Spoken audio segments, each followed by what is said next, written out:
This YouTube channel is presented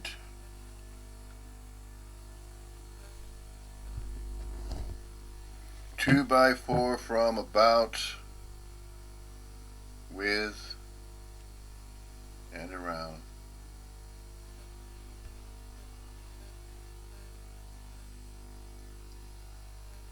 A human corporeal body-mind complex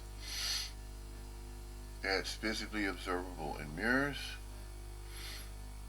for an indeterminate duration in space and time and not of space and time.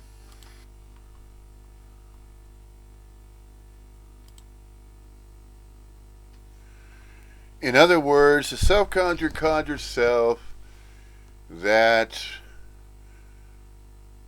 believes it's terminally unique, separate from everybody and everything else, believes in its authenticity because it possesses and has been registered 2x4 from, about, with, upon, and around a birth certificate of authenticity. That they were born somewhere, and that's where they all began. And that's their story, and they're sticking to it. So the storyteller is the self-conjured self. This channel is an appeal to that. This channel is an appeal. This channel is an appeal 2x4 from, about, with, upon, and around that which we are not. We're not that. We're not that terminally unique self-conjured self that believes it is separate from everybody and everything else, and that it has its own terminal uniqueness and its authenticity 2x4 from, about, with, upon, and around itself via its registered birth certificate, and it has a birthright. And that its birth name, is specifically unique, and there's nobody else quite like that one.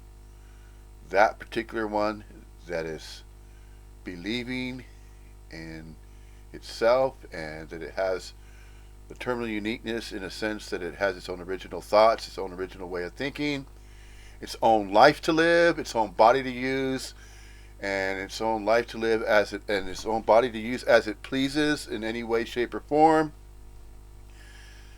And that what it learns to know is its own knowledge base, whatever it collects, the wisdom that it learns throughout its life. Its beginning was when it was born, and its death is when it ends. That's its end. It's death. It doesn't know anything else beyond that. It doesn't care. All it cares about is now, what's going on. All it also cares about is what it did in the past, and all it cares about is what it will do in the future. That's the care that it has in the world.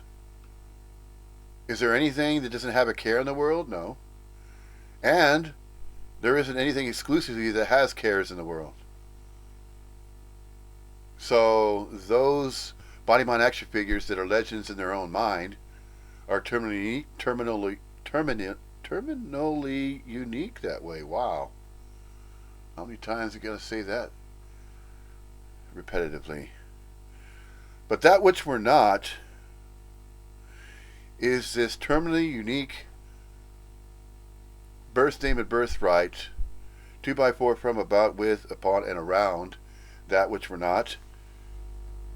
That's terminally unique in the sense that, well, I have, like this is how it thinks and believes. I have my own life to live, and so do you. I have my own birth name and birthright, and I can prove that because I have a birth certificate. I have parents, and I have a home, a place where I grew up. There was a birthplace that I grew up at. I have, my parents have a family album. I could go back, flip the pages, and I could see the way I was in the past. I don't know how I'm going to be in the future, but I remember how I was in the past. Well, what about now? Well, what about right now? Doesn't that matter? Well, yeah, it matters what I'm doing now because I'm planning for my future, you see. My future. That's right, because it's my life to live. I have my own free will and choice to make up my own mind my own decisions because I have my own original thoughts. Nobody else could possibly entertain the same thoughts that I have. I tell them about it and they say, "Oh, you're crazy. You're crazy. You don't know what you're talking about." Well, that's what I'm working on. I'm working on understanding what I'm talking about so then I can know it. Is that what really matters? Yeah, you don't know what you're talking about. You better figure out a way to know what you're talking about. Okay, well, once I do know what I'm talking about, should I get back to you about that? See? Is that how it is? No. So why bother? Is anybody bothering to do anything about anything? No. There's nothing to do about everything. Everything just simply is. It is and it is not. Just as everything apparently appears to be everything and nothing, inseparably so and not so. And that's the way everything really is. Well, and is not. You can't just say everything is and then everything is exclusively as it is. No. There's both. Exclusively as it is and is not. Because it can't just be exclusively as it is, because then that would be to say and state and proclaim that what is in space and time is permanent. If that were the case, then these appearances would never end. They would never stop. And then the idea of death, there would be no death. Nothing would die. Well, you see, that's why nothing ever started and never began, because nothing ever ended. It doesn't stop. Nothing stops, nothing ends, because nothing ever began, nothing ever started. This is why there is no death, because there was no birth. So if nothing began, nothing started, and nothing was born and nothing will die, then that's how everything is and it is not. There you go. I guess I've said enough, and I guess I could just make this a 10-minute presentation, right? No. It's not good enough. You know why they need to be hours and hours long?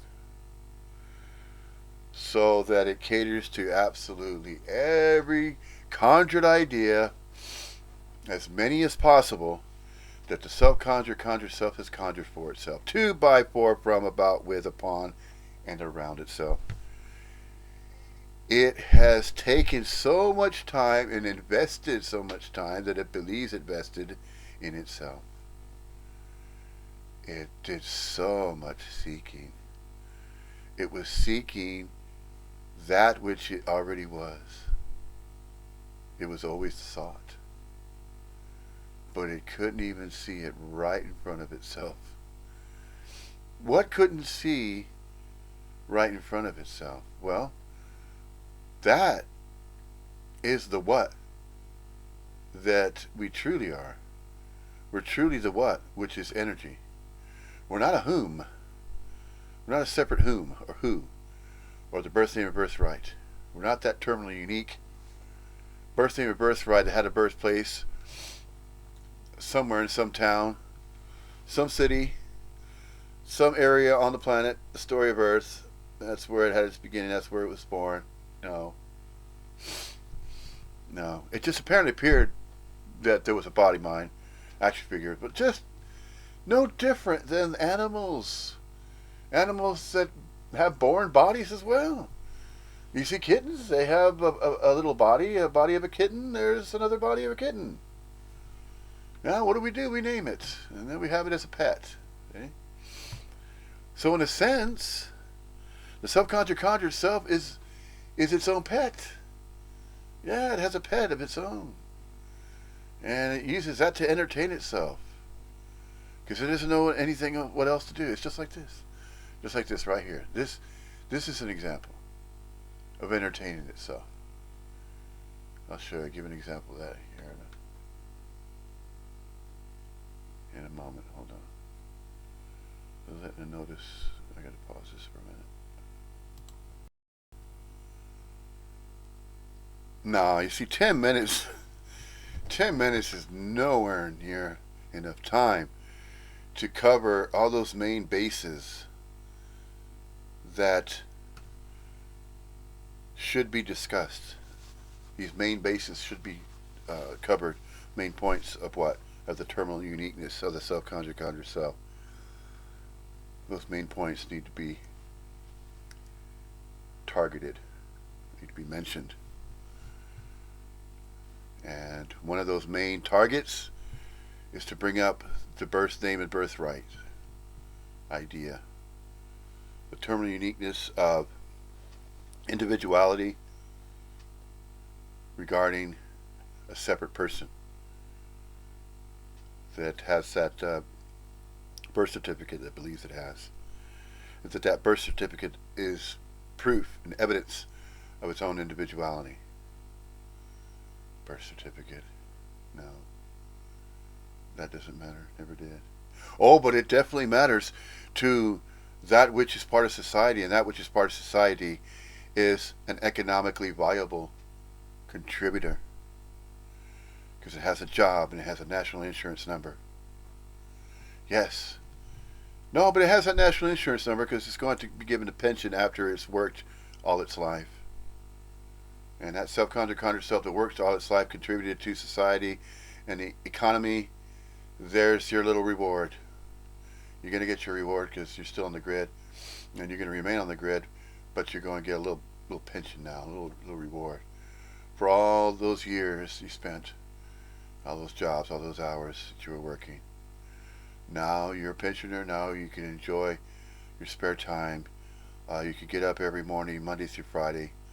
Early in the morning, you can take the bus into town, grab the daily newspaper, read it, have some lunch, have some tea, and then, well, you gotta be sure to have your morning breakfast though, your coffee or whatever, hot cakes, pancakes, eggs, whatever, your eggs and bacon, whatever you fancy, yeah, because you're a pensioner now.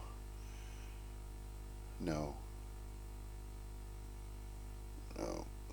It just apparently appears to be that a majority of time that a body mind apparently appears to invest is engaged in the societal structure, whereby if it is going to find shelter, it's going to need to pay a letting, it's going to need to pay rent somewhere, and paying the rent paying the rent is referring to, of course, shelter. And then it needs food, it needs sustenance, of course. The shelter also includes a place where it could rest. And then, once it finds a place to live, and then it needs to find work, job. It needs to earn a wage so it could pay for its shelter, and its food, and its clothing, and all those basic necessities. Obvious. That's obvious, but that is the standard. That apparently appears to be the standard way that a body-mind action figure exists. Well, just because it exists that way, does that mean that's what its life is all about? Its meaning, reason, and purpose is to work. It's to work so they have somewhere to live. Once it has a place to live, and it can maintain that, it could just maintain that vicious circle right there.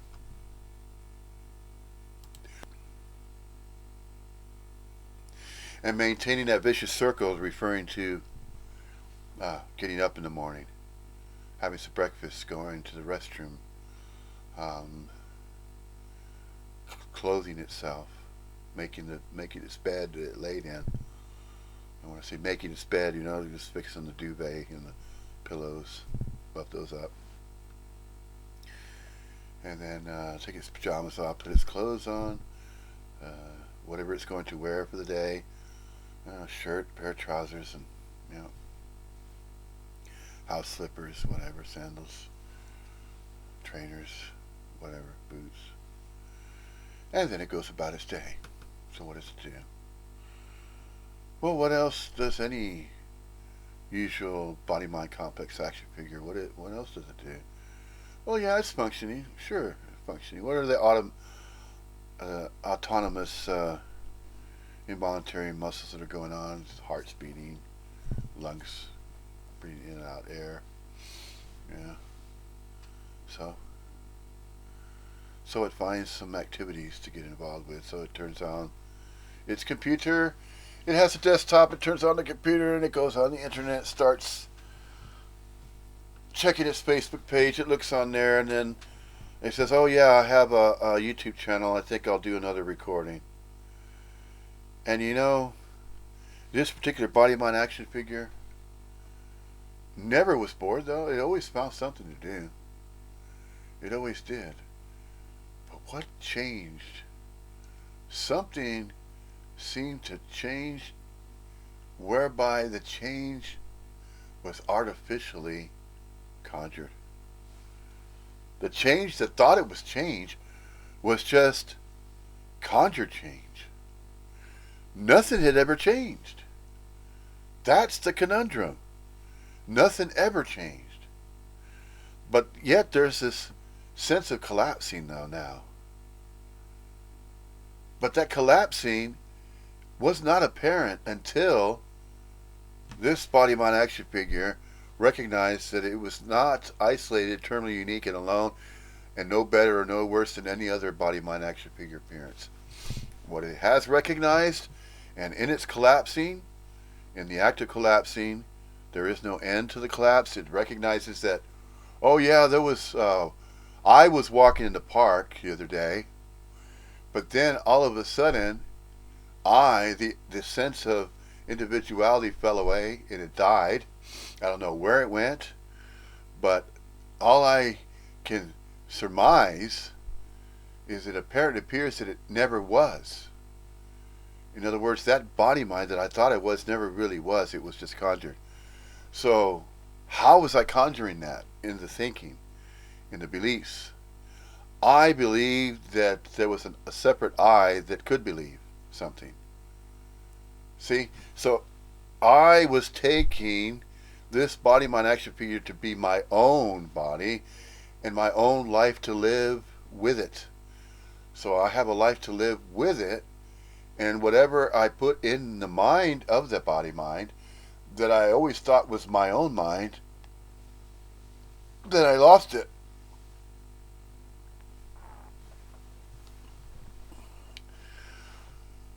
In a sense, I lost that mind. You know, of course, most body mind action figures in this society, in English speaking society, English speakers may have heard this expression, "Are you losing your mind?" I think I lost my mind. I think I'm losing my mind. Well, is that a good thing or a bad thing? Well, in a sense, it's a good thing. Let's see if I can explain that. Now, when I say I'll explain it, it's just an explanation. There are explanations, but this body mind action figure can no longer say, well, I'm saying this, I'm saying that. No, that kind of speech, it can no longer return to. Why can it no longer return to that? Because now it's expressing naturally. Now. And it always was trying to express naturally, but prior to the collapse, it was expressing as a character that it was not. It was acting. It was all an act. That's what it was. It was just acting. And you know, it recognizes that it's going to have to pull that act again. It's very good at it. It doesn't have a problem doing that, and it will. And you know, when it does that, when it goes to work, yeah, you know, it's going to act. It's going to be a really good actor.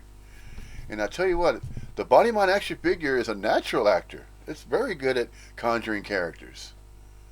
Oh, in fact, it's a master at it. The self-conjure conjure self that manifests as a human corporeal form, it should be an Academy Award actor. An actor to win Academy Awards for acting as a self-conjure conjure self. There should be an award for that. The self-conjure conjured award. Yeah, the self-conjured conjured award. The best self-conjured conjurer, I should say.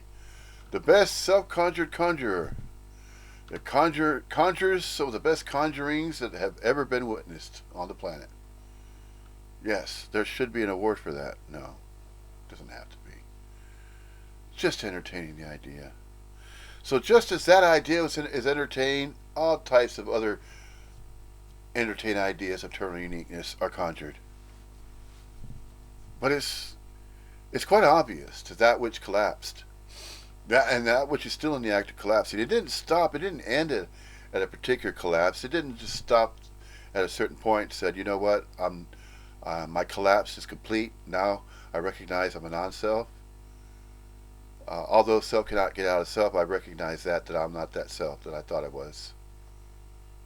See, I used to believe that. I used to think that. I used to think in terms of my life, my body, my rabbit. Oh, it's definitely my rabbit.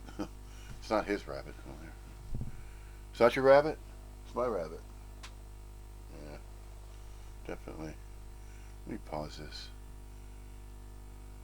Be right back.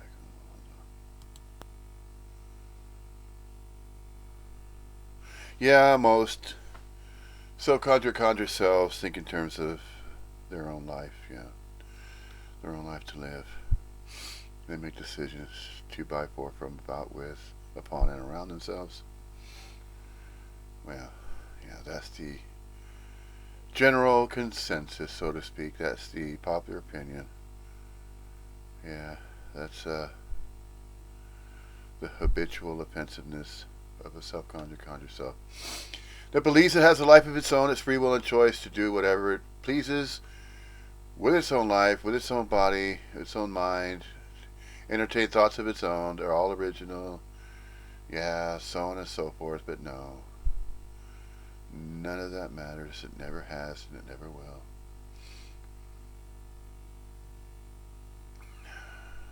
See what this character has to say, speaking of characters.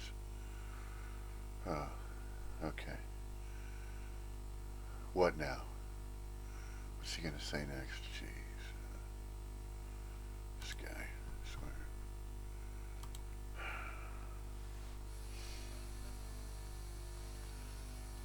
What is referred to using the English language is thought to be a communication to that which we're not. And that which we are not is temporally temporary. Temporally in a sense, temporarily in time, and at the same time not of time. These human corporeal manifestations could be construed as local units of qualia consciousness energy manifestations. Or not permanently so.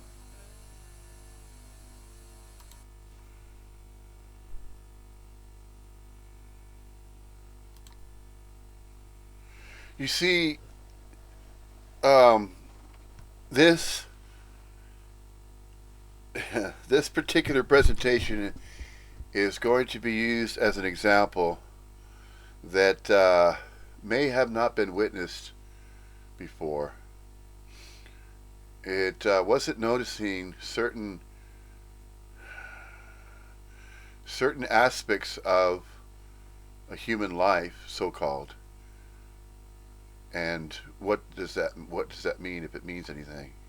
Although there's no meaning, reason, purpose for that which appears to appear, as everything does. And although the self, or the self-conjure self, provides the meaning, reason, purpose for that which it believes it is witnessing, that which believes it sees, or witnesses, or gazes upon, or observes, is conjured. All of it is conjured. Because it is defining, is describing, is looking upon and then describing via a language. Any language that is spoken is going to be used to describe that which is thought to be, that which is thought to exist, that which is thought to be and not to be, that which is thought to be permanently so, but is not exclusively permanently so. That which is believed to be permanently so is not. But the self-conjure self lives in that reality. It exists. Not only does it believe it's living independently, but it also believes it is existing independently of its own accord and volition, that it has free will and choice to decide how and why it's going to be living its life in a particular way under its own terms and conditions. Under its own terms and conditions is it going to live life. The self-conscious self that you believe you believe that you are terminally unique, you have your own birth name and birthright, you have your own beginning when you were born, and you will have your end when you die, but you're not sure how that's going to happen. It's not really like that. No, no, no. Although there's the apparent appearance, and it's heard, and it's understood, a particular language, this English language is understood two by four, from, about, with, upon, and around that which you believe you are. That which you believe you are is a separate, individual, body, mind, action figure as a person with your own certificate of authenticity. You have a birth name and a birthright. You have a birth certificate. That's your own evidence that you are an individual, terminally unique person, unlike anybody else on the planet, unlike anybody else in the world. And that's what makes you original. And then every baby that's born, every human corporeal manifestation, little infant that's born, is going to be just as terminally unique as you are and I am. No. No, that's the agreement. And then that's reinforced through learning, through the public school system. That's reinforced. And the subject matter and the things that are learned, the subjects that are learned, all of those are agreed upon. And in these agreements reinforces and continues more conjurings. 2 by 4, from, about, with, upon, and around that which we're not, which is the self-conjured conscious self. The self-conjured conjured self is about to witness a visual example of the manner by which life appears, the absolute. About to see a visual representation of the absolute right here. You're going to see this, and you may never ever see this anywhere ever again. Or if you do, it's just simply going to be a copy. This may be an original representation, or as an original example, to provide a visual, just one feeble attempt to explain the absolute as it absolutely appears, as everything and nothing, inseparably so and not so, ad infinitum. Here's that example right here.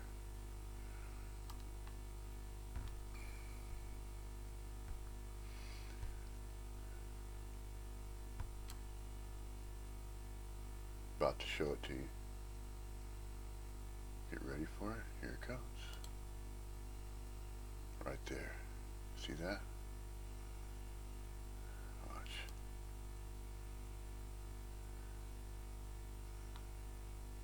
You see that?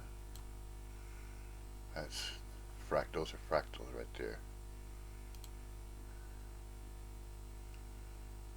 Yeah. Back to freezing this particular frame, but watch when it goes to that one right there. You see the difference? Frame upon frame upon frame upon frame. Look, it doesn't seem to end. See that? See that? That right there is what we apparently appear to be. We, when I say we, as energy. And as energetic movements that appear, a flea on a flea on a flea on a flea on a flea, fractal. If the electron microscope is used, this same effect can be seen in nature, in the design. The design of life is seen as fractals, just like that. Okay? Alright. So that was an example right there of apparently appears to be around the aroundness of everything, the everywhereness of around the everywhereness that is appearing as everywhere. The everywhereness scene that appears as everywhere. And it appears as anything that can appear and apparently appears to arise. It can, and it will, appear as absolutely anything that's going to be described. So the descriptors that are used and the language that are used and the descriptions from those languages to describe things, to describe something that's within anything, something that's within everything, and within everything anything can appear, so there's apparent appearances of things. So however that can be explained or expressed, it's just all expression. Expressions. Just as the fractal right there. This fractal right here, this visual fractal that appears that way right there. The visual fractal. Yeah. See that visual fractal right there? That's the absolute. Yeah. That right there is a visual representation of the absolute.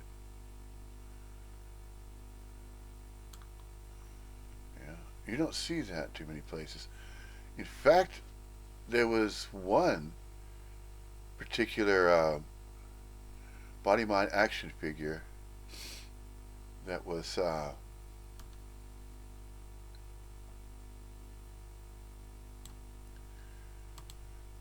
it was actually using that same effect, but then it used it as its picture, Facebook image of pic, and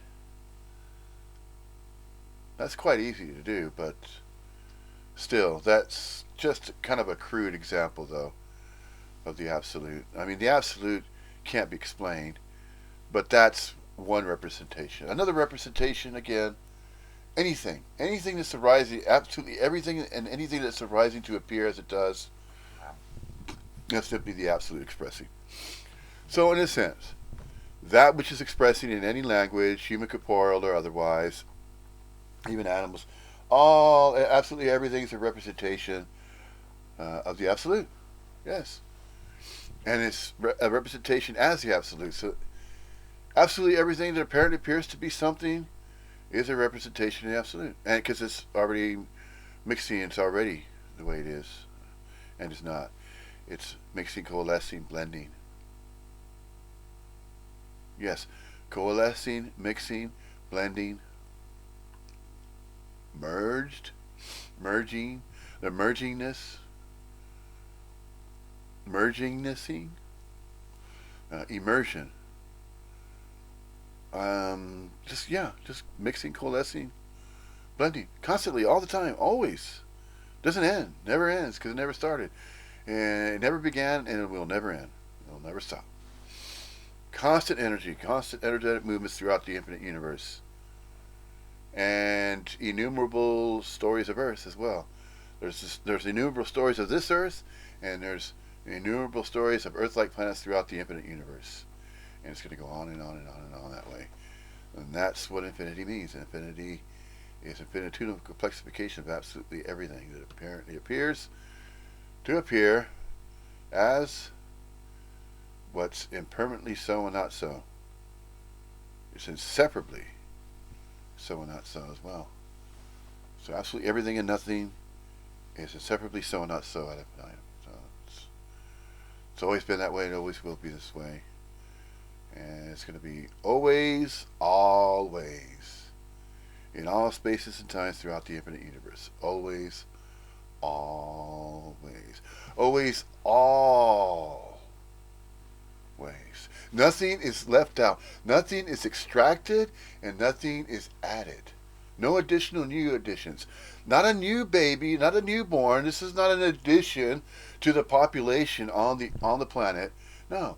You know why it's not like that? Because there's also removals. But they're disappearances.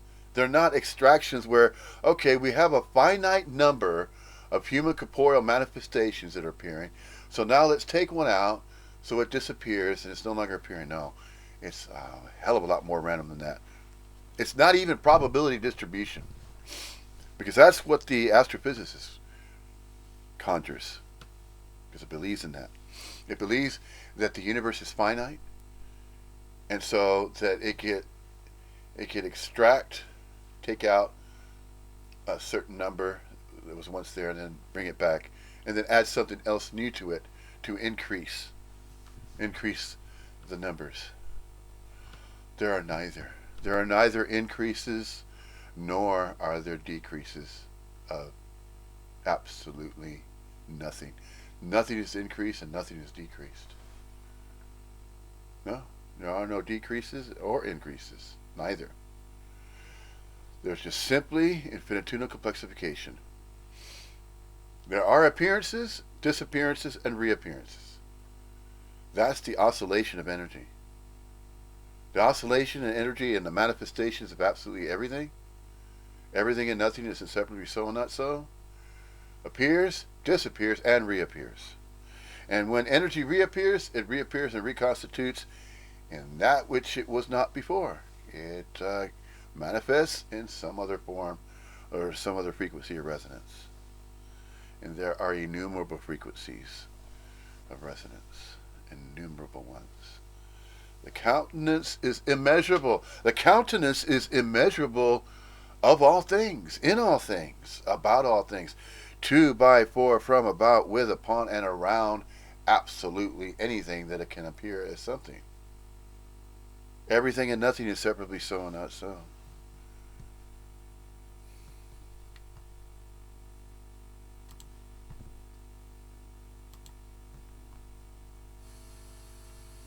And they're neither impermanently so. They are not permanently so, nor are they permanently so. Both. Temporarily appearing, visibly observable in mirrors for an indeterminate duration, in space and time and not of space and time. There is hearing, seeing, touching, smelling, tasting, and feeling.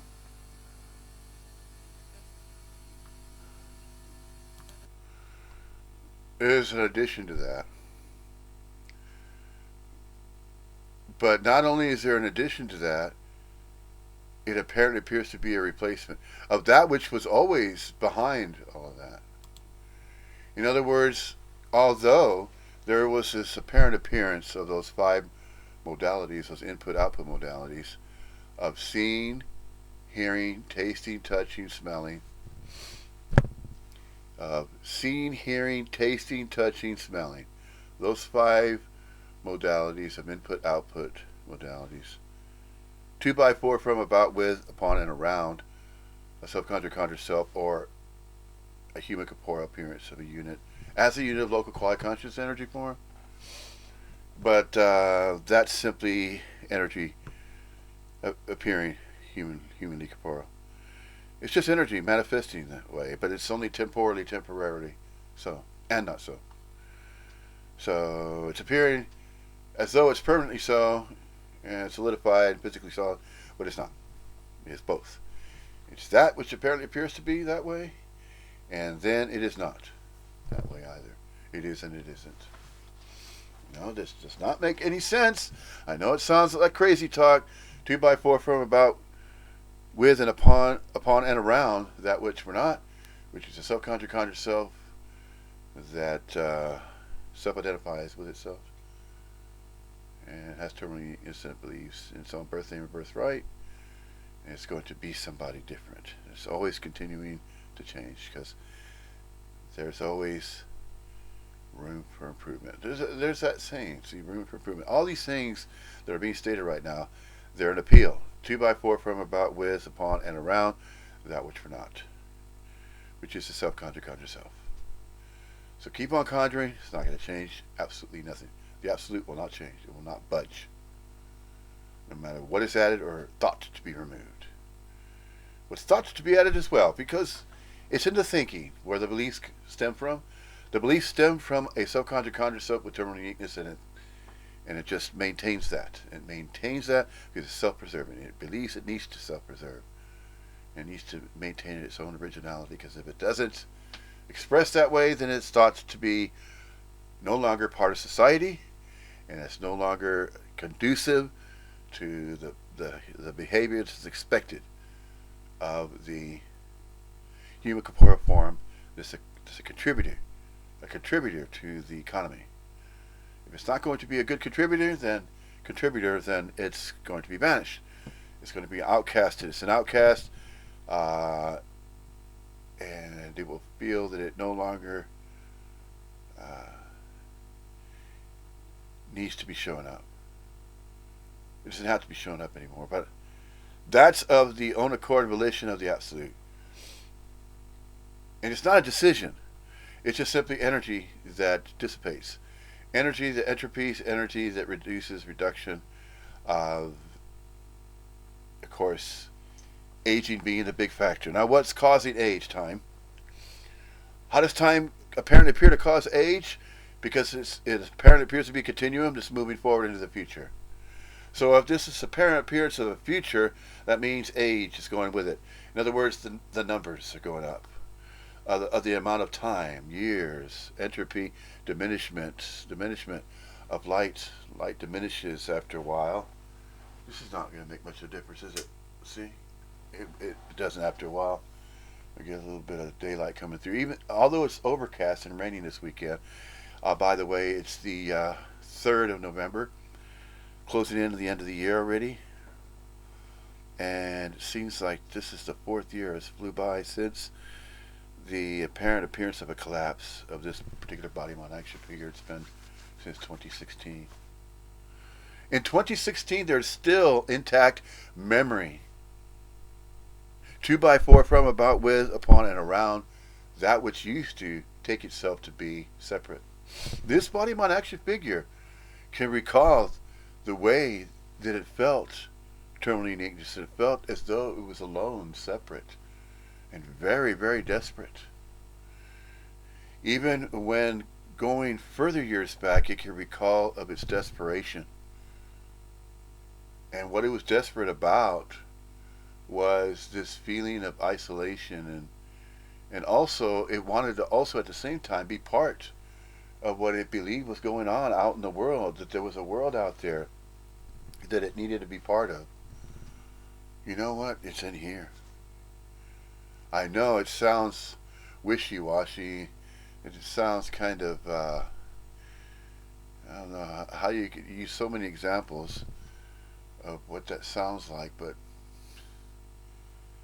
mushy, I don't know, magoo, nerdish, whatever. See, the subconscious conjure self needs to, define, describe, proclaim, claim. Well, that's that way. This is this particular way. That's that way. It's either nerdish or it's some other word or adjective. An adverb or adjective is going to be used to describe that which it believes it sees. It sees an activity or something going on, so it's going to call, hey, what's going on over there? There's some kind of ruckus. Looks like there's an argument ensuing. 2 people are arguing over there. Yeah, what's that all about? Who cares? Does anybody really care about anything? Let's put it that way, okay? Let's try that. Let's try this. Here's a little exercise. Does anybody care about what I have to say? Does anybody care what you have to say?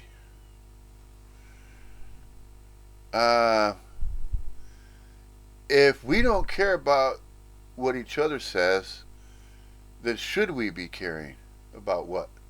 About what you have to say or about what I have to say? Should we be caring about that? Is there anything worthy of caring about? Well, there's family. I care about my loved ones. I have a life partner. I'm married. She has a birthday and birthright. Her name's Beverly. Her birthplace was in Pontypool, Wales. that particular body mind action figure, and that's my partner. No, I say my partner. See, here's where we start getting into ownership again. No, you know what? She's sharing life with me. How's that? Yes. He has a life that he thinks he has of his own, and she has a life that she thinks she has of her own. See, that's another way of putting it. Which is it then? Do I have my own life to live, and as you have your own life to live, or is there just life to live? Yeah, that's the one. There's just life to live. You don't have a life to live of your own. I don't have a life to live of my own. There's just life that is lived. So life is lived through these apparent appearances of these human corporeal manifestations. So life is lived through that body mind action figure that you take to be your own, or perhaps you don't. Perhaps you're along with the Neo-Advaitins now. Hop aboard that Neo-Advaitin train. Welcome. Welcome aboard. Just take the ride to nowhere. Just know that there's no destination, okay? Just realize that. So if you're going to hop aboard this Neo-Advaitin train, just recognize it's the train to nowhere. And by the way, those tracks, they never end. They don't go anywhere in particular. They just go everywhere. So the Neo-Advaitin train goes absolutely everywhere. It goes everywhere throughout the infinite universe. The track never ends. And the train doesn't even need fuel. It's just a train. It's a Neo-Advaitin train, and we're part of that. And we're riding that Neo-Advaitin train right now. And guess what? We've always been. We never actually hopped aboard. We've always been aboard. Now that's just an analogy to use. That's just a metaphor analogy to say that, well, now you've hopped aboard the Neo-Advaitin train, so welcome. That's another way of saying that, you know what, you never really left. You never left the Neo-Advaitin train because you never actually hopped on board of it. You never really hopped on board of it upon it to begin with. You were never 2x4 from. You were never 2x4 from, about, with, upon, and around the Neo-Advaitin train because you never left it. So you weren't any of those other pronouns. 2x4 from, about, with, upon, around. No, none of those other ways. Always, you've always, in all ways, been on the Neo-Advaitin train. Just didn't recognize it until now. Perhaps now's the time. Better late than never, as it is said. Sure, of course, better late than never. Yeah. Now's the time. Now's the time. It's better late than never to recognize that you've always been on the Neo-Advaitin train. But if you hadn't recognized that, maybe you took a nap on the train, yeah. Because that's another metaphor analogy to say, well, they're unawakened. They haven't woken up yet. They're unenlightened. They haven't turned on the lights, so to speak, of recognizing and aware to being aware, awake to being awake, recognizing that. In other words, waking up from the dream, but also recognizing that the dreamer that was dreaming never needed to be awake because it was always awake, because it never fell asleep. Oh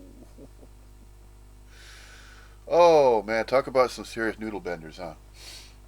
Bending the mind, twisting the mind. Yeah. Sometimes, for some minds to unwind that way, it takes that degree of unwinding. Then recognize that it was responsible for its own wind-up. It wound itself up very tightly into a little ball. It wadded itself up with terminal uniqueness, so to speak. Use another analogy, metaphor. It created its own reality, or its own dreamlike world, or dream sleep state. Just as a heavenly region or a hellish region. You know, you have this is the infinitudinal complexification. You know, there's the self. The self can't get out of the self, so it's all interconnected. It's not separate. It's just all part of the absolute, because the self has always been immersed. It's always been mixing, coalescing, blending. It's always been blending, coalescing, and mixing. with the absolute. Yes, the absolute that is and is not the absolute. That is both real and unreal, observable and observable, knowable and unknowable. 2 by 4 from, about, with, upon, and around nobody. For no meaning, reason, or purpose. Other than of its own accord of volition. It apparently appears to have its own accord of volition. How and why is that so? Well, there's the apparent appearance of births and deaths. That's not controlled.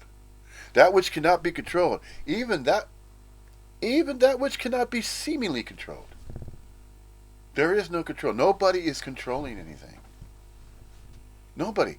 Absolutely no single entity anywhere throughout the infinite universe is controlling anything regarding the absolute as it is and is not. The absolute is everything and nothing, inseparably so and not so. Nobody can control that.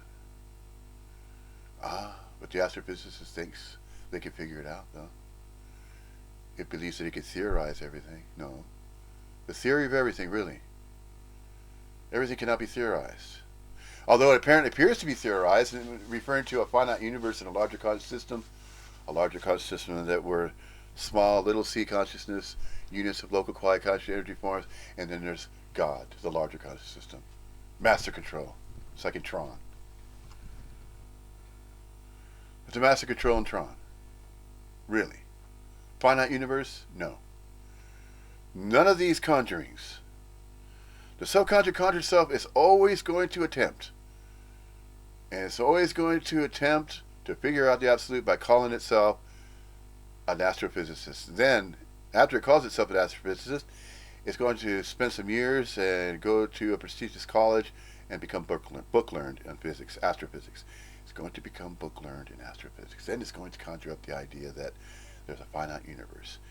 Then it's going to conjure up the idea that there's a database, there's a historical database, that an avatar, that a small c consciousness that is part of the larger conscious system can create its own avatar, and it can go through life as though it's a game, like in the Warcraft, and each lifetime that the avatar represents, that each body mind complex is a life in that game, the World of Warcraft. And then when it dies, it could get another life anyway.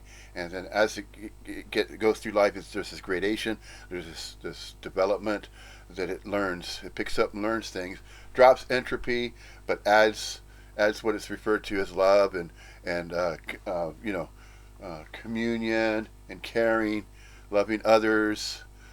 Positive things, positive attributes about the avatar. It's going to take upon itself because it believes it's doing it of its own accord of volition, and so it's going to get its next life if it does well, and it gathers points, it gathers these abilities, and once it gathers these abilities, it doesn't lose them.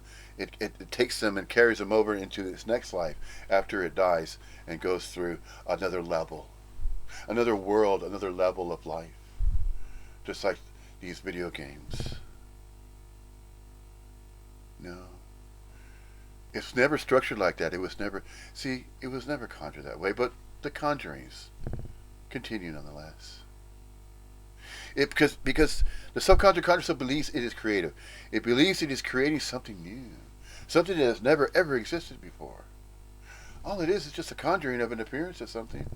It's an invention. Yeah, sure, they're inventions. They're contraptions and things and items and mechanical things, electronic things, the little objects that we create and inventions. Oh, keeping that self-conjured self so busy and engaged with life. And it believes that it's so special, so unique, that it's living its own life and it's creating something new. It's adding something new to that which never ever existed before. No, it's none of those conjurings. It never was and it never will be. Nice try. Keep at it. It's not going to change anything. No, it won't. It won't change how the absolute's already set up. The absolute is already set up with absolutely everything and nothingness is separately so, not so. You can't add anything else to that. No, nobody can add anything else to that. Because it's already whole, complete, and perfect just as it is. So why are you bothering? Why are you bothering to conjure? Because I'm bored. See, it's going to come up with excuses. Oh, sure. It will come up with excuses that it believes in. And everything that it thinks about and 2 by 4 from, about, with, upon, and around itself, because it believes it's terminally unique in that particular way, in some particular way, some exclusive way, that it's believed to be original. Yes, I have my original thoughts and ideas of my own. I'm sure you have your own original thoughts of your own too. And you know what? I appreciate yours. Let's talk about those. Let's exchange. Yeah, let's exchange phone numbers, mobile numbers sometime. Do you think you have the time to do that? No. Nobody has the time for anybody. Should we? Should we make time for each other? No. It's because it's not about making time for each other. Ah. So is that why nobody cares about anybody else? In a sense, that could be a reason. Yeah. Because it doesn't matter what you think you're doing. It doesn't matter what I think I'm doing. You know what? Because I know I'm not doing anything. Since the I collapsed, there is no me and I here. It's just a human corporeal manifestation of body mind, just no different than body minds of dogs, of canines that we refer to as dogs. You know, 4-legged animals, and the ones that walk upright. What about the aquatic life? Man, there's 75% water. There's a greater percentage of aquatic life. What about that? Is there any significance to that? Is there any species of fish more significant than another species of fish that's identified as a species of fish? No. See? Naming, categorizing. All of that. Drop all of it. Drop all the descriptions. Drop all of the pointers. Or pointing at this, that, and the other. All the dualities. All that doesn't matter. Just be. You're already being anyway. You're already mixing, coalescing, and blending with the absolutes. Just be. You don't even have to do it. It takes no effort to do that. To be. The being seen. A beingness. The isnessing of isness. The coalescing of coalescence. The blend of the blending. The mix of the mixing. That's another one. So you're mixing the mixture. What is the mixture? Well, it apparently appears to be a mixture of a human corporeal body mind manifestation that's appearing biologically, but it's temporally a mix. Yeah, it's a mixture, but it's always mixing. It's constantly mixing, which is ing. That's energetic movements of ing. It's not stagnant. It's not still. The absolute could appear as stillness, but there is no absolute stillness. There's neither. There's neither absolute stillness of stillness, and there's no absolute activity of activities that are actively engaged in happening. The happenings of happenings. Everything's happening all at once, everywhere. Yeah. The everywhereness of everywhere. Everywherenessing. Yeah. Infinitunical complexification. The infinite appearing as though it's finite. It's the absolute appearing as though it's finite. But it's also appearing as it's infinite as well. It's both. It's finite and infinite simultaneously. But it's not exclusively finite. It's not exclusively infinite. It's both. But how can it be both? Infinite and finite. Finite and infinite. No, it's just an appearing. It's an appearance. You can switch around and appear as absolutely anything.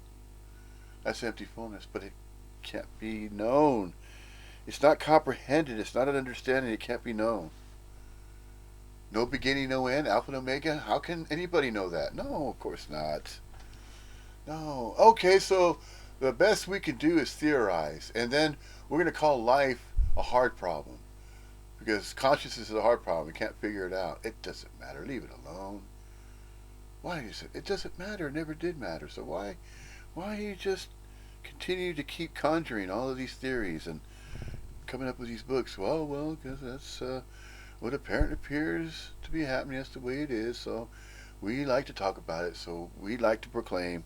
So that's what we're going to do. Because we're self-conjured selves that like to talk about everything. We like a good mystery. So if we like a good mystery, we want to talk about that mystery. And we want to talk about how it apparently appears to be a mystery. And so on and so forth. And it just keeps on going like that. Self-conscious conscious self. What makes the self-conscious conscious self terminally unique is that it self-identifies with just one particular aspect of exclusivity. It believes in permanence, solidity, physicality, just permanent. Just a particular exclusive way. It believes in exclusivities and specifics and terminal uniqueness. It believes in that. Wholeheartedly believes in it. And nobody else is going to change its mind.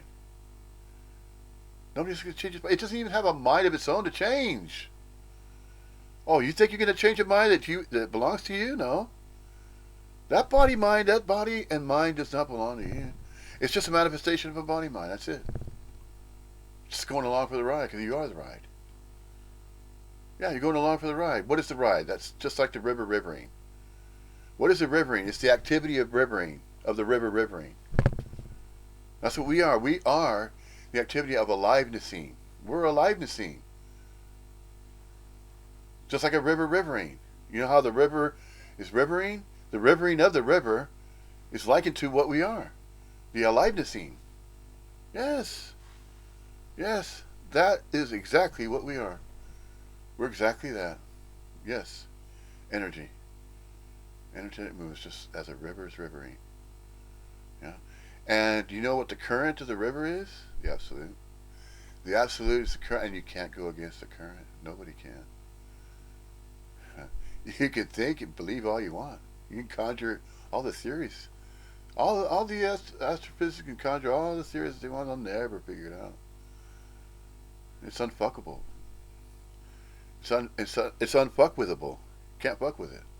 Nobody can fuck with it. It's unfuckwithable. Definitely unfuckwithable, yeah. Can't touch it. Just like MC Hammer used to sing that song back in the 80s. Can't touch this. Can't touch that's right. You can't touch this and that. You can't touch this and that, and you can't touch this or that. You can't touch that which is and is not. So all of it can't be touched. Can't be messed with. The absolute. Cannot be interfered with, can't be controlled. You can conjure up all the fanciful ideas thinking that you are and that you can control. But no, nobody can. See, that you thinks it can have control of its own life. No. It doesn't have a life to have control over. See? It's just life living through it. See, so there's so many different ways of saying that same thing. Yeah? Sure there is. Just like this character right here I'm about to show you. Yeah, that character right there. Man, what's this guy's story? Energetic movements are apparently appearing as constant energetic movements of energy, but not separate energy. Not separate energy forms. They're not exclusively separate. Nothing is exclusively separate. Everything and nothing is inseparably so and not so. Manifest is absolutely anything and everything that's going to arise and appear how it apparently appears to arise. And that's timelessly, boundlessly, no beginning, no end. Everything and nothing is... See, I should be eliminating that buzzing sound. And that buzzing sound on that last recording was the cell phone that was too close to the computer. It's going to make that sound. Yes. The self-conjure self's good at being a Timmy. Yeah, it can. It can be stupid. A wise man can also be a fool. Yeah, a wise man can act as a fool. Sure. Does it matter? No. Neither matters. Who cares? Nobody cares. Nobody has to care. That's why. Who cares? You care? I care. Well, to a certain degree we care. We care about what? Well, we care about the life that's appearing. You know, the family that's alive and that they're living with us and they're still with us and they'll never leave us. So they've always been with us. It's still all energy. It's always with us. It's always mixing with us. Coalescing. Mixing, blending, merging. Yes, that's the other one, merging. It's not only mixing, it's merging. Mixing, merging, blending, coalescing. All the time. All the time. In all spaces and at all times throughout the infinite universe. Always, always. Always, always indeed.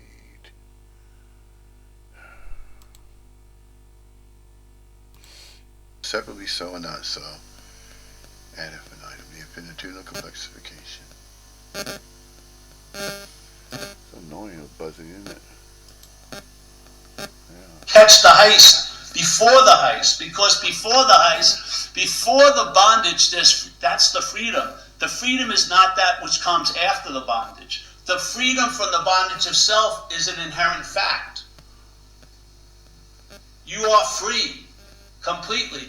You may seem not to be, but it doesn't make it so. And you can seem not to be free here.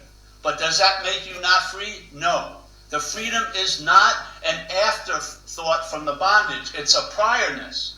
You're inherently free of the bondage of self.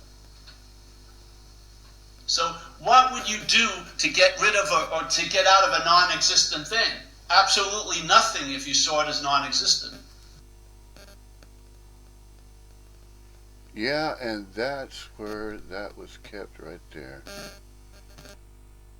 It's exclusively separate. Well, let's see, it's just going to repeat over and over like that, of course. But, you know, some of those last statements there on that one, where, yeah, I see it's going to appear to be so, but not exclusively permanently so. See, there's that extension. That extension is there for those clever subconjured cells that are going to try to read something else into that. Hence why there apparently appears to be a degree of responsibility if a new Advaitin is going to hold a satsang. The thoroughness needs to be there. What thoroughness? Touch upon every point and every questioner that needs to be starved. Starve it, man. I mean, starve it to such a point where there's not a little crumb left. Nothing for it to find and work with. Because it'll try. Because it's desperate. It's desperate to maintain and self-preserve itself. Subconjured self is desperate to find meaning, reason, and purpose. 2x4 from, about, with, upon, and around itself. Sure it is. Let's see if we could pick up that last presentation, it was the first 10 minutes, I believe it was. Let's go back and see how much time was on there. Because it showed it on there at one point. Let's see if I repeat that. Let me just before the bondage, that's the freedom. The freedom is not that which comes after the bondage. The freedom from the bondage of self is an inherent fact. Hold on. You are free. Okay, 10 minutes and 30 seconds. That's what it's showing right there. Look. See? 10 minutes and 30 seconds into 1 hour and 47. So let's go back to that. We'll pick up where we left off on that one, yeah? Let's do that. So, let's go over here to Zenbit Slab. Oh, there's a brand new one right there. We'll get to that one after we rehash this other one now. Let's go back to that one I had before. I saved it in the watch later. Let's see, where is it? Where we pick those up?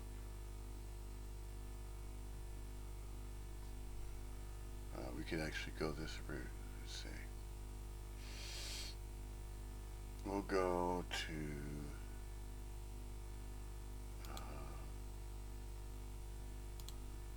there's the subscribed.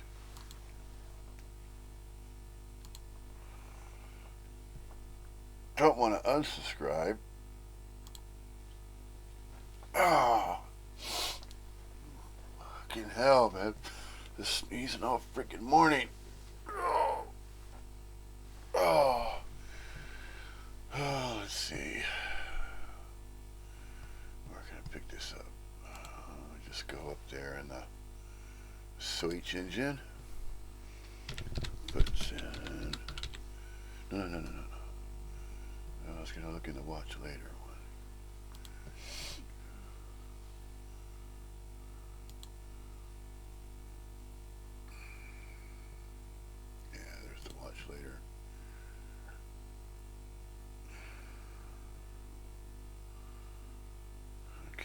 will be at the very bottom of that one.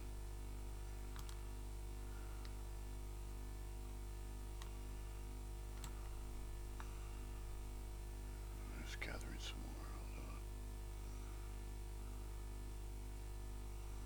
on. I really need to narrow this down.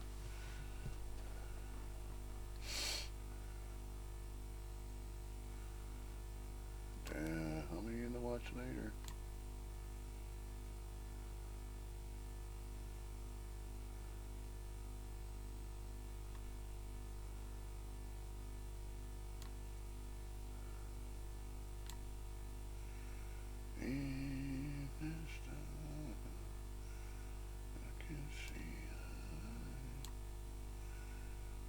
There it is. Right there.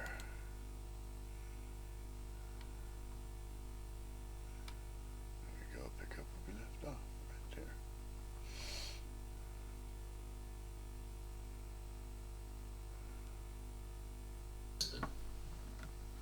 And would you have to go back to make sure it was still non-existing if it was non-existing? Would you have to kill it over and over and over again? Of course not. Something would be seen through, and it would be seen through. Now, do you remember it? It's not about remembering it. It's about the feeling, the sense of it, yeah? Man. The sense-feltness of being on incessantly. Man. And then you suddenly start recognizing you as an activity, not as someone who's doing activity. Man. That all there is verbing here. There is no noun to be found here. Right. Everything is verbing. Yeah. Everything is selfing. The freedom is Oscillating, not a freedom, oscillating, it's free. oscillating, You're oscillating. you're freeing. And then when you seem not to be freeing, it's a seeming not to be freeing. Seemingly never makes it so. The selfing can never produce a self. That which is verbing is never going to coagulate and finally come out of the river of verbing and turn into a noun. It's all a freaking story. Yeah. It's believed or not. If it's believed, you're going to travel heavy. If it's not believed, you'll travel lighter. Yeah. There it is. Right there. And if you start traveling What more lighter, do you want to know? that's all. See, if you That's had enough right contentment there. You don't now, need to know anything you else. wouldn't. Look at what the word enlightenment has That's done not to even most going. people. It's Fuck. fucked them up really badly. Oh, hell yeah. They would have been better off they never heard of enlightenment. Mm-hmm. And then awakening did another number on people. Yeah. And then, not intentionally, but people sharing an event they call awakening has driven fucking people crazy because it excludes them immediately. So if someone woke up in like aisle 4 of Walmart when a toaster fell off the 3rd level of a shelf, people will actually try to reproduce those situations with the hope that the awakening will happen to them. It doesn't happen. What's happening all the time never fucking happens. Let's have a toaster fall on our story. heads. That's how you What's get enlightened. happening all the time can never stop happening to happen. Ooh, don't! Never stop happy to happen, huh? Dog does a beneficial. Cocks his head to the side. If this seems to dawn on you, one of the things that downloads completely is it's always been this way. Basically, nothing ever happened. Everything is happening, yet nothing ever happened. The only thing that's forever happening is what we are. Nothing else is forever happening. You stop trying to recognize yourself as something, and then you see everything as verbing. Yeah. So my sense is by seeing what you're not, and you can study self because it's not you. You cannot study what you are. It's impossible. All you can do is be what you are. But you can study what you're not. You can learn about what you're not with the hope that it will distill into one fucking hit, which is I'm not that.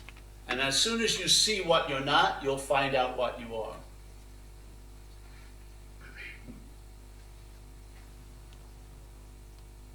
And it's always available at all times, right where we are, with no requirement necessary to meet it, other than the ones you believe.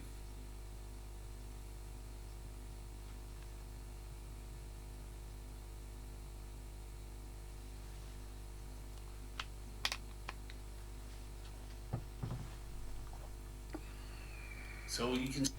Other than the ones you believe, expand on that. See? Yeah.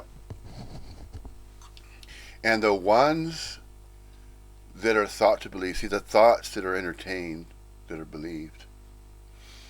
And those thoughts that are entertained and believed are believed to be thought by separate minds. See? They're thought to be to, by, for, from, about, with, upon, and around that which we're not. And that which we're not believes it has a mind of its own to entertain those kind of thoughts. Entertain those kind of thoughts that are believed. And the thoughts that are believed to be thought as original thoughts of one's own. Why? Why does it apparently appear to be that way? Because the self-conjured self believes it has a mind of its own to entertain original thoughts. That's why. There are no thoughts that are thoughts to be original. And there are no beliefs that have to be believed. No thoughts that have to be believed and held. Held as though they're permanent and unique beliefs. To, by, for, from, about, with, upon, and around. Nobody. All that's not necessary. Again, all that knowing. All that seeking that which we believe we need to know? No. None of that. None of it's necessary. No spiritual teachings, no gurus, no devotees, no, not that setup. But with a satsang, now that right there unravels the whole business. The whole business of terminal uniqueness. It unravels all of it. The self-conjuring unravels that. And just as it's a constant seeing, there's a constant thinking as well. Yeah. Consistently, constantly, it's going on and on. Yeah. You see the claiming of the mental state. Yeah, and to me, the mental process is memories, perceptions, thoughts, yes? Yeah.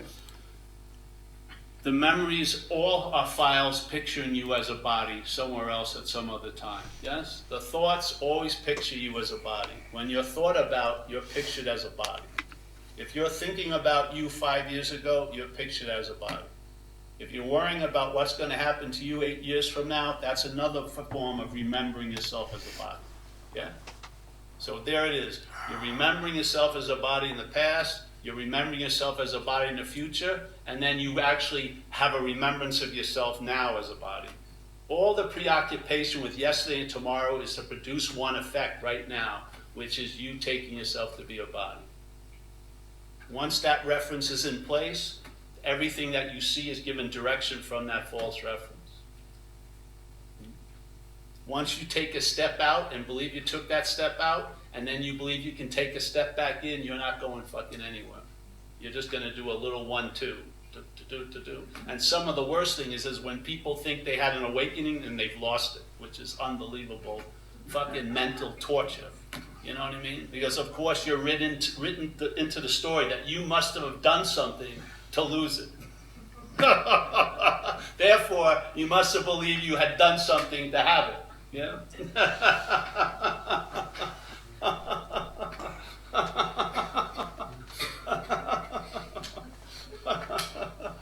That can go on infinitum.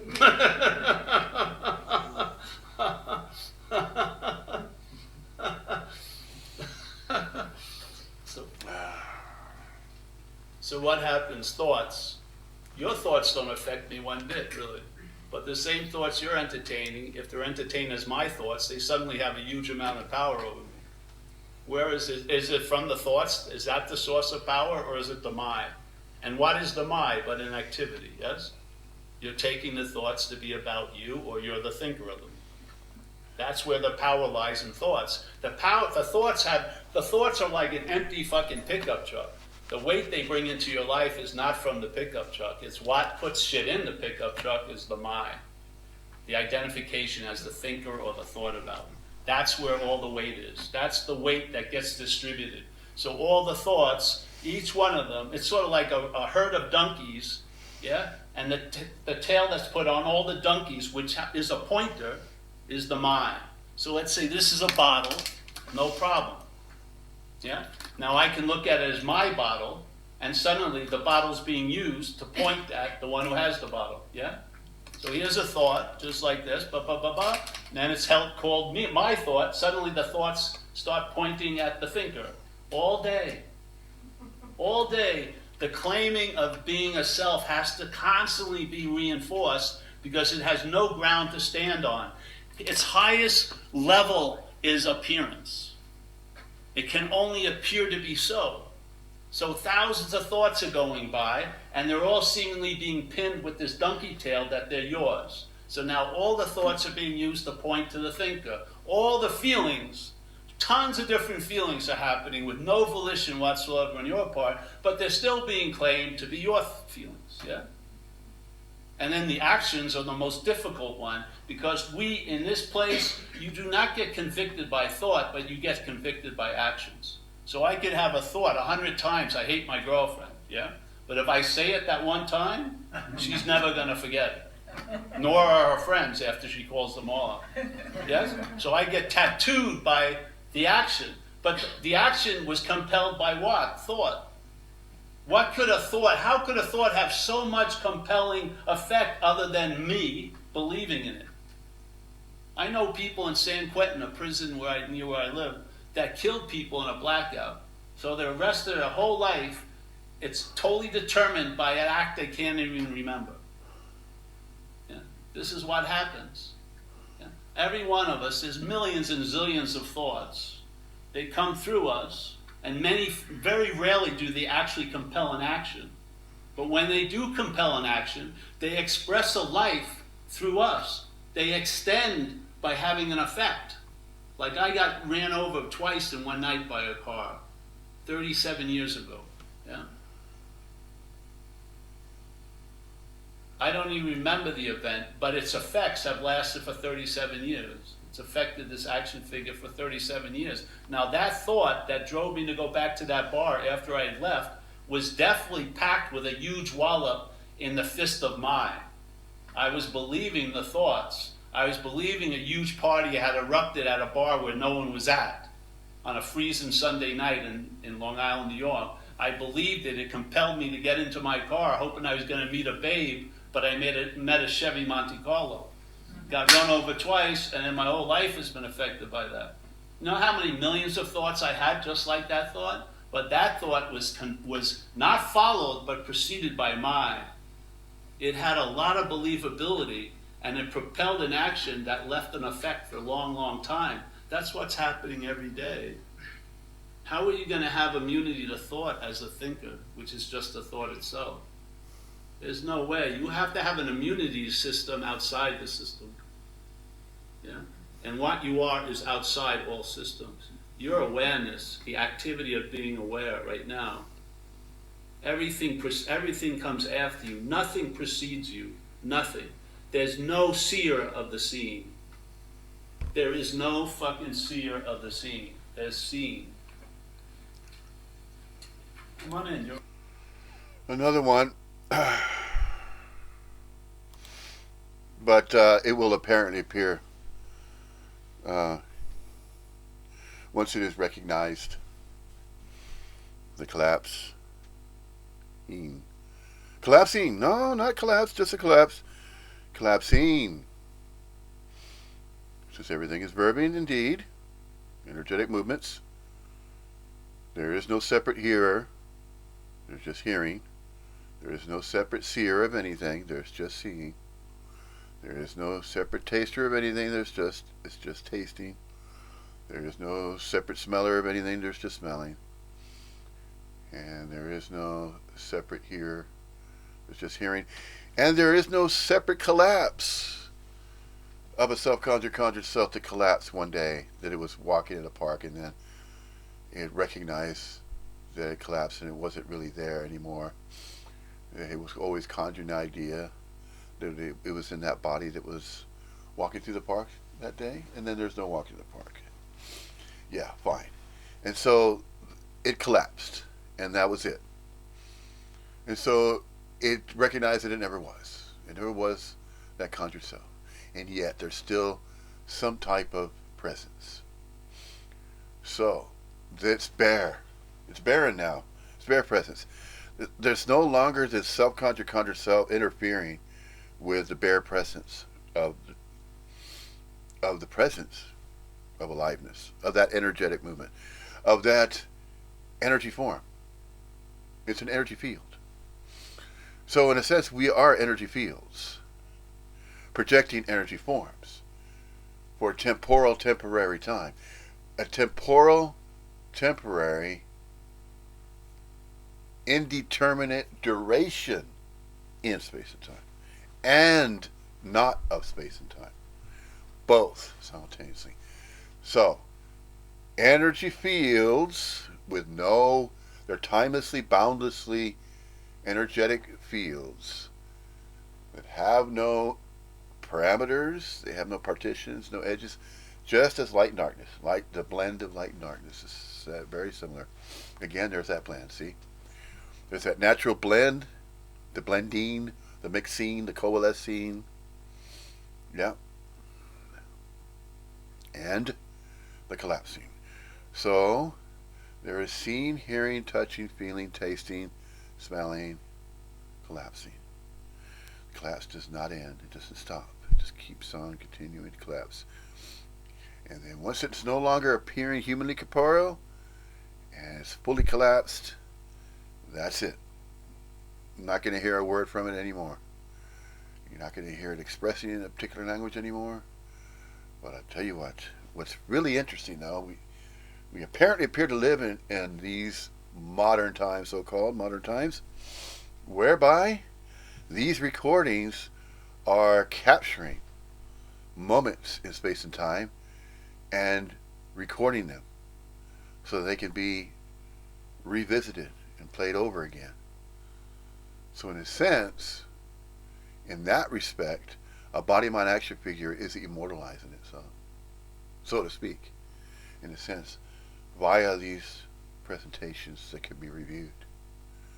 And of course, a body-mind that reviews these presentations is coming across this human corporeal body-mind as being a stranger, but if it were possible, it would be great. And this particular subconscious conscious self loves the idea, wishing to be everybody's friend out there. Don't want to be a stranger to nobody, but rather be a friend to absolutely everybody. Because this type of body-mind action figure is what is referred to as a humanitarian. Does it self-proclaim as a humanitarian? No, it just feels that way. It feels that well, in a sense, it genuinely cares about life itself. Now, if this cares about life, does that mean it's the only carer that there ever was or ever will be? No. There's just caring. There's caring of life, and that's caring. So, nothing wrong, right or wrong about that. It's just caring. So, if this body-mind action figure is no longer going to proclaim and say, oh, I'm a separate carer, okay? I care in a very unique way, unlike anybody else. I care more than you care. See, not like that. No, no. No limitations, no conditions. Not conditional caring. Just caring. Just flat out caring. That's it. Just like likened to love. Likened to love, where it's neither unconditional or is it conditional. But you hear most subconscious conscious souls hear about conditional love. Well, I do love you, but under one condition. See, under some conditions. Under a few conditions, really? For one of those conditions. Prenuptial. If we're going to get married, certain conditions that we're going to get married under. See? Like that. Not like that, though. No. Neither. Neither exclusively with conditions or not, nor with exclusive unconditional conditions. There could be unconditional conditions as well, but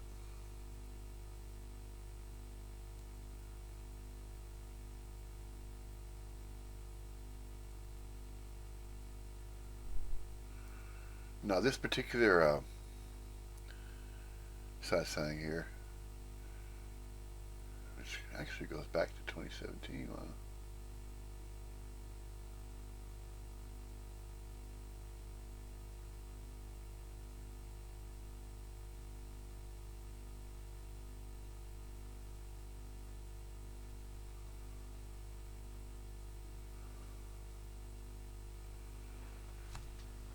Well,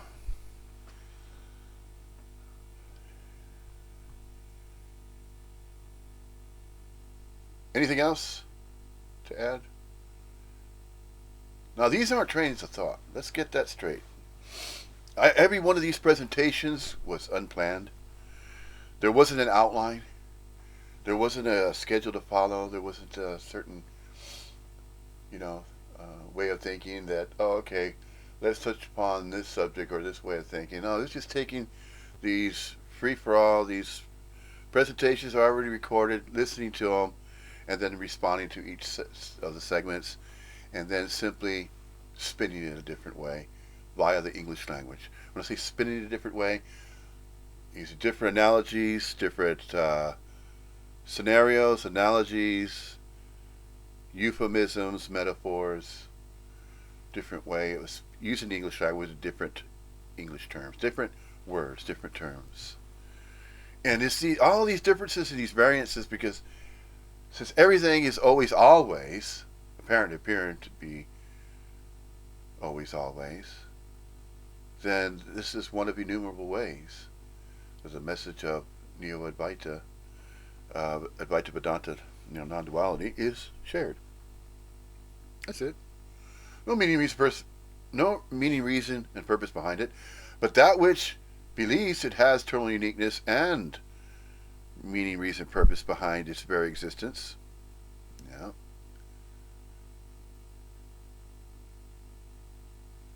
Just simply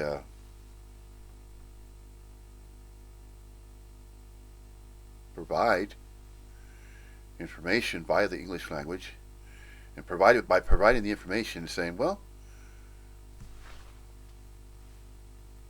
do you notice? Do you notice the absolute? Notice it? Notice it yet? Well, once it's noticed, then it's collapsing. Then there's a collapsing. But if a self-conjured self is still self-conjuring its idea, is still on its own pedestal, is still maintaining its own eternal uniqueness, it still believes it has a body of its own, it still believes it has a life of its own to live, it still believes it has free will and choice and of its own accord and volition to live out its own life as it so chooses, as it so pleases, a body and a mind of its own, and a mind of its own to carry thoughts and entertain thoughts of its own that are thought to be original and that kind of thing, eternal uniqueness. So it maintains that. There's no collapse yet. So it's maintaining and conjuring a fictitious self. It's maintaining a fictitious self. Oh yeah, self can't get out of itself, but there's an original core self, that true self, it's referred to as a true self. That true core self is a self that's just simply being. It's just a presence of beingness seen, just aliveness seen, isness seen, so to speak. Just taking various words of the English language, kind of mixing them up together, tossing a non-duality salad, so to speak. Oh man. Right. See, he was thinking better of it, but he came in. I watched the whole event. It was very interesting. Yeah.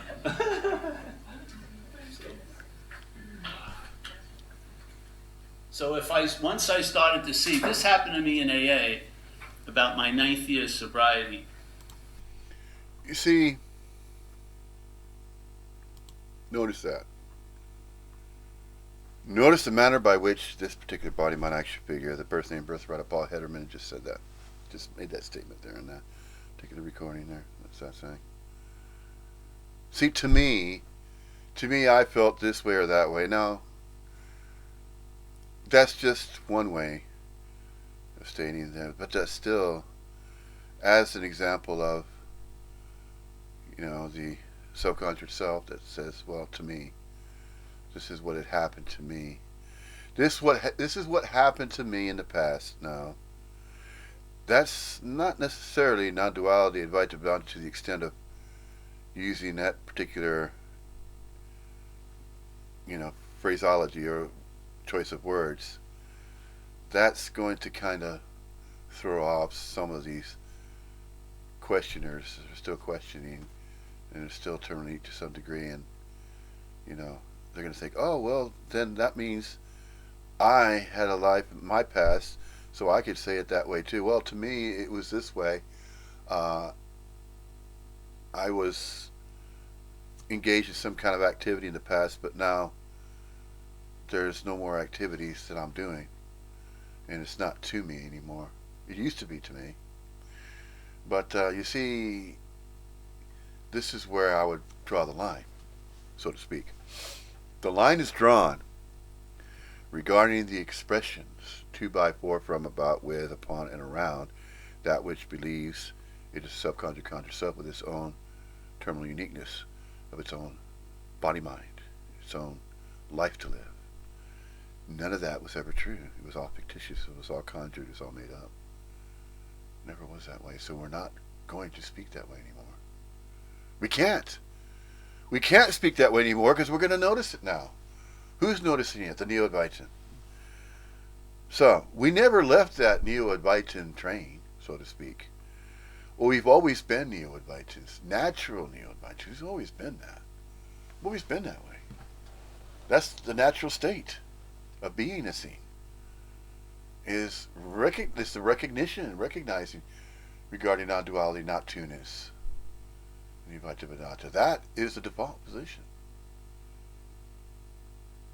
What is the default position? The default position is with the Absolute in all spaces and at all times throughout the infinite universe.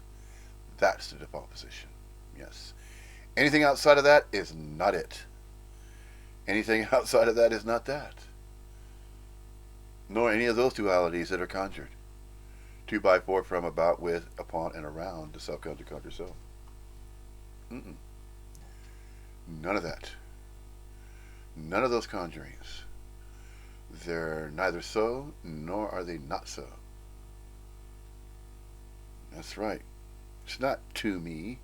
To, by, for, from, about, with, upon, and around me, or you. It's not about me. It's not about you. It's not about them. It's not about us. It's not about we. It's about that which simply is and is not. That's it.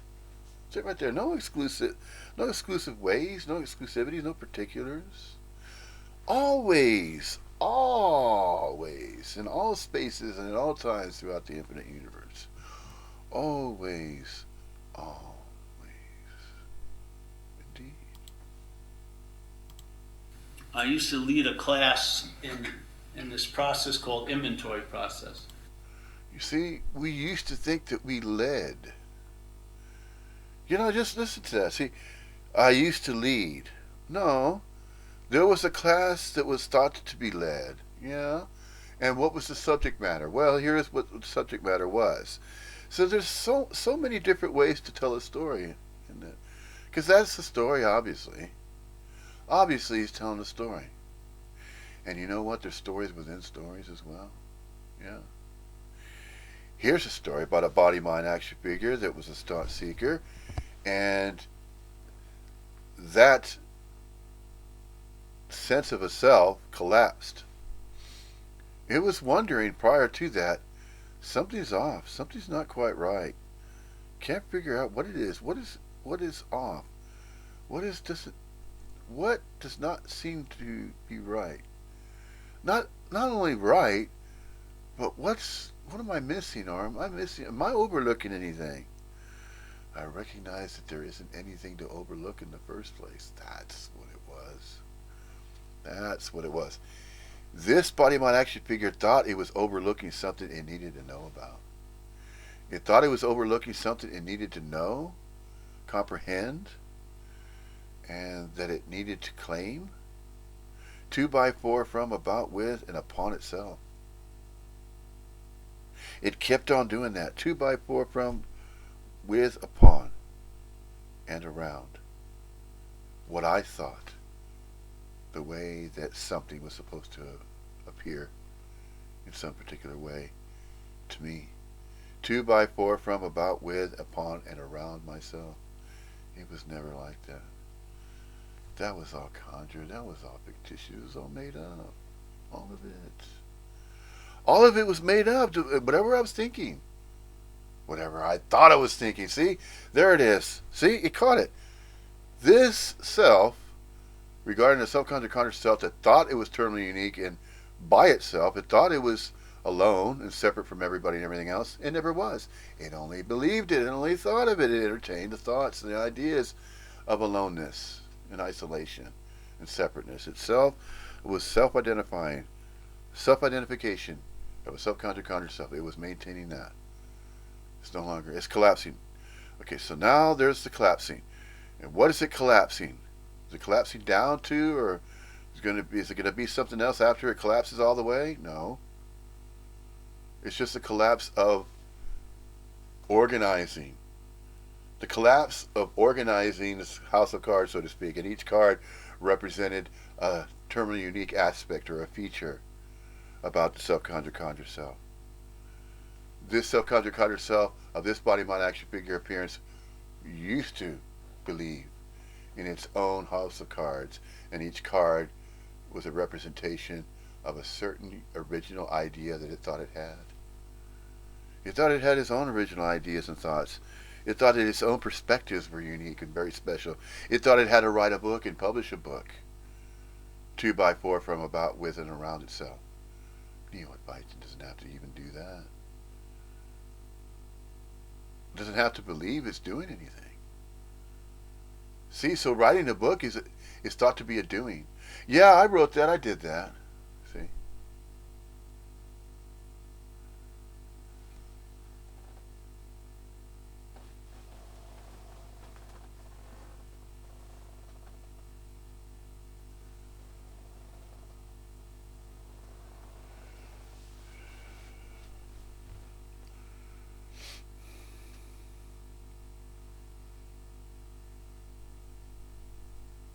Could have sworn I caught a shadow person a while ago. Better not tell my missus that. Shadow people. Are those real? Is it possible to see a shadow person? What is a shadow person? What kind of conjurings are these? All these crazy conjurings, you gotta laugh at them. That's why there's a lot of laughter, because of the absurdity behind the things that some of these self-conjured conjure cells conjure. Man, I tell you, this mind of this particular body mind action figure conjures some of the craziest weird shit, man. I mean, serious weird shit. When I say weird shit, that's weird shite. Well, that's a phrase. My missus at Beverly, Bev says that. Bev says, "Oh, you're into that weird shit." Don't get him going about the weird shit. He'll never know when to stop. You'll never be able to shut him up about the weird shit. But guess what? I'm not the one that's doing that. Okay? It only apparently appears to be me coming up with weird shit. There is no me. And I never came up with anything. Oh yeah, the conjuring, the ideas of weird, unusual, paranormal experiences and things like that, those are all conjured as well. Hauntings, ghosts, spirits, apparitions, all these things. The absolute can appear as all of those things. It can appear that way. But does that mean anything in particular?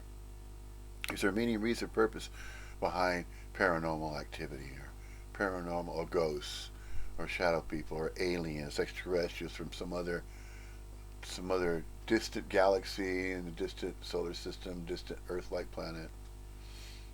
Does all of that matter? No, none of it does. They're just simply more stories that are conjured. Conjured stories. Okay.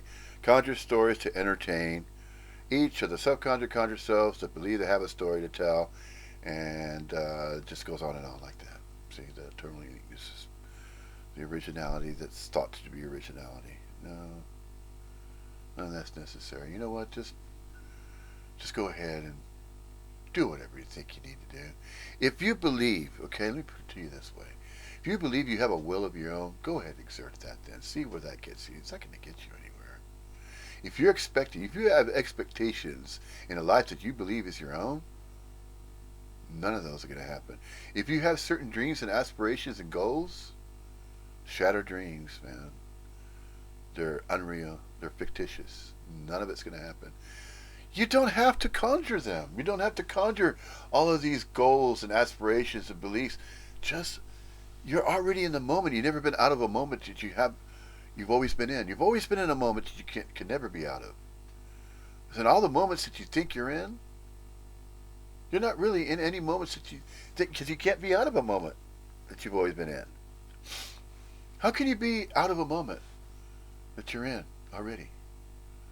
And when we say moments, in space and time, apparently, it apparently appears that all manifestations are appearing in space and time, but it's all temporary. So if that's the case, what happens after that? Is anything else going to happen after that? Am I going to notice anything different? After I can no longer feel this aliveness as though I'm feeling alive to being alive, awake to being awake. Once I can no longer express and speak using a certain language, English language as an example, once I can no longer do that, what happens next? What happens after that? Anything?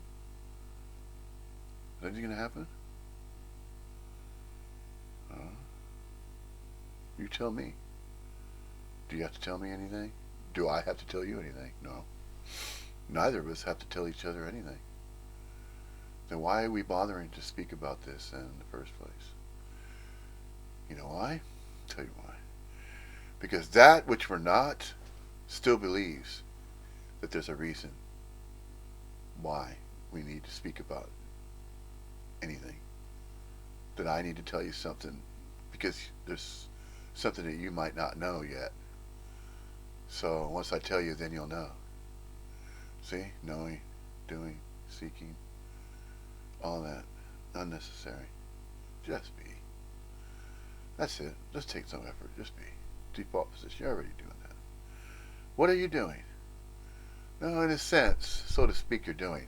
But you're not. You're not doing, you're being. So you're just being. So let it be, right? So you're being. Let what be? Well, it's going to be anyway, in all ways, how in shapes and forms, and however it's going to appear to be. Well, let it do that. You don't even have to let it. You don't have to allow it. Nobody allows anybody to be the way that they're being. They're just being the scene.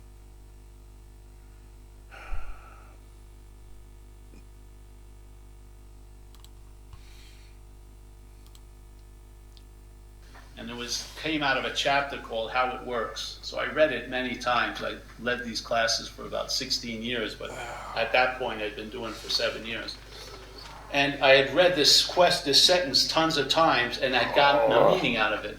But something had happened, and I saw it in a new light. And it's this is the sentence. It says, being convinced, and that's a beautiful thing, because it isn't, I was convinced, or I will be convinced. It's the act of being convinced.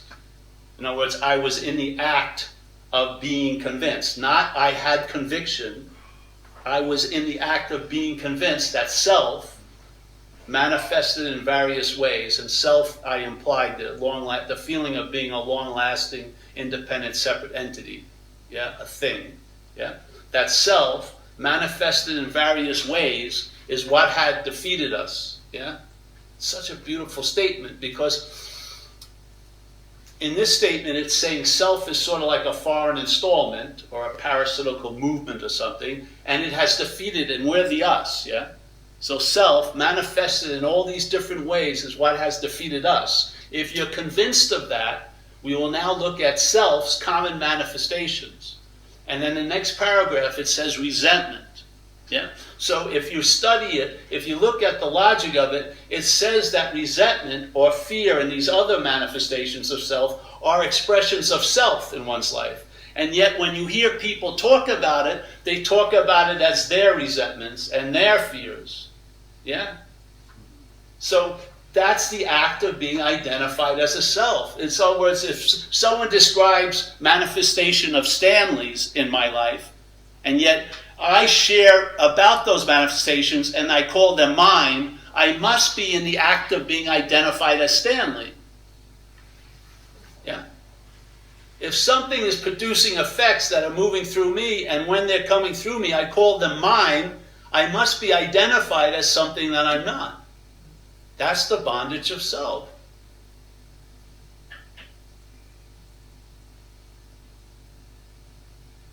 You are claiming its expressions as yours. How are you ever going to get out of something? How is self ever going to get out of self? And how could there be a freedom from self if self can never get out of self? The only way is to see you're not in self. Yeah? The only way to get out of an imaginary place is to realize it's imaginary. One movement implies its reality.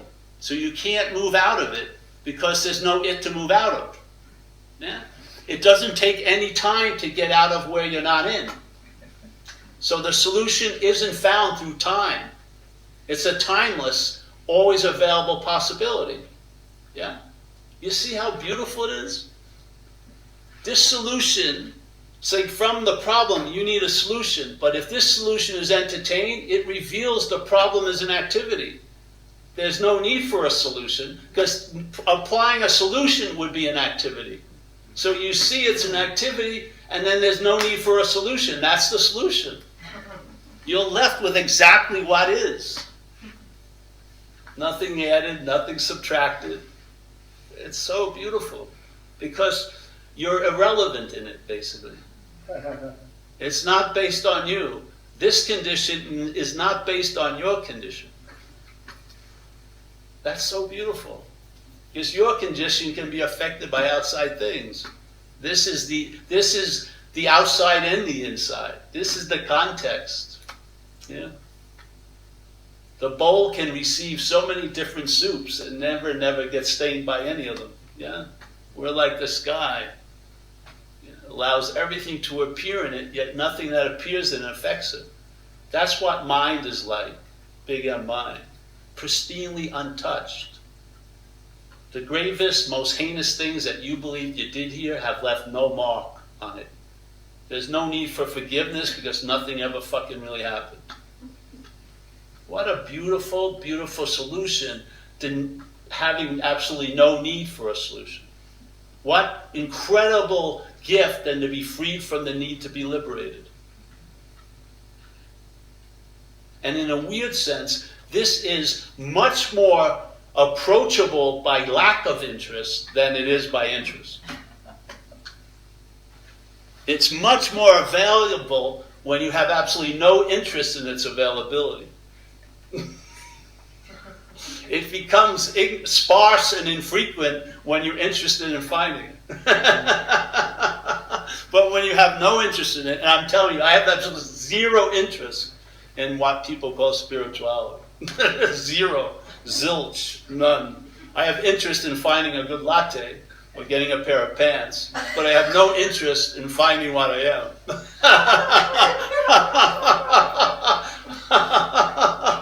That's a pointless endeavor. And the funny thing is, when you realize you're not an individual, you'll be more of an individual. Completely. Because all these little prefabricated mental ideas will be released. The fucking plant will be released from the pot. The fucking mental pot. Yeah? And it's really lack of interest, which is the presence. To me, the presence is undirected interest and attention, basically. It's not being directed by the mental state. So it's hovering like a weather front, and you sense it almost like a weather front. It's like a cloud that doesn't get blown by the wind or moved by the currents. Yeah? It's a cloud wherever you are. And to me, it's interest, undirected interest and attention. You have plenty of interest and attention to deal with what's available to do in a day.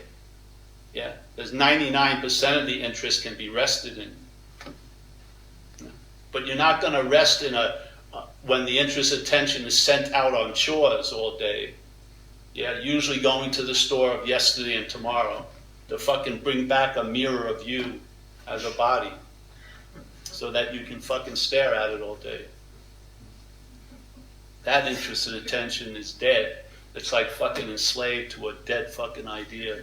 It's not enriching your day. It's enslaving you in a day.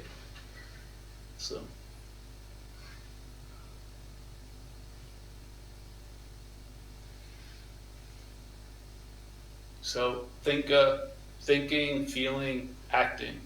Much different. We used to do this thing all the time.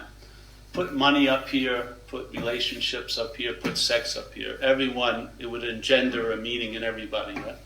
Based on what you think your conditions are in those areas. Now, you could weigh them. If we weighed them all together in this room, maybe it would come out to be about 4 pounds of interest, yeah? All right, I'm going to change the whole word by not changing any of the letters. My money. That's an obvious one. I wish all of you would have tons of money, but I don't wish you to have any of my money. Yeah? What's the difference? My, not money. Relationships. Yeah, relationships. My relationships. Jesus Christ. I've written like 800 pages of blogging on my relationship. Health. My health. It's usually different, isn't it? That's what's happening all day. Everyone's looking at what comes after. See what's seemingly before, which is the mind. That's our role here in the dreaming. We're giving everything all the meaning it has through the mind. Yeah, that's the selfing. If you see through that, and there's just money, health, and relationships, you'll travel lighter through all the topics of this life. Yeah. And if you travel lighter for a while, that's probably all you ever really wanted, because you'll lose interest in everything else that promise eternal lightness and shit like that. I'd rather have a contentment now than a future fucking enlightenment. I would. It's much more valuable. So, that's really about it, I guess. I keep talking. But I'm a believer that the message can be repeated because it's not a dissertation. Yeah. So it can be repeated because we'll find ourselves. It's like the mind's like a lazy Susan with a lot of openings. You never know what day you'll hit the right opening, where that one spiritual sperm will conceive the idea in mind, and mind will entertain the possibility, I'm not that. Instead of you trying to entertain the possibility of I'm not that, as I'm not that. Has it gone anywhere? Has it gone anywhere, the I'm not that, having an understanding that it's I'm not that? It really hasn't. When the shit hits the fan, the understanding's not there. But if what you are entertains what it's not, something can happen, yes. Yeah, it's beautiful. How it gets neutered is by us trying to get it, yeah. When what you're not wants to find out about what it's not going to go anywhere. It's lack of interest, it's not interest. Interest is the biggest deterrent. That's why I could look around this room and I could turn my will and my life over to not everyone in this room, but a lot of you. And you would do a better job with it than I would. Because there's way too much vested interest in this situation. Really. And it's really, I'll tell you, I'll give you an example. And I'm very well intentioned. I've had trouble with the digestion since I was young. Well, he's about to go into this, into an example. He's about to go an example regarding intestinal flora, and that there's this company that creates certain type of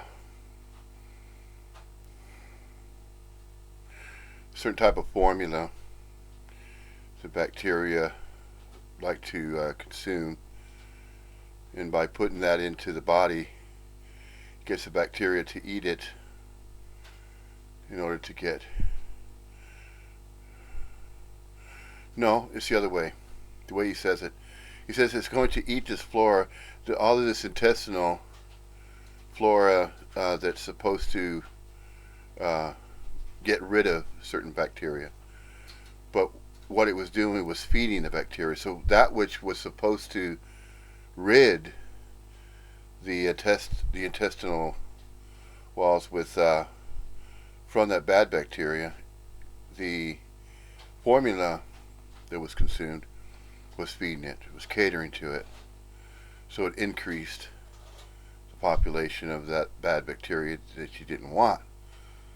So that really wasn't doing an effective. It wasn't helping any. But see, I wouldn't really use that as an example. To use an example would be based on a body-mind's idea of what it thought it needed to fulfill itself. what this particular body mind thought, and that's the best way to go about recognizing what it was not. This used to conjure up the idea that he needed to seek that which uh, would carry wisdom. In other words, knowledge. Seeking knowledge. This body and mind action figure wanted to fill its mind with as much knowledge as it could because it was trying to figure out, well, I need to know as much as I can so I could be intellectually adroit, I could be smart, and I want to use that intelligence in some way that'll make me feel better about myself, make me feel like as though I'm intelligent and not stupid, and that I know enough about enough subjects in life to carry on a conversation with other people, that kind of thing. And then it got to a point where, you know what, why am I doing that? And then am I doing that? And is it a means to some kind of end, or what's the purpose? Why am I trying to look into so many different subjects and trying to gain wisdom from them? What purpose is that going to serve? Is there any reason, purpose? And then that was by comparing the comparisons between Anthony Peake, which is a British consciousness researcher here in the UK, United Kingdom, and the American equivalent, ex-NASA physicist Dr. Thomas Campbell. And so by comparing what they were referring to, whereby these conscious researchers were trying to figure it out regarding what Don Hoffman is another birthday and birthright of a third type of conscious researcher. So you got these three guys. You have Anthony Peake in the UK, you have Dr. Thomas Campbell in America, and then the other American or Canadian, I believe, is Don.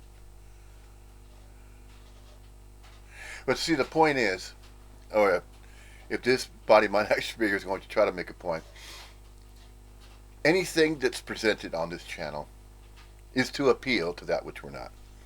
So if this is going to appeal to that which we're not, it needs to come up with examples so that the unraveling and the collapse can become, or seemingly become, 2x4 from, about, with, upon, and around that which we're not, which is the self-conjured self, to appeal to that.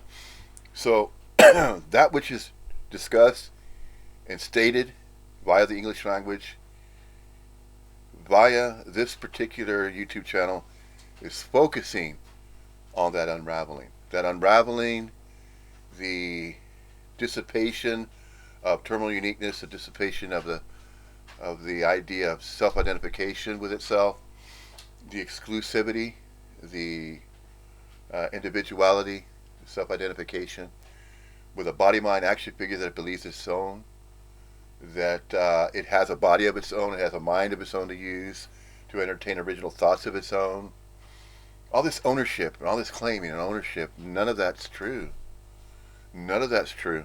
None of it is evidential. None of it's permanent. It's not exclusively so. It's not that way. It's not the way that it's thought. 2x4 from, about, with, and upon a self-conjured self that believes it has a body of its own to claim. And this birth name and birthright, this name, this birth certificate, it doesn't mean anything. It doesn't mean anything, but it means everything. 2x4 from, about, with, and upon, and around that particular body, mind, self-conjured self that believes that that birth certificate is significant. Because it believes it's significant in itself. In and of itself. 2x4 from, about, with, upon, and around itself. It believes it's very, very unique. Eternal uniqueness. And so, it's going to support that idea that yes, I have a certificate of authenticity. That's my birth name, birthright. My birth certificate is evidence. That's my evidence that I'm going to use. And that's my story. I'm going to stick it to it. And I have a story to tell. It's a very unique one. Nobody else has a story like mine. All of this. Me, mine, my own, myself. I did this. I did that. All these proclamations. No. They are not true. They're not so. And yet, the self-conjured self still doesn't care if it hears this message. Doesn't want to hear it. Doesn't want to know about it. So what is it going to do? It's going to either mock it, make fun of it, Ignore it. Point at any Neo-Advaitin, so-called Neo-Advaitin. Okay, of course that's just a label, just another entitlement, just another name, doesn't mean anything. And yet, the self-contract majority are going to mock and say, "Oh, those guys are crazy over there. Those Neo-Advaitins to speak that this way, this, that, and the other." Oh, what do you mean? I don't have a life of my own. What kind of nonsense is that? See, they're going to think that. They don't want to hear this message. It is rare. It's extremely rare. Very, very rare. And it's also a message that's avoided at all costs. The self-contract does not want it. If it knew that it was going to be like this, that it wasn't going to get anything out of it, it wouldn't even have bothered before. But once it hears about that it can't get anything out of it, it's going to avoid it, make fun of it, saying, those guys are crazy. They don't know what to talk about. I know what I'm talking about because I have my own thoughts. I have my own original thoughts and ideas. They work. They work for me. I know I'm right. I know it. See, that terminal uniqueness. So conjure self. That's too easy. That's very easy. It's always been easy to do that. And you know what? That's an excuse. That's an excuse to maintain that terminal uniqueness. The self-conjure self to maintain itself that way. That's an excuse to say, "Oh, those guys are crazy. They don't know what they're talking about. I ain't going to bother. It doesn't make sense to me. I ain't going to figure it out." It doesn't make sense to you? Of course not. It's not meant to make sense to anybody. See? That's the point. Neo-Advaita, it's not a teaching, okay? It's not a method. It's not skillful means either. It's not going to be offering you anything. There's nothing to sell, nothing to offer. And you know what? The books don't even have to be written. But you know why those books are being published? And here's one of the reasons, main reasons why. The reason why a Neo-Advaita is going to publish a book at all is going to appeal to that which we're not. It's going to appeal to that terminally unique self-conjure self over there that thinks it needs to read it off of a book. Well, if you think you need to read it in a book, and that's the only way you think you're going to figure it out, well then, go with that then. So, there's all these Neo-Advaitas trying to figure out a way. How are we going to get to the majority of these terminally unique self-conjure selves that are out in the world that believes that there's a world out there? There's a separate world out there. No. There never was a separate world out anywhere. We're the everywhereness. We're mixing with the absolute. Anywhere that you think you are, you're not in a fixed position. You don't have to go over there to be over there. You're everywhere already. So there are no fixed positions such as here, there, or somewhere else, or the name of a city or a town, or the name of a country on the planet. We're not even really on this planet. I know now that's really going to throw all kinds of lashings of disagreement. So this needs to be spoon-fed, if anything. It should be spoon-fed, just gradually. This is how and why it's been gradual. And this particular, and not on purpose, it just gradually happened the way that it's happened. Every presentation began to apparently appear to be as though it's evolving, as though there was additional information, new information be added. Nothing new is added. Nothing new has to be added to what's already been stated. I mean, thousands of years ago, the Upanishads, the Gitas, they're already complete. They've already been written thousands of years ago. All this is being said now via the English language. It's just a modern language, just a different language, saying the same thing that was stated in the Sanskrit thousands of years ago, but simply using the English language to make the same statements that were made by the gurus. And then the devotees became gurus, and then the guru-devotee setup and the satsang is still going on now. The modern day satsang to the west, the Western world, and the ancient East, just already had that established. And this is common. It's common knowledge, common information, common awareness, and naturally, just already immediately spontaneously recognized, because it originated in a certain place concentrated around that country, that particular country that is referred to as India. And it just so happened to have developed that way and appeared. It did. It just apparently appeared. So the Upanishads and the Gitas and all of that just apparently appeared to appear thousands of years ago, right around those areas, Himalayan mountains, Tibet, India, all those parts right there, where all the original Upanishads and all the Gitas, the different versions of Gitas and Upanishads were expressed and written down. Of course, it was first expressed verbally, and then it was scribed. It started out as Advaita, then it became Vedanta, and then you combined Advaita Vedanta, the speech of it, and the written bit, and then the was thought to be a teaching, spiritual teaching, and then thought to be the teacher guru, the guru, the teacher, and the student, the devotee, set up. And it was thought to be required to set up an ashram because those that were terminally unique were seemingly going to require a certain type of environment in a certain setting. And so they came up with these certain type of mantras, certain type of meditative practices, and repetition of that. So that's how and why teachings. It's not right or wrong. It's not to control masses or anything like that. None of those things. If anything was intentionally conjured to control masses, that was religions and spiritual beliefs and those type of things. To control the masses, intentionally try to get them to look. You should think this way. You should act this way. You should behave in this particular way. If you don't, you're gonna burn in hell. That kind of thing. The silliness behind religious beliefs and things like that. Yeah. If you're not a good person and you don't confess your sins to the Catholic, the Catholic Church and the ordained priests and all that sort of thing, Hail Marys and all that, you're gonna go to hell, burn in hell for eternity. No. All conjurings. Those were some of the first oldest conjurings that came of all these deities and gods and goddesses and deities, supernal beings and all that sort of thing. Angels, four corners of the earth, the revelation, all those things. All of that, a majority of that's symbolic anyway, symbology, and it was misinterpreted. No. But that's all right. It is. It's neither all right or neither matters or doesn't matter.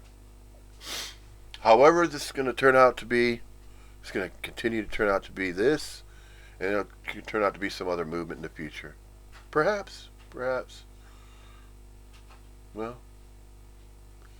it's just the way it apparently appears to turn out, where you had a spiritual New Age movement that went around prior to the establishment of the standard theological denominational type of religions and churches, things like that. That was established, and then you had the New Age movement happened through the 1990s. We're looking at timelines, and then nowadays, these years, there's this Neo Advaitin movement. Maybe there'll be something different and manifest in a different way in the future. Nobody knows. Does anybody care? Nobody cares. Nobody knows. No, it doesn't matter. Again, all of it doesn't matter. All of it's just conjured. It really is. Absolutely everything's conjured. It really is.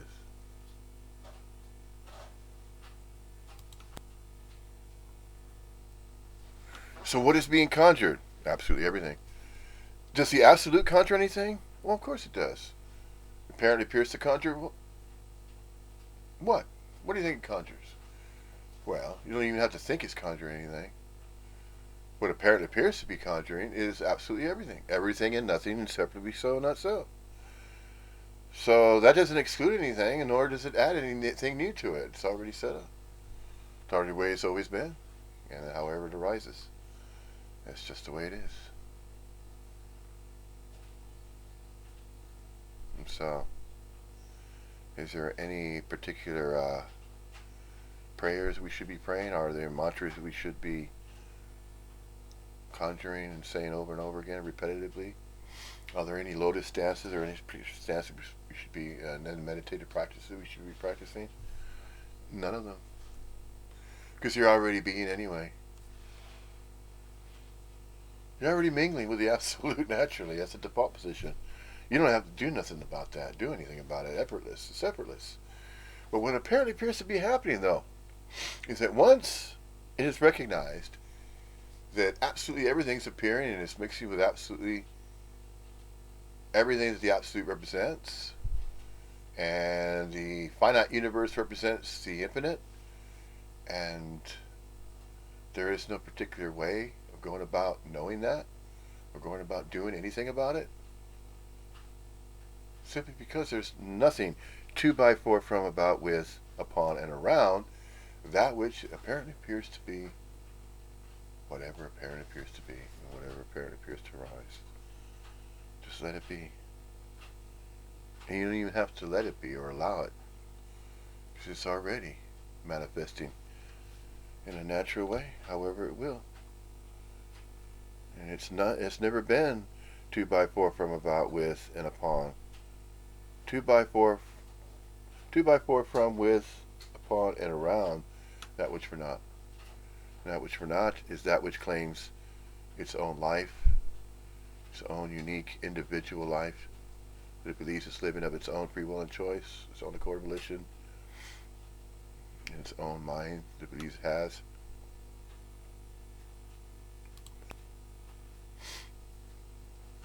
And that to, by, for, from, about, with, and around, upon. To, by, for, from, about, with, upon, and around that which it believes it is. Because it not just is. It's not just exclusively being what it is. It is also what apparently appears to be what it is not as well.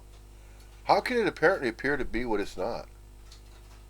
Well, because it could claim that it's not being a particular way. You can claim that too. You say, no, I'm not being like that. I'm being this particular way. No, I'm not doing that either. I'm not being that way. See, those kind of claims. That's what we're referring to. That which we're not.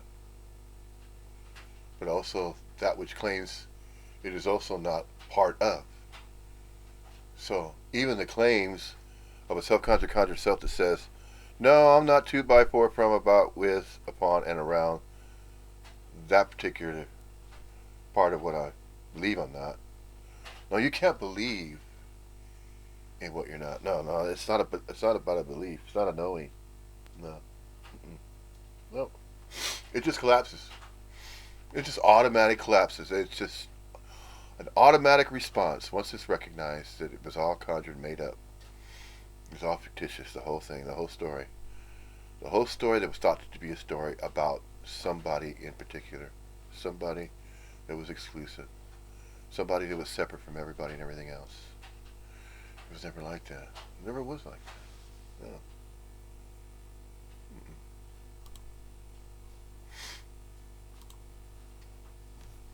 I was always seeking some relief, and I tried many things. Nothing seemed to really work. And so there was this stuff they were selling at Whole Foods, where it came from Canada. It came in these little bottles of probiotic. It was like $48 for a six-pack.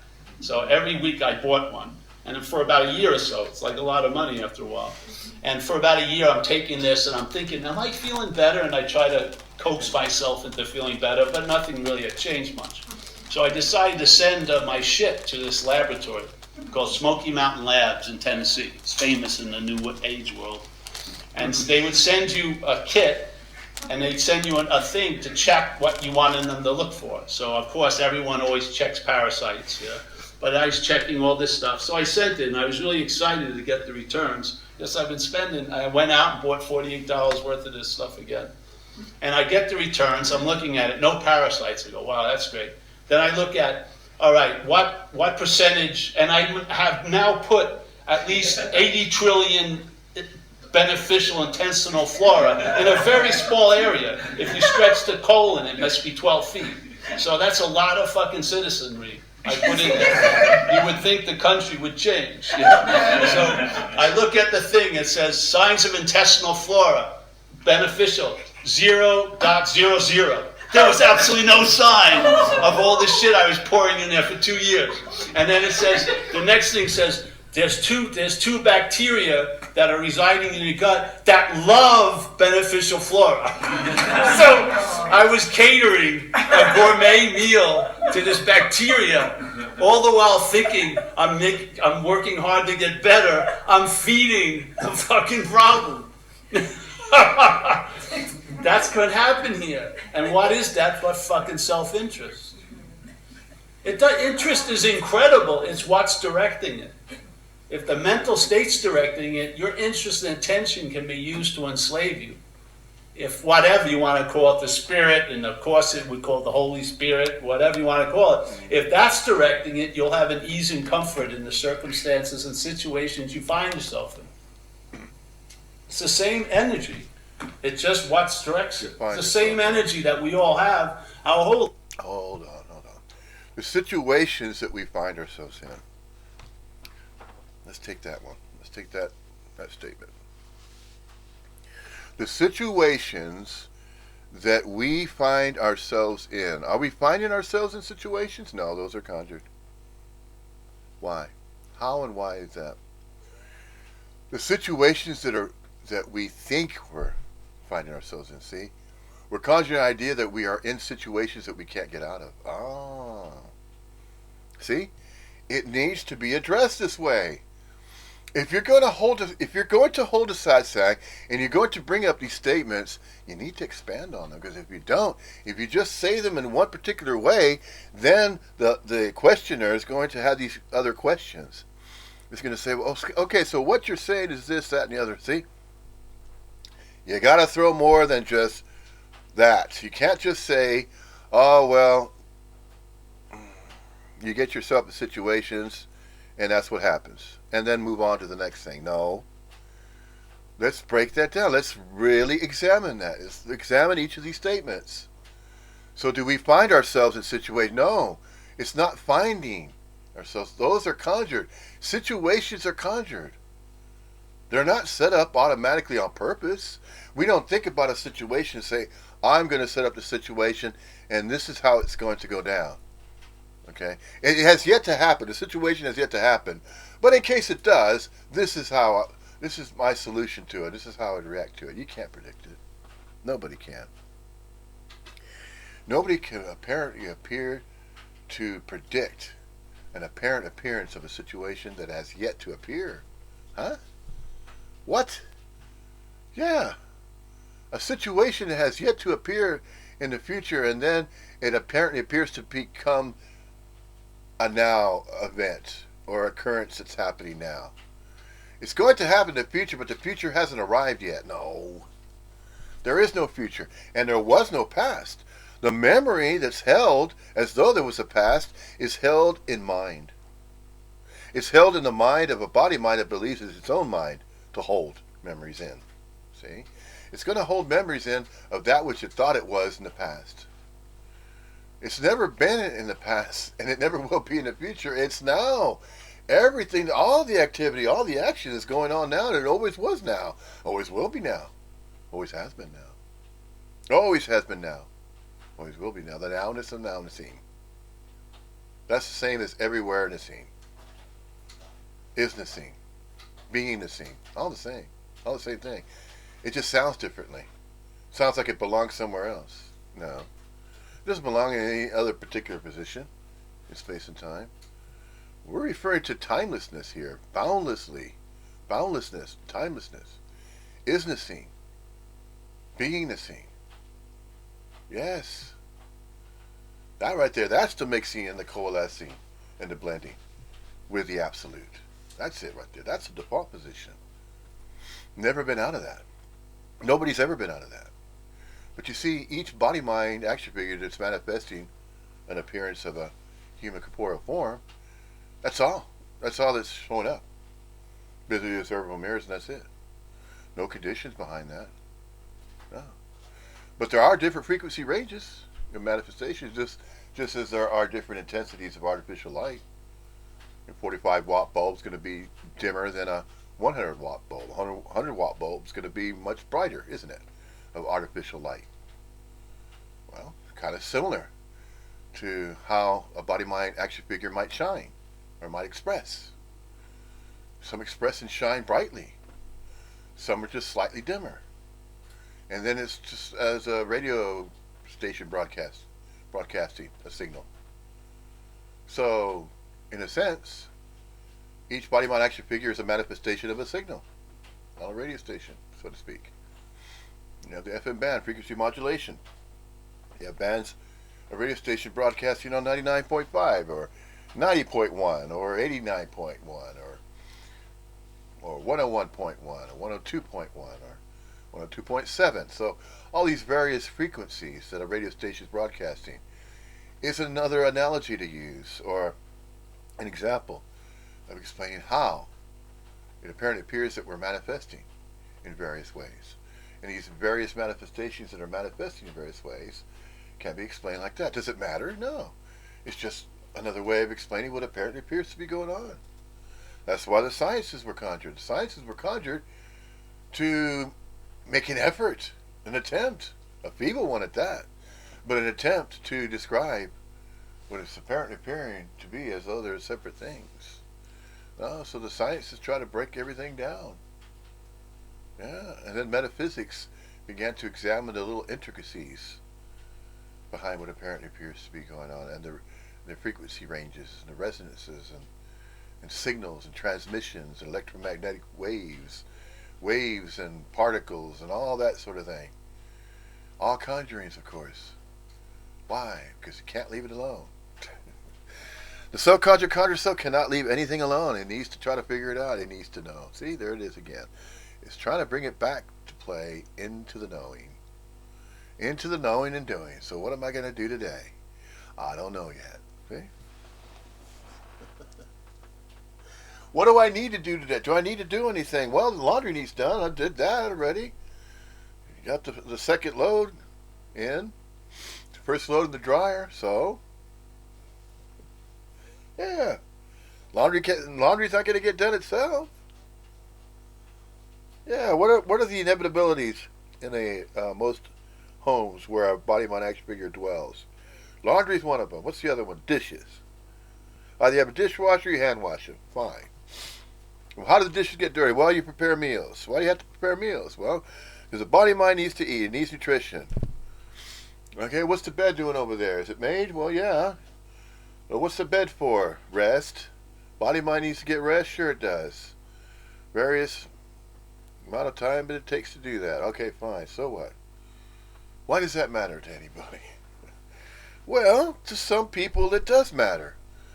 Because it's going to either, if they get enough sleep, it's not going to make them grumpy. They're going to get enough rest so they can go about their day, whatever they need to do.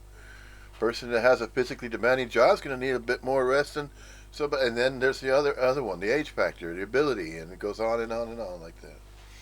So, stories. Yeah, everybody might has a story to tell. So, is one story better or worse than some other body mind story? No, body mind action figures have stories to tell. So they have stories to tell. Either they tell it or they don't. They write a book or they don't. They have interests or they don't. I mean, there's all kinds of hobbies that a body mind action figure can get involved with. So what? They have certain interests. Fine. Yeah. Well, is there a grand scheme? No. Is there a meaning, reason, and purpose to life? No. It's its own meaning, reason, and purpose. Life is its own, of its own accord and volition. Nobody can direct that. Nobody can redirect the current of a river. Well, beavers can create dams and they can suspend it for a little while, but no, that's not what we're referring to. As an example, as an analogy, referring to the current of life itself, the current of the absolute. Oh man, the absolute is appearing as however it will appear, and nobody can control that. No way. No way, no how. Can't even explain it. Can't even explain it, know it. And yet, the astrophysicist is trying to come up with a theory of everything. And then we've heard about Stephen Hawking's. And do we have to believe that? No, nobody has to believe in any of it. Because it's unbelievable, that's why. And then it's going back to, does anything that apparently appears to happen in life, or as life, as nature, and all this sort of thing, any meaning, reason, purpose has to be behind it. Does it have to be believable or unbelievable? So is there Is there that which is believable and knowable? So we're going to categorize it. We're going to place the knowables and the believables over here. And then that which is unbelievable and unknowable, we're going to categorize and place those unknowables and unbelievables over here. See? There it is again. Body, mind, action figures trying to seize control of that which they don't understand and that which they believe they have to understand. If they don't understand it, then it doesn't matter, and we'll just simply say, I don't know. Or they'll fence ride, say, well, we don't know because this, that, and the other reason. So they conjure up reasons, meanings, and purposes, and then it goes on and on like that. And see, it cycles that way. It keeps cycling over and over and over again because what is the business that the self-conjured self is involved with? The business of knowing. They're in the business of knowing and doing. Because what do they think they're doing? See, that's the other one. That's one of the main ones. What do I think I'm doing? Oh, well, I know what I'm doing. What? Don't you know what you're doing? See, like that. You should know what you're doing. You should know better. Yeah? How many times have you heard that? Yeah. You should know better. You know what? You need to work on your behavior. Your behavior's shite. You have a bad attitude. You need to work on your attitude. So next time I see you again, let's just be sure that you worked on your attitude. Just think more positively. You need to be more positive, okay? Because positivity is good. Negativity is not good at all. What are you going to learn from negative things? Well, you could learn from mistakes. What kind of mistakes have you made? See? And then it goes on and on like that. Did you make any mistakes? Right and wrong. Good and bad. See? Dualities. Good and evil. See? There it is again. So, is that right or wrong to follow dualities? No. It's just you're going to get certain results. How do you get results from anything? Well, it depends on what action you think you're taking. So you believe you're taking a certain action, see? And then it starts going into philosophies, I think, therefore I am, and all that sort of thing. Drop them all. You don't have to have any of them. You don't have to hold on to any particular philosophy or belief. Nobody does. Nobody has to because they're already being. They're already naturally being. There's no skillful means to being. It's, I think I'm going to be this way today. Maybe I'll be some other way tomorrow. But it all depends on what situations I get myself into, see? Nobody gets themselves into situations. Sure, situations can develop and appear in an environment, but that's temporary. All of it is. Every single situation scenario that a body, mind, action figure believes that they're confronting. See, if they apply a certain type of belief and they think of it as conditional, that's when they start interfering with the natural flow of however anything's going to appear. Should be able to spontaneously react to it all. Spontaneously. Oh yeah. It doesn't take much time to spontaneously recognize a thought, to know it. Very quick. There's a speed of light. It has a certain velocity, doesn't it? 186,000 miles per second. What's the speed of thought? Maybe a little bit faster than that, huh? Could be. Has everybody ever been able to measure it? Does it matter? See, you go in so many different directions, so many ways to examine that which we believe is a permanent state of being. That this is a permanent state. Solid, permanent, always going to be a certain way, physical, permanent. Oh, and when I die, it's no longer going to be anything. I'm going to be winking out of here, gone, disappear. Nobody will care anymore. Oh, there'll still be memories. There'll be other loved ones and people that you've met in the past, and they might live on. They're going to carry memories. Oh, yeah, I remember that guy. Yeah, I remember that crazy American, that lived here in Peterborough for a while, and he was talking some really crazy, weird shit, weird things. I didn't understand what the hell he was talking about. Does anybody know? Does anybody understand what this guy's saying? I don't know. Does anybody know what he's talking about? See? They might say that. So? Is it going to matter? When this is no longer appearing, when this body, mind, action figure is no longer appearing, is it going to matter to this? No. Will it matter to anybody else? Well, why would it matter to anybody else if they already believe that they're living their lives the way that they should live it? And if it doesn't sound, familiar to them, yeah, there it is. If nothing's familiar to, by, for, from, about, upon, and around that which believes is terminally unique, then what is it going to do? It's going to mock what it doesn't know. It's going to mock what it doesn't understand. It's going to make fun of it. It's going to point at it and mock it. And it's going to ignore it. And then it's going to continue however it believes it should continue to live and be and exist. And it's going to live its own life. It believes it has its own life to live.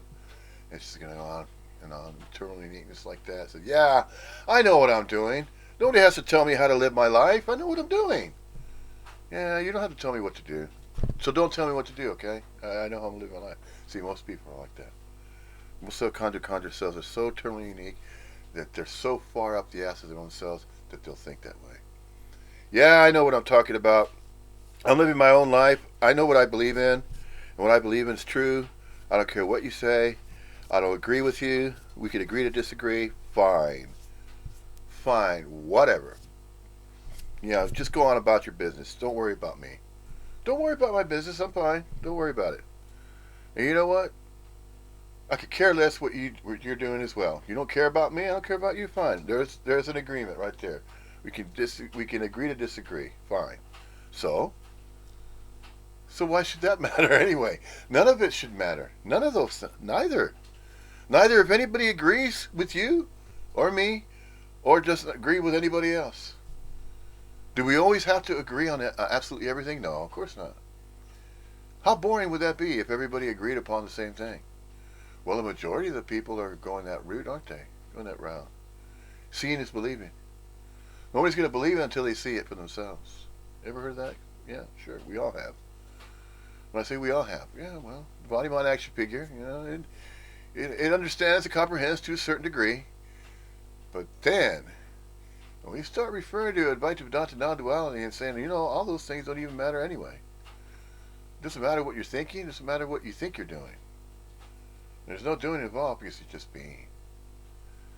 Okay, do we have to be in a certain way, though? See, there's another one. Then the questioner asks, is there a right or wrong way to be? No, never was. That's duality.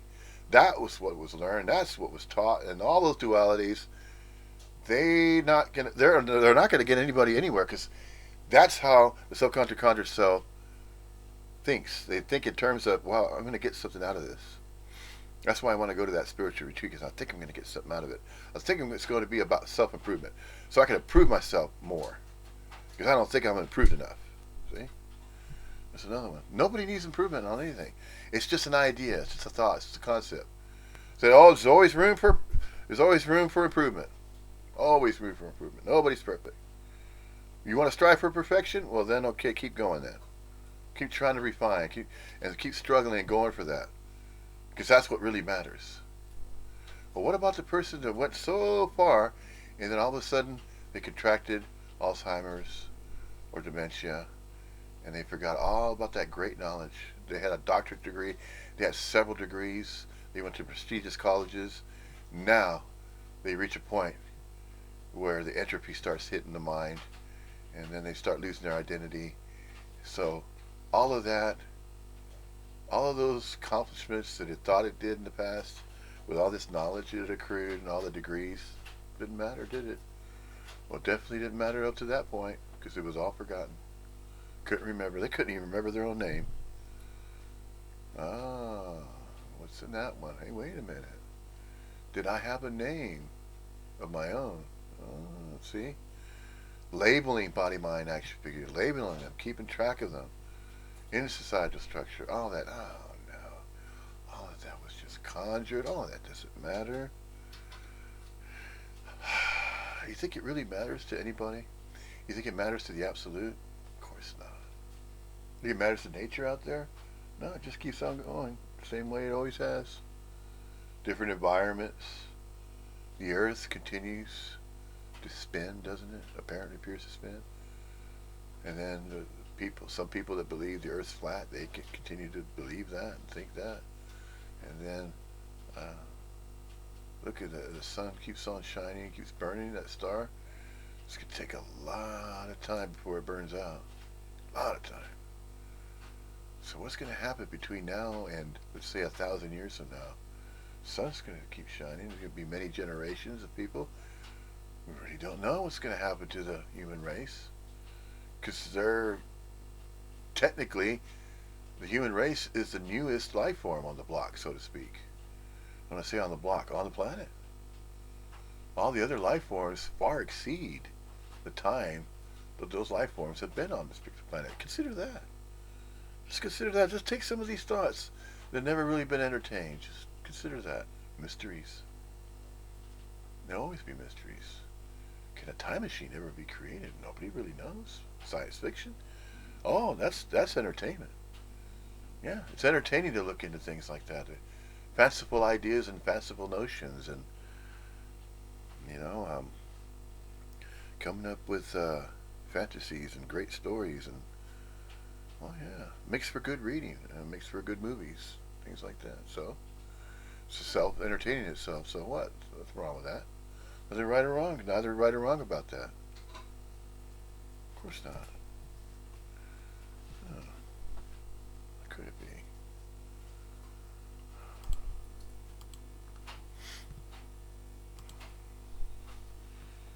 Moment is totally based on faith, really. We're believing this to be so, and so it seems to be true. Yeah. Just like the stock market is totally based on faith of the people who are participating in it. If enough people get fucking scared about it, it collapses completely, because it's all made up. The whole thing. Conjured. So people think they have to have faith, but the idea that they have to have faith is a faith that they don't have faith, isn't it? Isn't it? So their idea, so faith is always in action. We're the effect of faith all the time, and yet we're thinking that we're calling it like something I can have, but it's actually having you. Yeah? You're the effect or the appearance of faith. Faith is mind dreaming, basically. Yeah? So here's this faith. So let's say faith is put into a failed thought system. What's it going to produce with that failed thought system? Tons of fucking anxiety about what's not happening. Yeah? That same faith, if directed to something other than a thought system, may be used to enrich your day right now. It's the exact same energy. Exactly, completely. The energy is neutral. It's what it's put in that's how it manifests. If it's put into a failed system, you're going to be worried so much about yesterday and tomorrow, you won't seemingly be here right now. Uh-huh. That same energy, if it's put into a trusting system, which is not of self, you're going to have an ease and comfort in your life, even when it's uncomfortable and you're at unease. Tolerate it. Can you tolerate it? Can you take it? How much can you take? How much do you think Like the you're Course says, you and I are the dreaming of the dreaming. We forget that we're dreaming, and in that condition we give everything we're dreaming the power to affect us as the dreamt. That's everyone's day here, basically. Everyone here is dreaming, and in this dreaming, we're dreaming. I don't like to say dream, because there's no dream, there's dreaming only. So we are the dreaming of the dreaming. We forget that we're dreaming, which is impossible, but we can seemingly forget. In other words, it can appear to what's dreaming that it's forgotten it's dreaming. Yeah? That's the highest level it can get. It cannot forget it's dreaming, but it can seem to forget it's dreaming. Yeah? And it can only seem to forget it's dreaming in time. In the eternity of every moment, there is no possibility that dreaming could forget that it's dreaming. But in time, it can seem to forget that it's dreaming. Once it seems to forget that it's dreaming, suddenly everything that you're dreaming now has the ability to affect you as a dream. So one thought can ruin your weekend. Yeah? You believe you're the owner of the thought, then the thought owns you. You believe you're the feeler of the feelings, now feelings own you. It's amazing. And it's amazing not to see it. If you see it, that's it. That's the one quality it can never manufacture. It can have a story that you were seeing, and it can have a you story that you will be seeing, but it is not seeing now. It's seen. The activity that most of us are looking from can be seen from seeing. You precede it all. But what it does, it presupposes that it's you and you're before the seeing, that you're the seer. That which comes after is implying it's before. That's the little charade. You would believe that everything follows the way we see time, but the mental state doesn't follow it. In the mental state, that which comes after can seem to be before. So it's an idea that you're a long-lasting, independent, separate entity that arises after consciousness or in consciousness, and when you're attentive to it, it implies it's before consciousness. And now at that point, anytime you entertain freedom as that, where the freedom is from it. But if you try to get out of it as it, you never get out of it. If you keep trying to escape an imaginary place, that's the biggest place, yeah?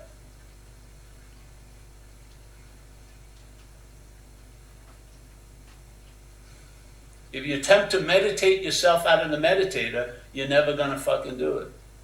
The meditation comes after the process of being the meditator.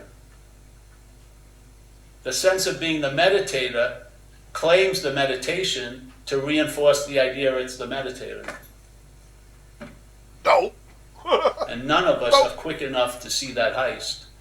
But what we are sees it completely. But what we're not will never get to the point of being able to see it. Because what you're not is part of the process. Why are you bothering? Yeah? What you are is before all process. Why are you bothering to do that? That's the beauty of it. Huh? You're not trying to attain a quality, you're just recognizing, like we say in AA, an unsuspecting inner resource. It doesn't mean it wasn't there, it was just unsuspected. Yeah? Once it becomes possible, it becomes obvious. But first, the possibility is what's keeping things at bay. Because our desire or any drive to be as we are, which is free, has been commandeered, and now you're trying to be free as the non-existent thing, not from the non-existent thing.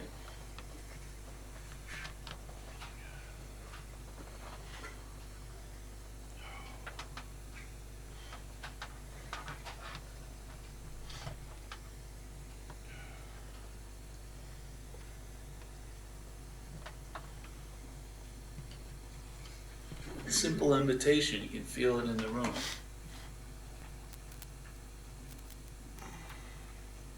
And you don't even have to call it you, it is you.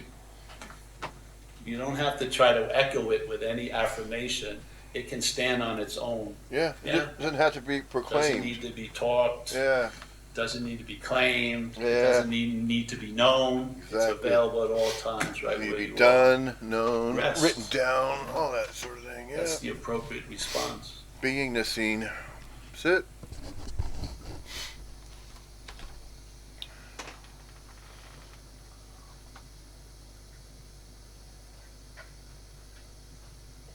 So, any questions? No?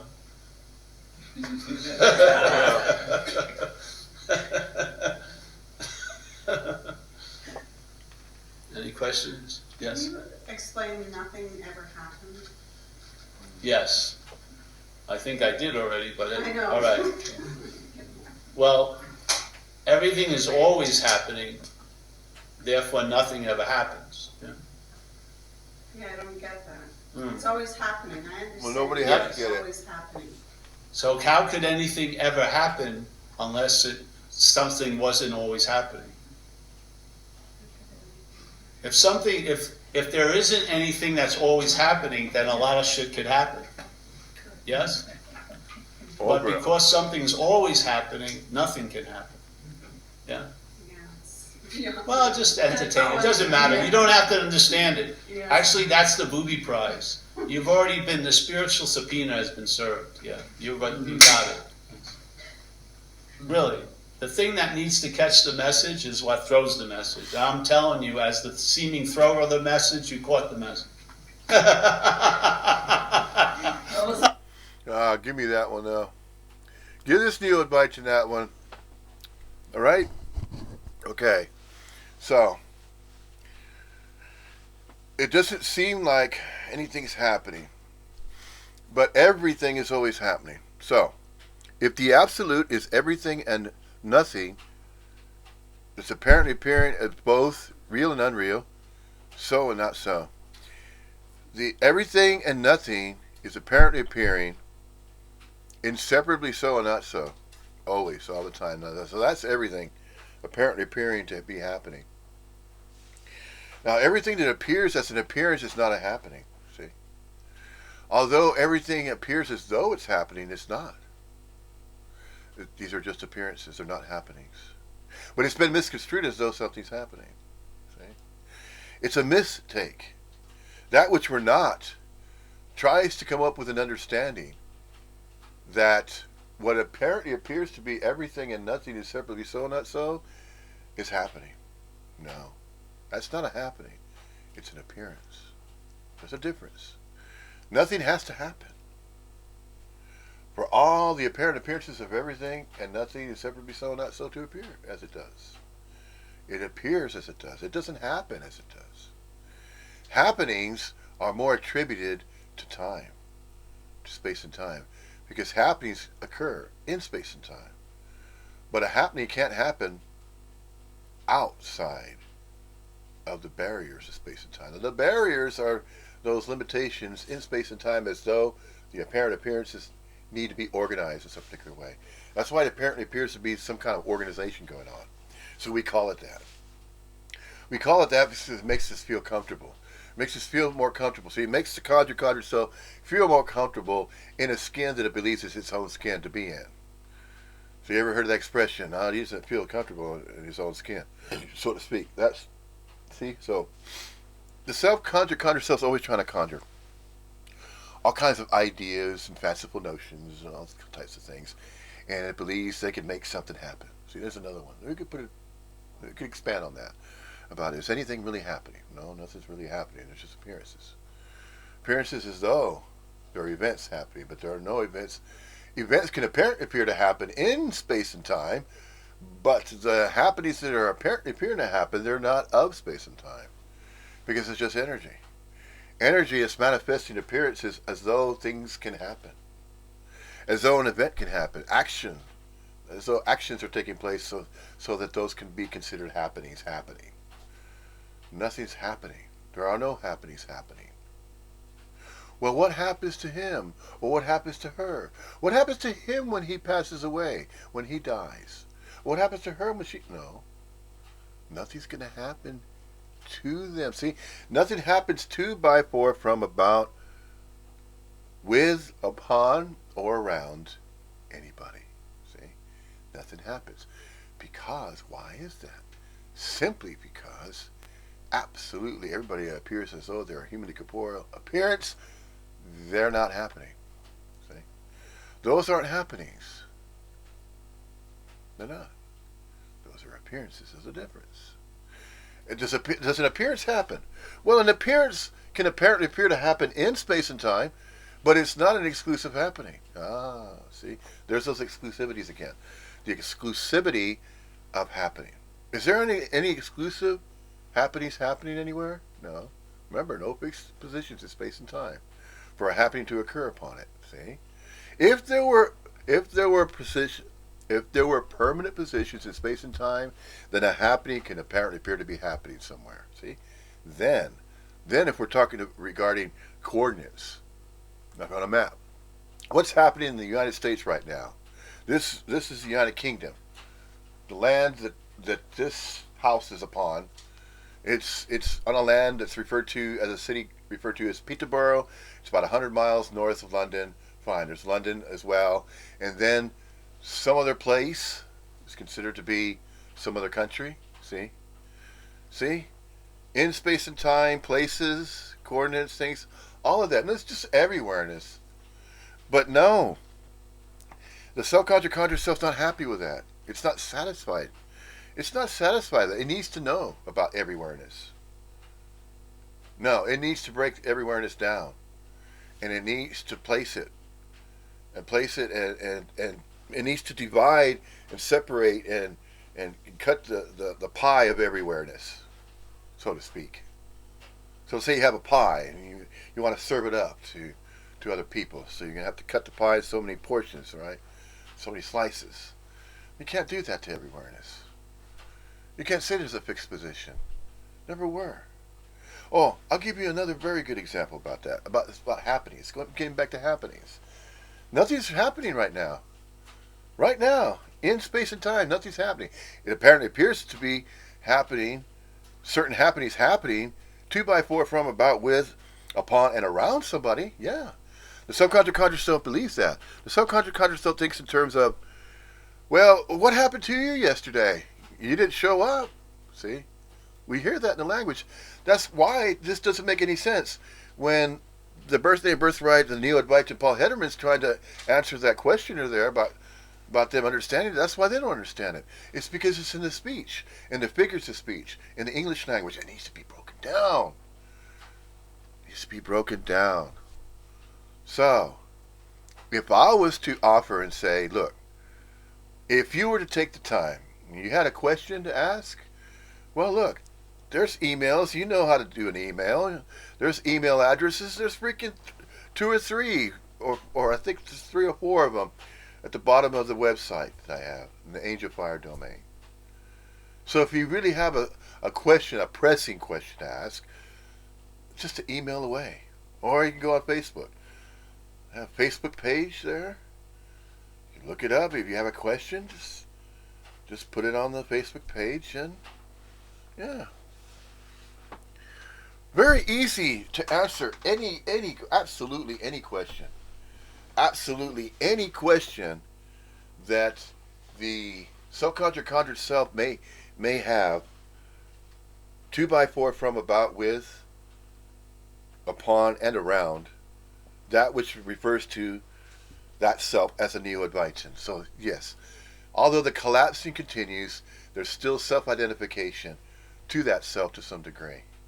But whilst it's in the act of collapsing, it is going to represent that self as a Neo-Advaitin. It is no longer going to be referring to terminal uniqueness, separations, not self-identifying with nothing singular. There are no singularities, there are no exclusivities, there's no subjectivity. It's not going to refer to any of those ideas or concepts anymore. None of those dualities. The Neo-Advaitin can no longer return to dualities or the world of the subconscious conjured self. That kind of world never existed. It doesn't understand. It doesn't have to understand it because there's no understanding required for that which is fictitious, that which is made up. It's conjured, it's made up, so it doesn't matter. Never did. That's right. Oh, I wasted my life all that time. I was living in the past. I was wasted life. There's no such thing. And time is not wasted as well. There's no such thing as wasted time and wasted life. No, nothing's wasted. Nothing. Absolutely nothing can be wasted. Energy can't be wasted. It can diminish and then it can reappear somewhere else that appears to be another coordinate in space and time, as though there's someplace else for that to appear. But appearances, disappearances, and reappearances, are they appearing in a particular coordinate in space and time? Oh no.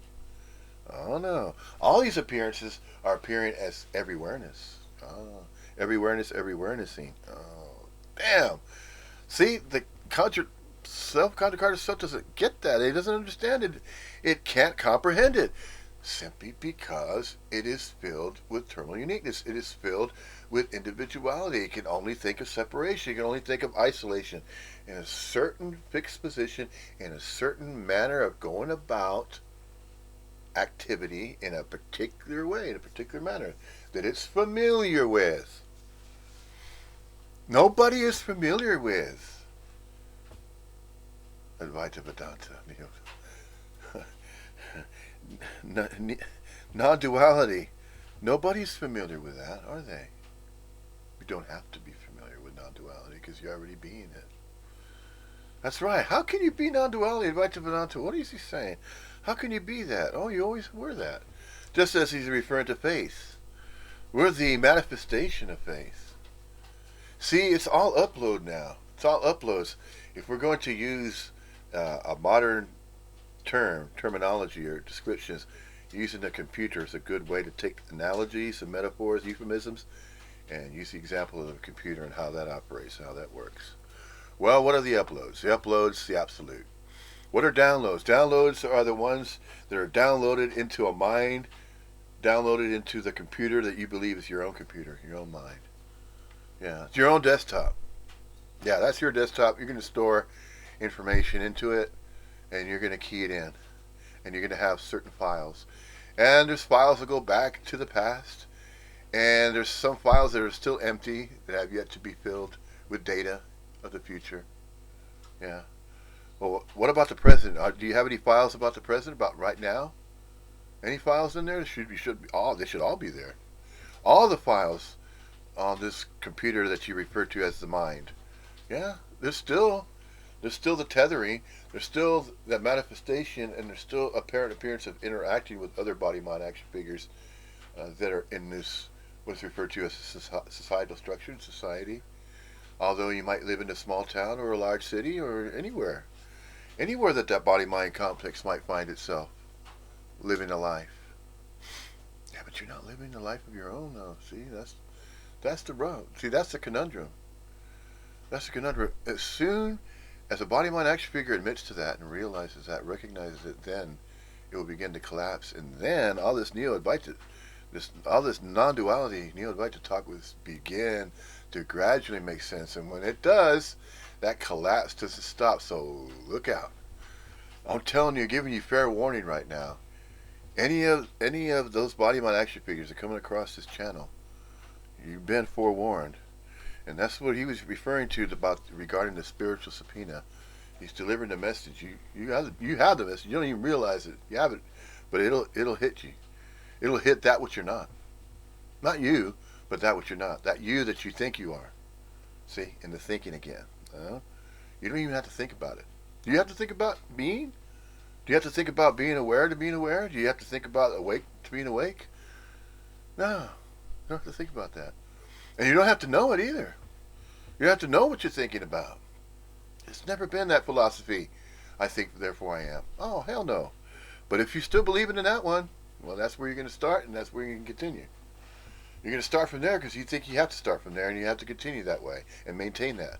Well, I think, therefore I am, so I'm going to have to keep thinking about what I am the rest of my life. No. You don't have a life. See, when you say my life, right there, that's already the self-conjure self. Self-professing, see?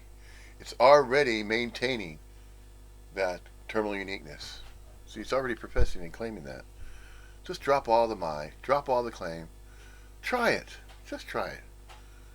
Try it. And then put that one on and think in terms of, it's not my life, there's just life. There's not just compassion. I'm not a compassionate person, there's just compassion. I'm not loving, I'm not unconditional loving, or I'm not conditional loving. There's just loving. So I could be loving. There you go. That's better. Yeah. You can be loving. Because that should be the default position anyway. In your innocence, you should have been always loving. What was interfering with it? Well, there could have been parental figures. It could have been somebody, a bad uncle. Oh, there's all kinds of examples that may have interfered with that natural flow of the innocence. And that innocence, yes, that's part of the absolute right there. That innocence is the absolute. Innocence is a representation of the absolute, so to speak. It is. Because right there, it's naturally unconditionally loving. It has no conditions to love anything or anybody else in some particular way. No, of course not.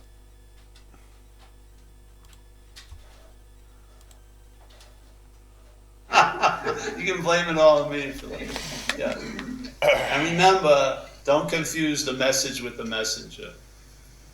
There's no one here who's fucking pure as the action figure.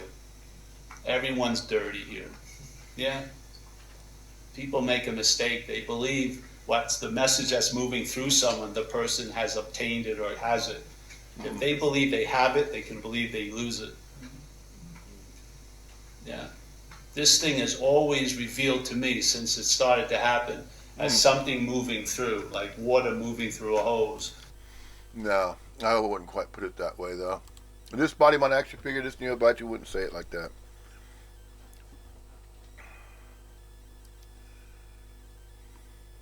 Let me get him to repeat that again.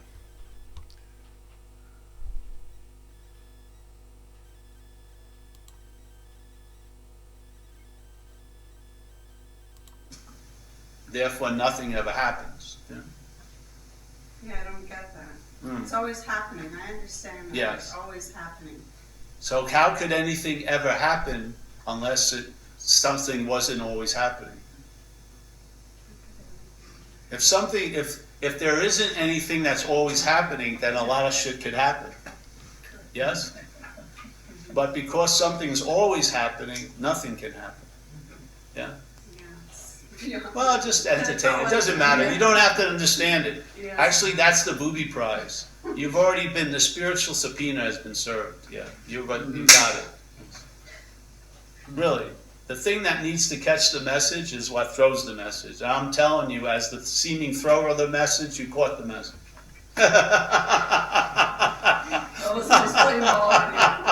You can blame it all on me. That they've been in it. They smell just like everybody else. They flip out in traffic. They're fucking giving the finger, flipping. People make a mistake. They believe what's the message that's moving through someone, the person has obtained it or has it. If they believe they have it, they can believe they lose it. Yeah. This thing is always revealed to me since it started to happen as something moving through, like water moving through a hose. Not one time did the hose really, it may have thought it was the water, but this is just a fucking action. As the seeming thrower of the message, you caught the message. You can blame it all on me. Fucking losing track. Yeah. God damn it. And remember, don't confuse the message with the messenger. There's no one here who's fucking pure as the action figure. Everyone's dirty here. Yeah? People make a mistake. They believe what's the message that's moving through someone, the person has obtained it or has it. If they believe they have it, they can believe they lose it. Yeah. This thing is always revealed to me since it started to happen. There. This thing is always revealed to me. Must be very careful with that one. Seriously. This thing is always revealed to me. No. Nothing reveals anything to anybody. Oh. See, you have to say it that way. It needs to be presented that way in the English language. Nothing needs to be presented to anybody because there isn't anybody that exists individually, independently of their own accord and volition. So nothing needs to be revealed to anybody. Nothing needs to be revealed to, by, for, from, about, with, upon, and around nobody. The revealing naturally happens. Now, when I say the revealing happens, the revealing is not even a happening, it's just a revealing. A revealing regarding the absolute, because you're already mingling with the absolute, so that's already revealing. Constantly revealing. What is it revealing? Absolutely everything and nothing, inseparably so and not so. That's what it's revealing. And you're already naturally that. You're with it. You're already along with it. See, you don't have to know it, though. See, that's the thing. A self-contractor so believes it has to know that, but it doesn't. It doesn't have to know that. It doesn't have to figure that out. It doesn't have to know it. Because it's already naturally doing it. What is it doing? It's already naturally mixing, coalescing, blending, merging, constantly. You don't have to think about that. Never. Don't try to think about it. If the moment that a subconscious self tries to figure that one out and think about it, then that's not it. Then it's conjuring all over again. Leave it alone. Leave it alone. You don't have to do anything to it. You don't have to know about it. The absolute. You're mingling with it already in harmony. Leave it alone. Let it be. It's doing its own thing, so to speak. It's already being the beingness of the absolute.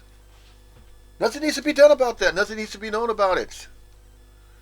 There isn't any teaching that has to be conjured. No spiritual teaching. No special guru needs to be dressed up in a certain way. No particular whole wall of all these saints and masters and gurus and all that. That's all crap. That's not necessary. Those are just imageries. They're images of body minds. Having a picture on a mantle of, of Ramana Maharshi. There's a picture of him. So what? It's just an image. It's a picture.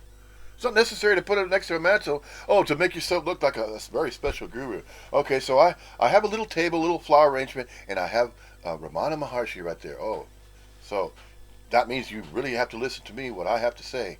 And what I have to say is always something that you may not have ever heard before, and so you need to hear me. You need to spend your money and go and have a spiritual retreat with me, have residentials. Here's where I'll be next month, and so like that. Not like that, though. See, that's what they're doing. They're turning it into a fucking business. It's the same thing that's going on in the Western world with the religion, Christianity, televangelists, all that crap. It's already been done before, but don't fuck it up like that. See, that's where they fuck it up. They turn it into something that it's not. It's not a spiritual teaching. It's a fucking fact. It's an obvious fact. You don't get it, that's fine. Even if you don't get it, that's fine. But you don't have to dress it up and get it to appear. So the guru getting his feet kissed. That's fucked up right there. That doesn't need to go on. But look how gullible they are. The body mind action figure that's kissing the feet and calling itself a devotee of a guru. That type is the same exact thing that's going on with Christianity, whereby the healing of hands, they go up to the pastor and he holds his head and he speaks in tongues and he's claiming he's speaking in tongues and all that sort of thing. It's all conjuring bullshit, man. It's all fucking stage show. It's all conjured and made up. It's not necessary. Those theatrics are not necessary. But you know what? The person that thinks that they're doing something, see, they think they're doing something that's going to help some other body, some other person. No help's required. Not that kind. Not that type. And even if it is meted out and there's some type of help that's visibly observable and it's as though somebody is helping somebody else out. Yeah, but that's temporary. What about a long-lasting maintaining of help? See? That can be accessible, but still, in the long run, does that really matter? But think about that for a minute. No, it doesn't. Of course not. Why? Because it's all temporary anyway, isn't it? It's just stretched out for those that have a bit longer life to live. And when I say stretched out, longer life to live, referring to that indeterminate duration in space and time regarding that which, let's say, is in a safe environment it might live in. It's eating relatively healthy foods. It has access to food and drinkable water, potable water, and that kind of thing. And so it has a chance for life to live through it for a bit longer duration in space and time. Yeah, but what does it matter where body mind action figure appears to be living, or how long it's going to be living, or how long it's going to be appearing, manifesting? It's just life. So leave it alone. It doesn't matter. It doesn't matter how long, the time, or whatever it's doing. It's going to find a way to just simply exist, simply be, and leave it at that. And day by day. Don't worry about tomorrow. Don't worry about what you did in the past. And try not to make the same mistakes ever again. Think about that you're already fulfilled. There's nothing else you need to find to be. You're already complete. You're with that which is the absolute, which is complete, whole, perfect, just as it is. So go along with that. You're already going along with it even without knowing it. You don't have to know you're going along with the absolute. No. And you don't have to do anything about it. That's the beauty of it. Just go along with it. Just by simply presence, just beingnessing, nownessing. Very, very easy, isn't it? Takes no effort. It's effortless. Obviously, it's effortless. as something moving through, like water moving through a hose. Not one time did the hose really, it may have thought it was the water, but this is just a fucking action figure. If you followed me by 11 o'clock, you'd be bored in the AM. You would. There's nothing special. And I always say to people, if you think someone's special, go to the bathroom after they've been in it. They smell just like everybody else. They flip out in traffic. They're fucking giving the finger, flipping out. Yes. Loving gaze doesn't mean a fucking thing. It's not an indication of anything. Yeah, Muji. Yeah. You're just awake to being awake. Muji and it's actually quite Totally. ordinary. They're no If you were fucking looking better for than something, anybody this else. ain't You the know what? fucking You need to place hear for you. this. Really, and No, people who, this really needs to be said. No, you don't need to, but I'm going to say it anyway. Somebody needs to say it. Loving gauges from fucking Muji. Let's me kiss my feet. Fuck you. All that fucking shit don't matter. Muji's no better than anybody else. Yet the devotees think that he is. So they kiss his feet. What the fuck are you doing? You don't have to do that. The see, but still. Gullible. Fucking mindless. Gullibleness and... No, really, seriously. In a sense, it's kind of fucking vulgar, really. You know? What the fuck are they doing? It's fucking It's idiotic. It really is. There's a lot of ignorance and stupidity that's witnessed. Ignorance and stupidity like that. Oh. Yeah, singing around the campfire, kumbaya. All that shit. Oh, everybody thinks lovely. Oh yeah, the nuclear war starts. Oh, it's okay. Our skin's gonna melt away. Oh, isn't that nice? No. Golly.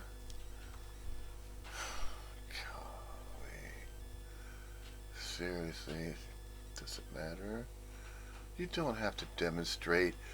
You know that. Oh, look at me. I'm a devoted devotee. I'm kissing feet, so I'm gonna be in favor of this guru. Oh, and then I'm gonna live forever in this state of love. And these certain states, none of them are permanent. You're taken to be this body-mind, and that it always has to be happy. And it always has to be in a condition of happiness and loving. And if it isn't, oh no, I better get back to loving. I can't have a bad thought. Oh no, I can't be thinking in a negative way. Oh no, if I am, oh no, that means I'm straying from the past. I need to get back to do what Muji told me to do. Eckhart Tolle told me to do this certain thing. I should be thinking in a certain way. I should be behaving a certain way. No. Just a neutrality, the perfect balance. It's the absolute. You don't have to kiss anybody's feet. No, you don't have to do that. Silly. Come on. know me, I bet you they can say with no question around it that they've got nothing from me for fucking 8 years, 10 years. If they call up and they haven't seen me in a long time, anything new? No, there's nothing fucking new. It's the same thing. We don't have intensives, we don't have retreats, we don't have anything like that. We don't have personal counseling, nothing. I have too much respect for you. You know it already. Yeah? You don't need a huge, and why would you want to go on intensive? Isn't today intense enough? This place is the biggest freaking intensive. Why do we need to contrive an intensive? This is insane on you. Hey, come on in, honey. We're almost over. So. Yeah, see, the thing is, if you keep receiving nothing, it's actually shows itself to be everything. And nothing is the gift that keeps on giving because there's no running out. And if you collect a lot of something, it's always going to add up to nothing anyway. So why not start at nothing? Just start at nothing and stay at nothing. Yeah. Break through the desire to do something. Just sit with it. Sit. Yeah. And become you are what you're looking for. Being. Completely. Witnessing. Like St. Francis says, what's looking is what you're looking for. Or said. Fucking hell. It doesn't say what's looking and then 50 pages of requirement for you to go through to become what you're looking for. Yeah. It's what's looking right now is what you're looking for. Mm-hmm.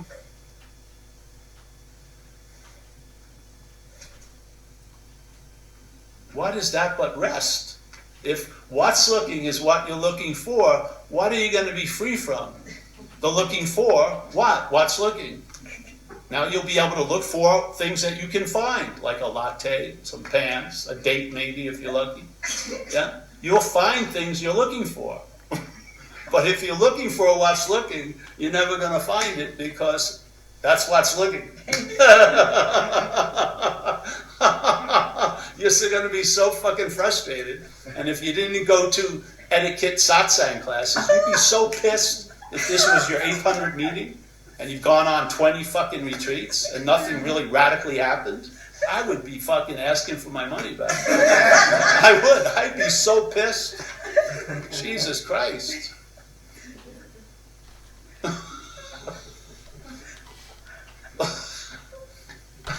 One thing, junkies are very pragmatic.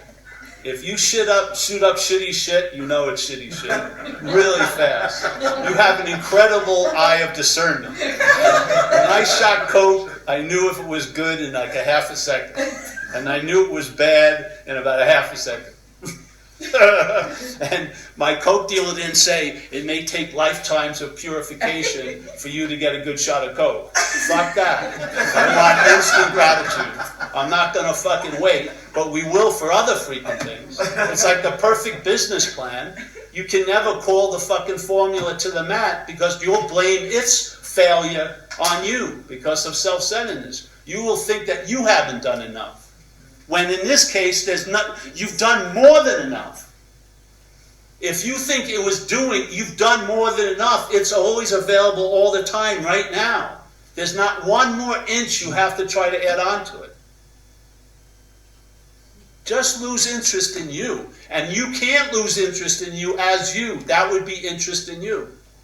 Yeah? We have a statement in AA. It says, it's the most important statement in the book. It says, quit playing God. All right? So, okay. So let's say what's playing God hears that.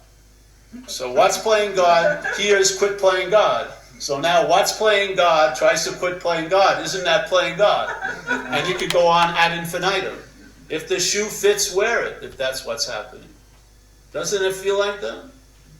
Self's trying to get out of self, and it doesn't seem to ever complete the mission. It gets temporary reprieves, only to reinforce the one that wants to get out more.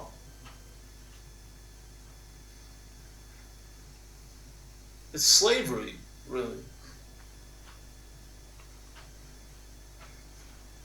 Fucking sadomasochism, what it is. Mike? Whoa. Slavery? Not only is it fucking slavery, it's sadomasochism, in a sense. It's self-deprecation is self-affliction. Yeah, self-affliction of unnecessary concerns and worries of that which cannot be controlled. Doesn't have to be controlled. Life has to go a certain way, doesn't it? 2 by 4 from, about, with, upon, and around. Self-conscious self, their life has to turn out a certain way. And when it doesn't, man, do they freak out. They react. Damn, why did my life turn out a certain way? And then they have regrets, and then they let those fester. And just hold on to all these thoughts and these notions. 2 by 4 from, about, with, upon, and around themselves. It's all about me. It's about my life, how my life should have turned out. Should have turned out a specific way. I have certain conditions that need to be met in my life. See, like that. Man, those right there, those unrealistic self-afflictions, those unrealistic expectations about life. 2 by 4 from, about, with, upon, and around the life that the self-conscious conscious self believes that it should be living. It should be, should have, would have, could have. It should have, would have, could have. It lives in a world of should have, would have, could have. And it lives in the beliefs of its own self-conjuring. It self-conjures beliefs regarding how it should behave and how it should be, that it needs to be in a particular way. It needs to know about how it's being, and it needs to take action about how it's being in a particular way. It needs to appear in a certain way, to, by, for, from, about, with, upon, and around others as well. Others that the self-conjured self believes are also just as separate and unique, and terminally unique, just as they are. So they believe in separation. They believe in other individuals. They're living their own lives. You're living your own life, aren't you? Because I know I'm living my own. See, the conjured self will have these conversations with other self-conjured selves. How you doing? I'm doing all right. What'd you do the other day? Oh, well, I went to such and such place. Yeah, I went to such and such restaurant. Yeah, yeah. They had nice food. I'll tell you about that sometime. Yeah. Oh, okay. Yeah, maybe I should go eat there sometime. You know, small talk. There's nothing right or wrong about small talk, but hey, did you hear about this one guy? He's talking about non-duality. Some crazy Yank. Yeah, see, I'm in the United Kingdom, and that's what they would call Americans, Yanks. Yeah, this Yank's talking about this weird shit. He said something about Advaita, neo-duality. What? Not? Oh, yeah, I think he said non-duality, whatever that is. Have you ever heard of that? No, not really. Yeah, I don't know. It just didn't make sense to me. So, if it's not making sense to, by, for, from, about, with, upon, and around anybody, they're gonna leave it alone. They're gonna ignore it. And you know what? That could have been something that would have saved them a lot of time and a lot of concern. In fact, it may have even helped them in some way, and they wouldn't even realize that they would have benefited from it. Does anybody benefit from non-duality? Well, in a sense, it could be construed that way. It could be looked upon that way, because there would be the elimination of self-affliction, first of all, unnecessary self-afflicted anguish and anxiety and all these negative thoughts and feelings, and may even prevent suicides. Yeah, you could even go that far to saying that non-duality could actually prevent unnecessary, unexplainable suicides from happening. Yeah. Body-mind action figures taking their own lives. The message of non-duality of Advaita Vedanta can actually dispel that idea, those thoughts that are entertained by, and from whatever reason. A body-mind, if you think about it, think it's true. Because if a body-mind action figure already self-loathes itself, and it doesn't have any self-esteem, and it's really reached its wit's end about life, and life's not going its own way, and it would be too easy to want to do that, and they would consider taking its own life, wouldn't it? But if it understood the message of non-duality by Vedanta, then there wouldn't even be any entertainment of suicidal thoughts whatsoever. Not at all. None at all. But it all depends to what degree that terminal uniqueness is.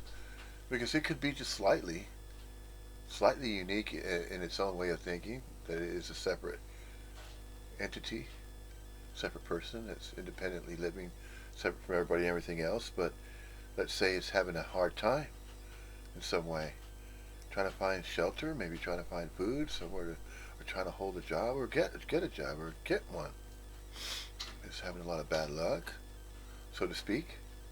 It's not all about luck, but certain situations happen to certain.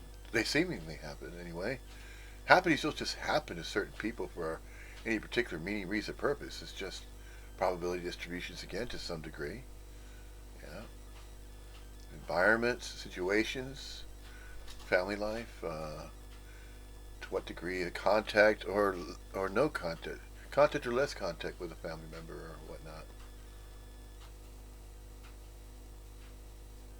So there's all kinds of different ways to to discuss the pros and cons of Advaita Vedanta non-duality as opposed to continuing with terminal uniqueness and the self-conjure conjure self, and conjuring up the idea that that a person is living their own life and they have free will and choice to do so, and that really matters and never did. It was all conjured, it was all fictitious, all made up, and it's the same message being repeated here, and just coming up with different ways of saying that. Saying the same thing, but using different terminology, using different words. Words in the English language. My job, and I'm doing really good at it, is to become obsolete. I swear to God, people now just call me every 5 years. They don't come to any meetings anymore. Sometimes they just drive by, having a sunset. Or they come like this lady come, and they come at the end. They're exactly the way they were before they came. They're exactly the way they are at the meeting, and they're exactly the way so they're saving themselves freaking time. Yeah. I'm supposed to be obsolete. Any teacher worth their salt, especially in non-duality, should have a huge plan of obsoleteness in store. Because if you keep coming back year after year after year, unless for the joy of it, that ain't non-duality. Yeah. That's not non-duality. Not. That's another practice, another process. Oh yeah. Eckhart Tolle and fucking Muji, man. Those two guys. Yeah. I don't want to become obsolete to Tanya and stuff because I love seeing them. But if so be it. Yeah. And I know all of you cheat on me with other teachers constantly. The only monogamous here is me, basically. Really. Everyone else, it's unbelievable, man. It's like Mormon non-duality. A lot of polygamy going on constantly. Yeah. There's a great story. I don't know if it's true or not, but I like it, about Ramana Maharshi. I think it's really beautiful. And there was these followers of his, old timers, and they were talking, and he came in the room, and they asked him, "Can we teach?" And he looked at them all and said, "Yeah, all of you can teach, but I don't recommend it." So they were a little confused, and they go, "Why?" And he says, "Compassion." And they said, "Can you explain?" He says, "Yeah. What's going to happen is you're going to be in front of a group of people, and you'll have compassion for them, and you'll dilute the message. Yeah, so that it will fit into their mailbox instead of fucking just serving a spiritual subpoena." Yeah. And that's it. Yes? Yeah. Yeah, that makes sense. Yeah.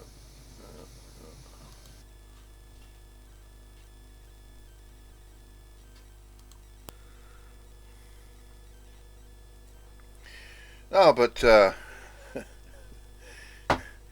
looking at it that way. You're cheating on me. You're attending my satsangs, but you're cheating on me with other spiritual teachers. No, it's not a teaching, though. I thought we already went over that before. Non-duality is not a teaching. So how could anybody be cheating on a spiritual teacher? Non-duality has never been a teaching. And even Paul Hederman, the Neo-Advaitin here, Birthday and Birthright of Paul Hederman even said it himself. Non-duality is not a teaching. And yet, he said that. And then, said then when you're cheating on me with other spiritual teachers. So, why bring up both? So you see,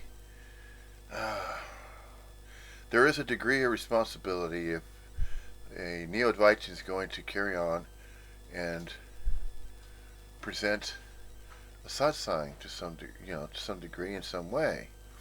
No, satsangs are free-form gatherings, and then in whatever energy is in the room, you just go with it. You go with the energy, because however it's going to manifest, and whatever questions are stirred up, and whatever questions that are conjured, then the Neo-Advaitin at the satsang, that is the one that is representing the satsang, can answer the questions thoroughly. properly and thoroughly. Yes, there is a proper way to address the questioners at satsangs. Certainly there is. In a thorough way. And in a concise way. See, you hear a lot of cursing in these particular presentations because it's not from any questioners. It's just simply bringing the information, presenting it, and then presenting other satsangs that are being held and they're pre-recorded, and just commentary on that. That's it.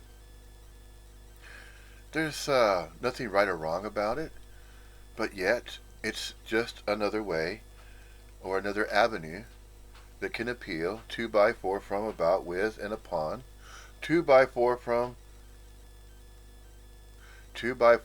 about, upon, with, and around. So it's to, by, for, from, upon, with, around, and upon. Well, there's various ways to say that. But see, the main thing is there a main thing to all of this? It's just to appeal to that which we're not. And that which we're not is just as any other body-mind appearance throughout the planet. And there's billions of them. Sure there are. There's billions of them. And various ages, various appearances. Innumerable age differences and innumerable, backgrounds, innumerable appearances. The countenance is immeasurable regarding the differences of the human corporeal form. So many different ways. But the bottom line, is there one? Is there a bottom line with non-duality? Sure, it's a fact. It means not two. There's no separation. It just simply means non-separation. Yeah, simply everything and nothing that's inseparably so and not so. That's it.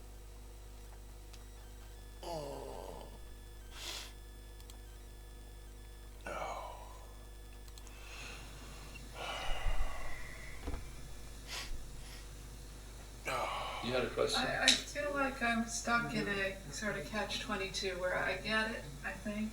Like, I recognize that this identity isn't real, and trying to seek for what is taking me away from it. It's crazy. But if I stop, there seems to be nothing happening. And I Great. continue to feel like I need to do something. Who does, though? You can always ask that. I do ask that, but it just, and then I can see that it's not something real that's asking it. So you're basically getting nothing, but that's seen as less than something. Yeah, it doesn't feel like, Stick with the nothing, man. It'll turn into everything. Really. okay. The best thing that happened with me is when the spiritual pants fell down, I didn't pick them up. So people would call me. Best thing that happened with me. I didn't quite put it that way. The best thing that happened with me. You see, no, nothing really happens with anybody. See? Nothing's happening with me because there is no me for anything to happen with, see? Well, that's an easy one. So why would a neo-Advaitin make a statement like that at a satsang? What happened with me? No. If we're going to tell the story about regarding the collapsing, yeah, then you could say that. Then a you could say that. Okay? Then a body-mind action figure that believes it is a me, I, or a you could state that, oh yeah, at one point I was entertaining in this idea, and what happened with me? No, well, I was entertaining this idea. Because nothing really was happening to me. Because nothing happens to anybody. No, really, seriously. Nothing happens to, by, for, from, about, with, upon, and around nobody. No, really, nothing happens with anybody. Remember, nothing's happening. What's not happening? Now, the conjured self, subconscious conscious self, we're always worried about what's not happening. What has yet to happen in the future, and what happened in the past with regrets. Wish that didn't happen back then. It already happened, but I just hope it doesn't happen again. Well, you don't know that. Nobody knows that. So why are you worried about it? So why bring it up and say, oh, well, what happened with me? See, that phrase right there, that question, how does it sit? How is that sitting? What happened with me? Nothing happens with me. Nothing happens with you. Nothing happens with me. Nothing happens with anybody. You know, there is no happening. There's just life. Life is not a happening. And life is not a problem to solve either. So sure, life's happening.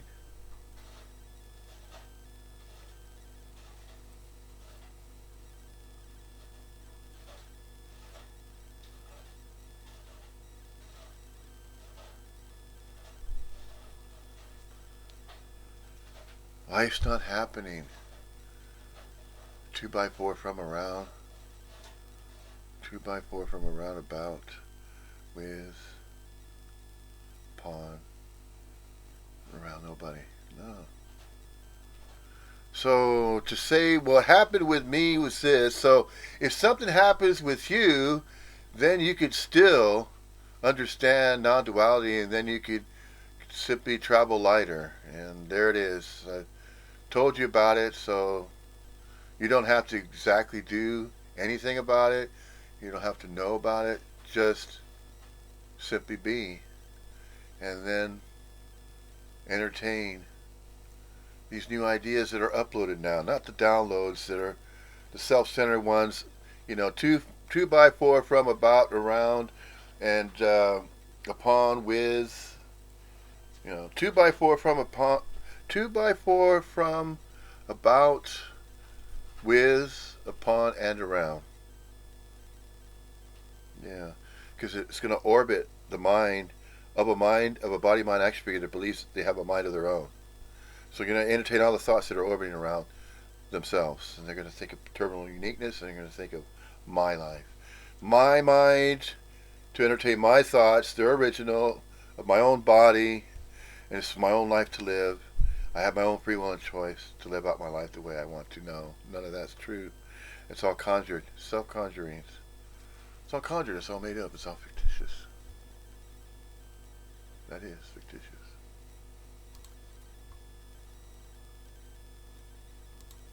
You missed a great teacher. I said, great. You know? Oh, are you going on that? No, that's fine. And I abstained for a while. Not I. There was an abstaining of trying to get a turbocharged nothing or an extreme nothing. And it's just ordinary dog shit awareness. Yeah? People don't recognize it at all. They just see you as another customer in aisle 3, 7-Eleven. You're not exhibiting huge amount of shafts of rays of light, maybe. You're just you're awake to being awake. It's nothing fucking heroic whatsoever. I don't feel any different myself. Fantastic. So it's maybe just a belief that something will change, or... Yes, you're onto something. Yes. Yeah. Mm-hmm. You just said it. Just stick with it. Yeah. You just said it right there. Whoever that is that just said that. Maybe it's just a belief. Yes, it's all in the beliefs. That's right. Too right.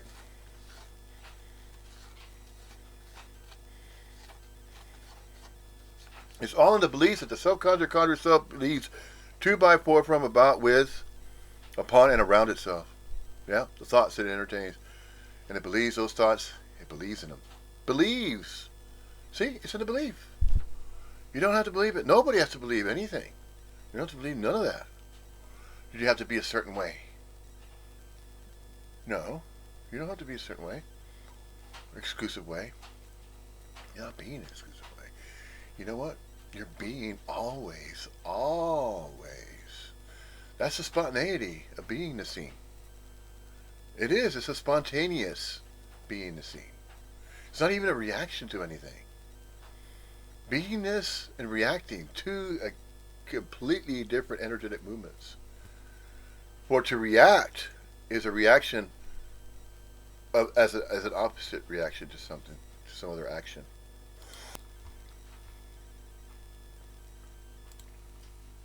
And see that urge to get somewhere with it. Remember when you first got introduced to non-duality? I remember I started hearing it. The first thing, the mental state claimed it and tried to take advantage of it. And this, I had a blatant example of it. I was living in Australia, and my girlfriend went out, and she had asked me to do the dishes. So when she came back, the dishes were undone, and then she called me on it. Paul, why didn't you do the dishes? I said, well, there is no Paul, and there's no dishes. And she said, fuck you, do the dishes, yeah? So my head, for a first year or so, tried to get advantage of it. It's like, you ever see a desert tortoise? A big tortoise in the desert? Well, a coyote will come upon it, and will try to get fucking some meat. After 2 minutes, 3 minutes, it can't get any meat, it loses interest. That's when everything gets really fucking good. Yes? Okay. Yes, you see? The mental state sniffing around, seeing what it can get out of it. When it realizes it gets absolutely nothing out of non-duality, it will move away and it will feel like a huge disinterest. That's the interest. Now you're on to something. Now the interest has been sort of like swept clean, yeah? And then it's just there. And then that there-ness picks up the there-ness, yes? And nothing starts being everything. And you get freed from the need, even to have any experience of it. You're totally available to accept things as they fucking are, with no thought or effort, just as an effect of entertaining, yeah? The last place I ever wanted to be was here. I've been trying to escape here since I was 4 years old. First by reading fantasy things, then by drinking, then by using, then by spirituality, then having that fail, then by drinking again, then back to spirituality. All I wanted was to escape here, and I finally found the greatest escape. This is the wisdom of no escape. Yeah? I cannot get out of an imaginary place.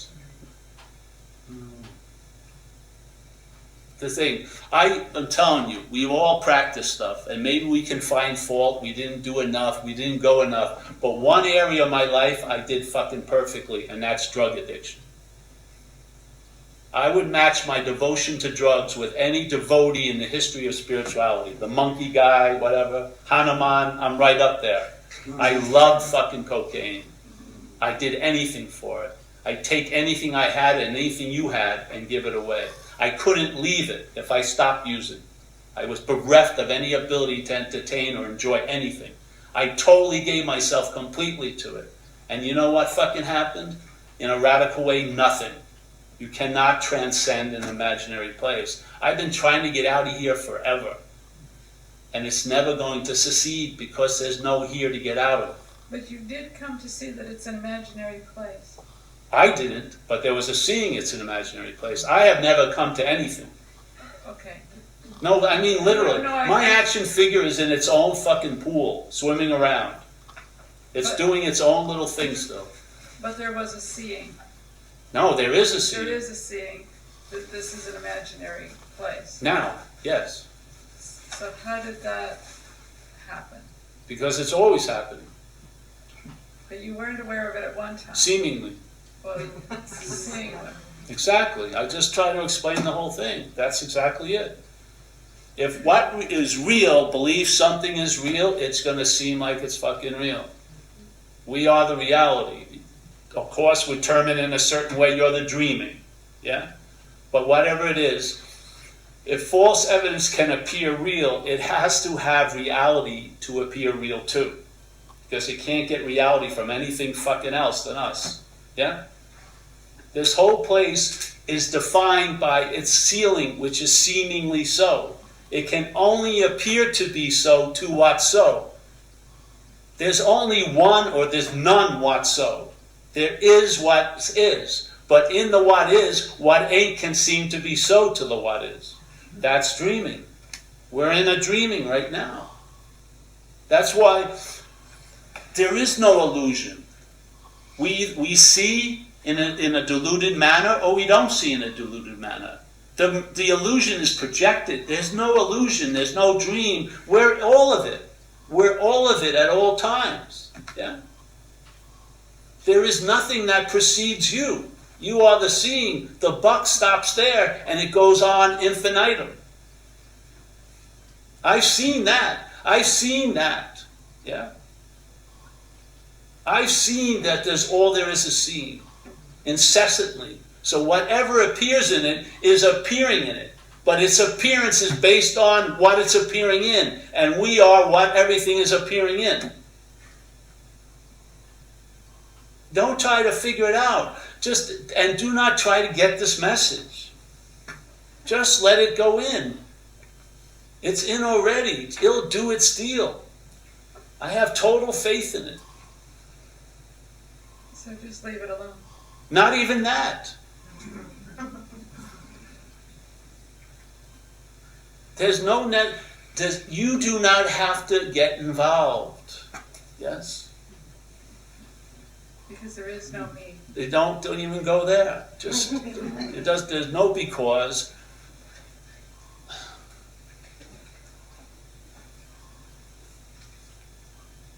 Right now, we're all in the recognition of what we are by seeing what we're not. By seeing what I'm not, that's what I am. I am the seeing of all that I'm not. Yeah? That's what I am. I'm in an activity. I never stop to be what I am. I'm being what I am. Yeah? It never becomes be or the beer. It's always being. It's like if you go to the river, if there's a river around here, let's say the Colorado River in America, and you get a glass and you get some of the water, you think you have some of the water of the Colorado River, but you've missed the biggest essence, which is the rivering. You didn't capture the movement of the river. You got the water, but you don't have the movement. And the movement is what makes the river. It's the rivering. We're missing, like you said, rain hits us, but we don't feel, you see? Because we're trying to feel it as a noun. We're trying to get the verb when we are the verbing. The head is so stubborn about being something, it can't entertain anything else other than from there. So everything else has to be a something else to it. If you see this as and so everything is just what's happening. That's why if everything is always happening, how could it have ever happened? There would have had to have a point where it wasn't happening for it to happen. There is no point. It's always happening. So when someone has an event, it's an event of what's always happening being translated in time. That's all it is. So you say something happened. But in fact, how could what's always happening actually happen? It can't. So if something happens, what's revealed, it's always happening. It totally negates the idea that something happened. If the something happened that people are talking about, its own happening negates that it happened. Because the dawning is it's always happening. There's not one thing escapes its negation. It dawns and it's always been that way. I mean, always been that way.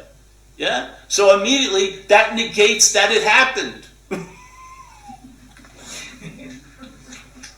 I mean, how else? If you want to stop and plant the flag and say it happened, you're missing what's always happening. And I'm telling you, we have this problem in AA. People get too many years and not enough days. They think they got sober 30 fucking years ago, but are they sober today? Are they in the act of sobriety? People think something happened, but are they verbingly aware of it now? If they are, they have to admit it never happened. And definitely there was no one for it to happen to. You're free from that. You're free from the need to be liberated. What needs to be liberated is not you. I swear, you'll lose all interest in shit. That's promising you something that you already are. And you'll be engaged in finding your keys or whatever, or getting a good latte or watching, Bloodline or fucking, something, you'll actually look for things you can find. I mean, and you'll be successful. And it won't take lifetimes either. It's not going to take a lifetime to find a latte. I could tell you to go to Ezra's Pound in Toronto and you'll find a great coffee. And I'm not getting paid by Ezra Pounds either. But they should give me a free one tomorrow. But you see? It's seeing. Right now, dog shit awareness. I'm telling you, when I was out there looking, spiritually, if I saw me now from there, that's why I was seeking. The last thing I want to be is where I seem to be now. When I was in the spiritual seeking, this was what was driving me to seek. Ordinariness, unspecialness, fucking one of the many, or none of the many. Yeah, that's the last thing I wanted. I want to have surrender on a cliff with long hair, with the wind blowing, and girlfriends and ex-girlfriends. Oh, what a wonderful, he's giving it all up. No, that's not how it turned out. In AA, they told me go home and write an inventory. What? Yeah, that's what will initiate a surrender. This is totally ordinary. It is boring as fucking hell, in a sense. You would much rather have an experience of being incessantly on than being incessantly on.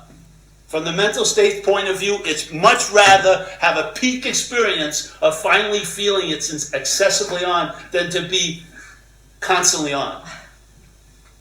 Because it becomes the ordinary. It becomes the norm. Yeah?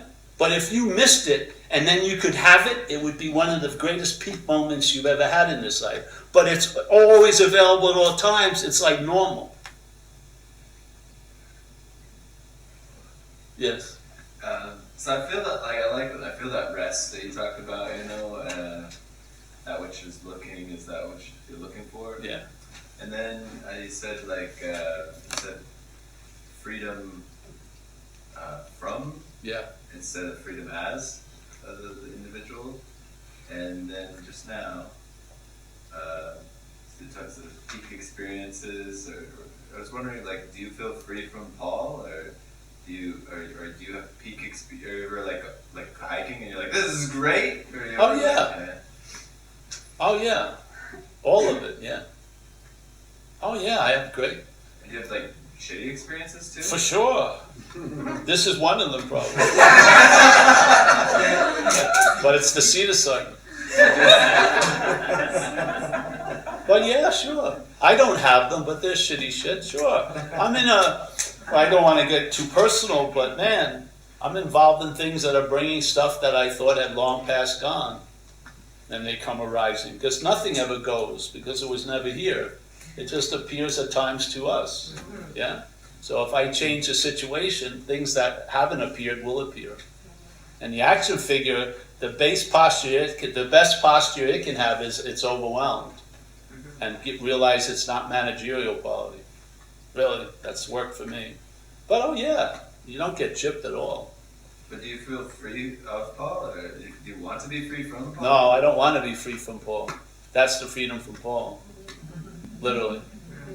Because I'm not Paul, Though everyone sees me as Paul, I'm not Paul, so Pauling continues. Do you look at Paul with as a fool, or as a... No, I don't look at him much. Lost interest a lot. But we're all frauds here, for sure. But if you don't want to be a fraud, you'll feel like one thousands of times. Yeah? See, the point is, if you don't take a position, you're not going to lose them. So, this was beautiful for me because ever since I was speaking in AA, I knew it had nothing to do with me. Because I had a commitment every Monday night for 16 years. And some nights I had just lost my job 5 minutes before. Some nights my fairy princess had just broken up with me. Some nights I was waiting to hear if I had AIDS or not. Tons of different conditions I was in. But if I was willing to take the position, something moved through me. Yeah? So and whatever condition that I thought was so important before the meeting would lose all influence during the meeting. So then I realized, how could it be real if it can seem to be so unreal so quickly? Yeah? So I started to get a lot of, let's say, free samples about things, yeah? And what happened is, from that point, I see this as a seed assignment. I don't think I'm a teacher. I don't believe in teachers. I believe in teachers of what you're not. I don't believe in non-duality teachers, because how can you teach what you are? It's impossible. And I'm not worried about being a fraud, because I am a fraud. Yeah? And I have not turned into the message. The action figure isn't the physical embodiment of the message. It isn't. It's a fucking blind-sided, mistaken, prone character still. Yeah? But it travels lighter. That's all. You know what I mean? I think a lot of people mistake, because we're self-centered, we're body-centered, so we think when something's moving through someone, it's them. You know? But it's like the fruit, the fruit isn't found in the husk, you know? The husk is there to protect or something, or whatever, or in case. But it's not what's moving through. Yeah? So, it's easy in a way, because I never took a position of being someone. And this, my head has taken many positions in life, thinking it was this and that, but it's never entertained that it was that which is speaking, what's coming through, which has been a real gift, completely. Yeah? Yeah. Yeah. Because if I owned it, then I would think I've got something, and then I would experience sooner or later that I lost it somehow. Yeah? But if you don't have it, you can't lose it.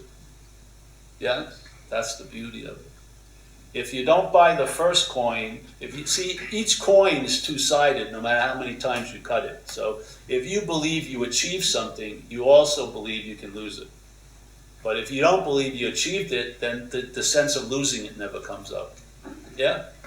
So you're freed from the opposite by not buying the first one. And I had nothing to do with it. It was just built in. Yeah? Just like when I was out there using, I never crossed the line of thinking I should get married or have kids. It's just built in.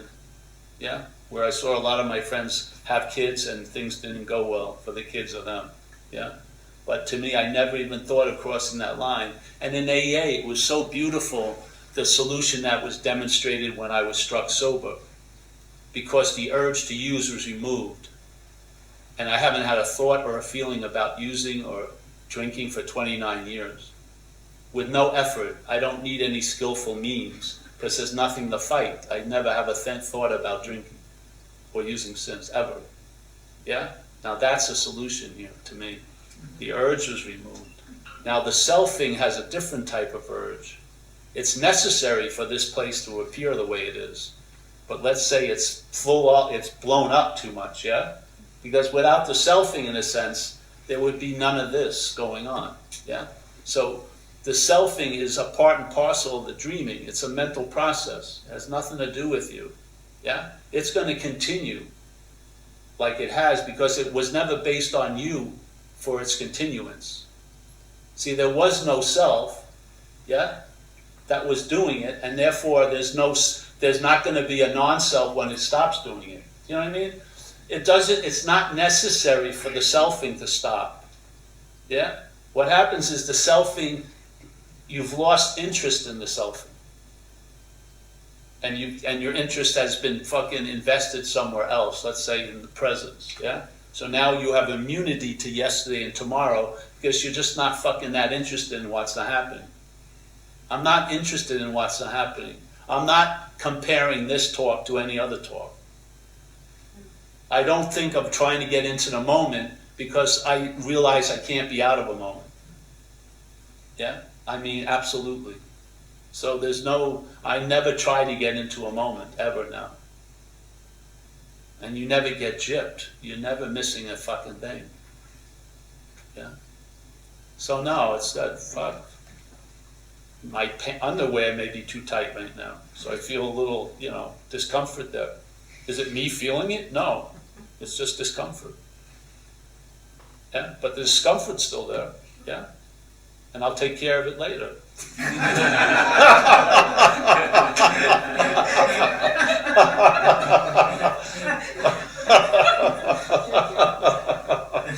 Any more questions?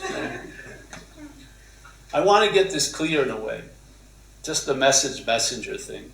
Because it's a trap, in a way. If you believe someone has something, you can believe you don't have it. And every time you hear them speak about that, there's still going to be that divide. So there's going to be an inner conflict, yeah? That's already set up, yeah? The message is everyone has it, but what you feel is they have it more than everyone else, yeah? So how is this going to work and really able to receive the message cleanly? It's just going to produce confusion. Even though the intent of the message is to clarify things, that clarification is going to make things even more unclear. How it's heard, yes, that's what happens. Don't pin it on anybody that they're the message.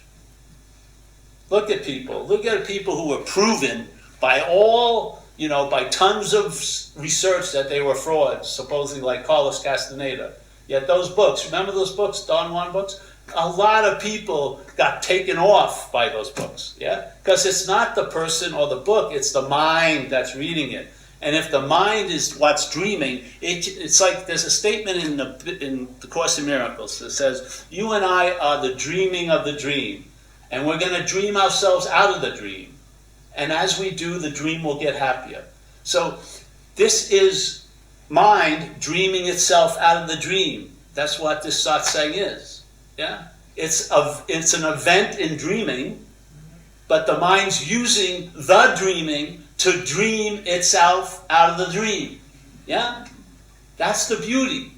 So the mind precedes anything and everything. It's what gives meaning to everything. What everything does doesn't give meaning to it unless it believes in something, that it's the dreamt. And then suddenly everything that you're dreaming now has the ability to affect you as the dreamt. Easily remedied when you see that which is getting affected isn't you. Does it change that this is getting affected? No. But there's a lack of interest in it. Yeah. Not only a lack of interest in that which you are not, that which we are not, as the apparent appearance of a self-conjured self, you're not that. You're not that body, mind, attribute you take to be your own body. You're not that. That body, mind is entertaining the idea that it thinks it is. That body mind that you think is your own is not your own. So the idea is just conjured that it is your own, and that you can claim it. You're not that. You're not that that's claiming that you have a body of your own. You can entertain original thoughts, and that you're separate from everybody and everything else, and you're terminally unique. You have a birthday and birthright unlike anybody. No, none of that matters. Birthright, labels. Labels, again, that's all it is. It's labels, names, entitlements, self-importance, That's simply referring to that, and that's what we're not. You're not that. I'm not that. Nobody is anything in particular. Any type of way of being. No exclusive way of being. No. You're just simply not that. You're not that what you think yourself. You're not that what you conjure yourself to be. 2 by 4 from, about, with, and upon, and around. That what you're not.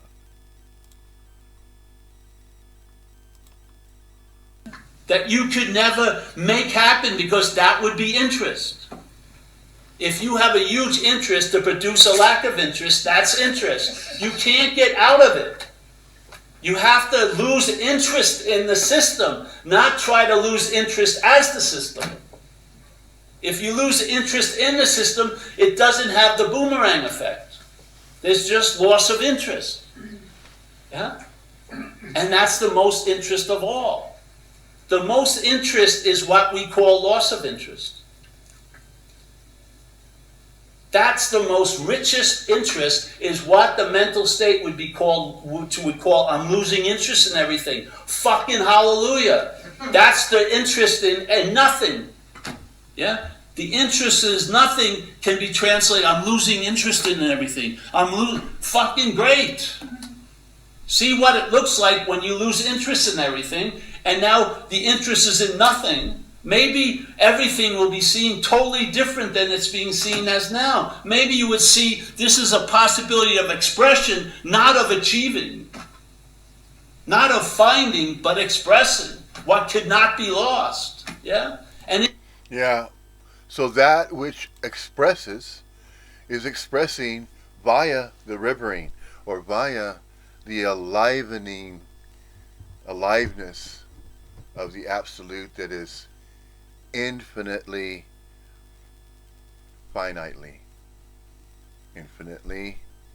appearing as though it's finite. It can appear as though it's finite, but it really isn't. But it appears finite to that which believes it is finitely with that which it is not. In other words, since the absolute is infinite and the absolute is appearing finite, the subconscious conscious mistakes the infinite as though it is exclusively finite, but it's not. The exclusive finiteness is everything exclusively finitely so? No. Everything is not exclusively finitely so. It's impermanently so. It's impermanently so in space and time, but that impermanence is a temporary impermanence. It's a temporal temporariness of impermanence. Yeah. And since that's the case, what are you worried about? See, you're worrying 2 by 4 from, about, with, upon, and around that which you're not. So you're worrying on behalf of it. You don't have to worry about anything. You really don't. The Absolute's taking care of absolutely everything that appears to be going on. So you're fine. You're okay. You'll be all right. You're just being the scene. You're okay. And that's what the Neo Advaitins right here is saying in this particular sat sign, this pre-recording. You're saying you'll lose interest in everything. Yeah, because you don't have to have interest in everything. Everything is taken care of. Everything is taking care of itself. How is it taking care of itself? Everything's taking care of itself because it's just simply appearing. There's everything. It's just an appearance. It's taking care. You don't have to take care of it. You don't have to do anything about it. You have to control anything. Disappearing is everything.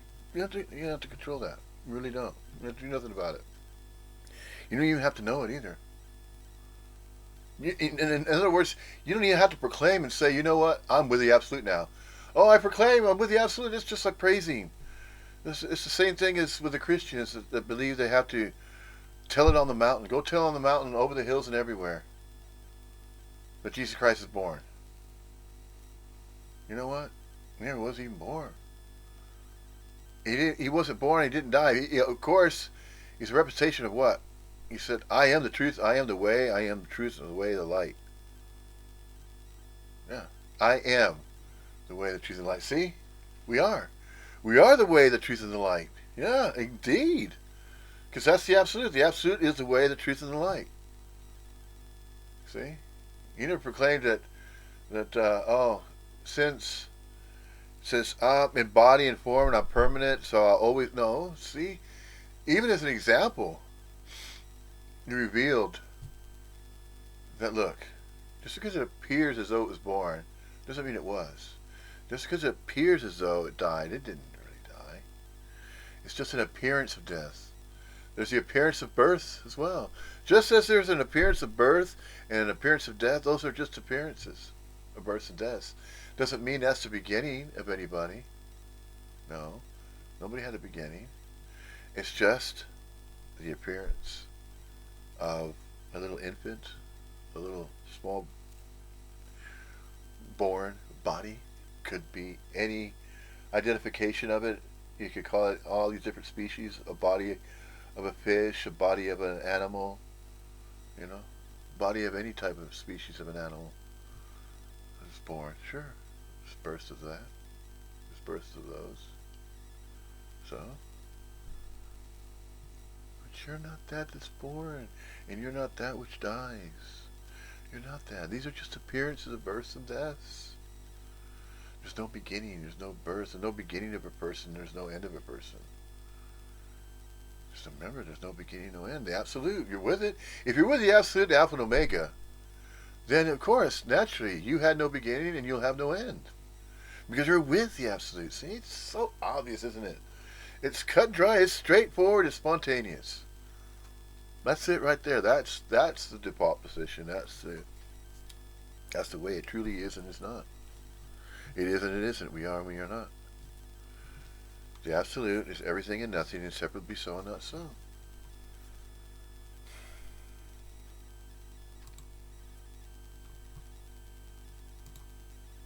In that realization that it can't be lost is a relaxation about it.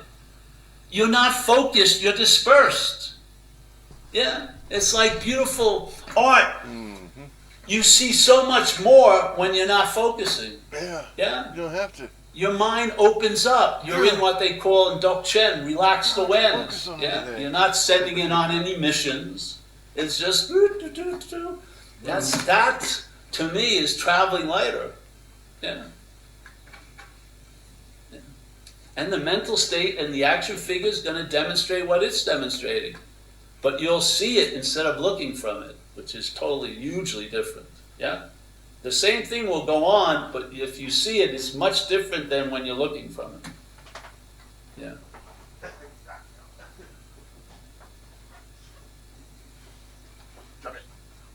That's that, eh? So, if you need another beating, we'll be here tomorrow night. Zen bitch slaps will be given freely. This is like that, really. It's like a Zen bitch slap. That's what it's like. You don't need a long, drawn-out explanation. All you need is to get hit. Some do, though. Yeah. Some do. You know what? Feel it, to have a sense of it. Yeah. Because once Yeah, but some are so terminally unique that they a Zen bitch slap won't do it. It won't. A Zen bitch slap won't be enough. You need a Zen body slam. Because some body minds are so far into themselves, they're so self-centered to such a point where it actually needs a Zen body slam. Zen bitch slap ain't gonna do it. A little slap here and there. No. It needs a full body slam now. It needs a WWF Zen bitch body slam. But, you know, that's just another way of expressing that. It doesn't really need it, but it could sure definitely use one. Yeah. I'd have to say that a majority of body minds that are still self-professing, self-proclaiming, self-identifying with a body mind that's not their own, that they think there is. And they think they're living a life of their own. And they think they're terminally unique, they're special. And they're separate from everybody and everything else. Oh, look at me, especially the ones with the selfies. You know, it's fine, it's okay. Yeah, take a picture, yeah, put it on a Facebook page, that's fine. And socializing, there's nothing wrong with that. You're socializing, yeah, you're interacting. But some subconscious cells, they take it way too far. They really do. They take it so far to be that, the terminal uniqueness. The terminal uniqueness is just interfering with just the simplicity of life and just being. The simplicity of being. There's nothing to do. You don't have to have that perfect self. You don't have to appear in a particular way. You don't have to try to accommodate and make other people happy. You don't have to make them. You don't have to make them be in a particular way, or you don't have to make them do anything. You don't have to make them know about anything as well. There's nothing to know about to simply be. It's two different, completely, entirely different energetic movements. Those energetic movements will just naturally happen. Regarding about, you recognize, you know it, but you don't have to know yourself into being. No, you don't have to know about that. You don't have to do anything about it as well, see? No, subconscious self thinks it has to do something about that. Thinks it has to know, and thinks it has to do something about it. But it really doesn't. You never had to do anything about that. about the being is seen. No. Just simply be. Let it be. It's going to be anyway. And it is as it is. It is as it is, and it is not. Everything is simply apparent appearing as everything and nothing inseparably so and not so. There it is. That's it. It's always going to be the same. Same way it's always appeared. And the longer that the apparent appearance of a body, mind, action figure is still around in space and time, the more it recognizes that. No, nothing's going to change. And even if anything did change in some particular way on the planet, is that going to change the manner by which you've always been anyway? The natural state of you've always been, timelessly, boundlessly? Yeah? No, of course not. One of the main concerns, though, regarding a body, mind, action figure is the manner by which it's going to apparently appear to disappear. It's mostly concerned about the manner by which that apparently appears to happen. The pain. The painfulness that's felt of the body, mind, action figure, that painfulness. Well, there's morphine, there's morphine, and there's different types of painkillers. Try to reduce that pain as much as possible. Novocaine, toothaches, things like that. So but all that doesn't really matter. If the pain is proclaimed, though, that's what seems to matter, though. I say, well, man, I really had a headache. I have a headache and my head hurts. Heads can ache, heads can hurt, headaches can happen. Sure, they can be felt. Joints, sore muscles. Oh, man. A body, mind, action figure that's wearing out, the entropy's happening, apparently appears to be happening, that is. Yeah, pain apparently appears to be happening. But is it happening to, by, for, from, about, around, with? To, by, for, from, about, with, upon, and around anybody? No. It's just pain. It's experience. You don't have to claim it. Oh, man, why did you have to do that for? Accidentally run into somebody. Why did you have to do that for? Watch where you're going. I always watch where I'm going. Do you watch where you're going? No, I mean, why did you have to rub into me? It was an accident. I didn't intentionally mean to do that. Oh, you want to make it as though it was intention? It wasn't intention. If it was going to be intentional, you would know it. Yeah? You want to make this out to be something? Okay, see? How far do you want to take it? I mean, does it have to be like that? Of course not. But you see, a body, mind, action figure that has been threatened all its life, or let's say it has seen a lot of advantage, it's seen a lot of bullies taking advantage of weaker people that won't stand up for themselves. It sees too much of that. It begins to think in terms of, man, I tell you what, definitely not going to be a pushover, that's for sure. Try it and see what happens.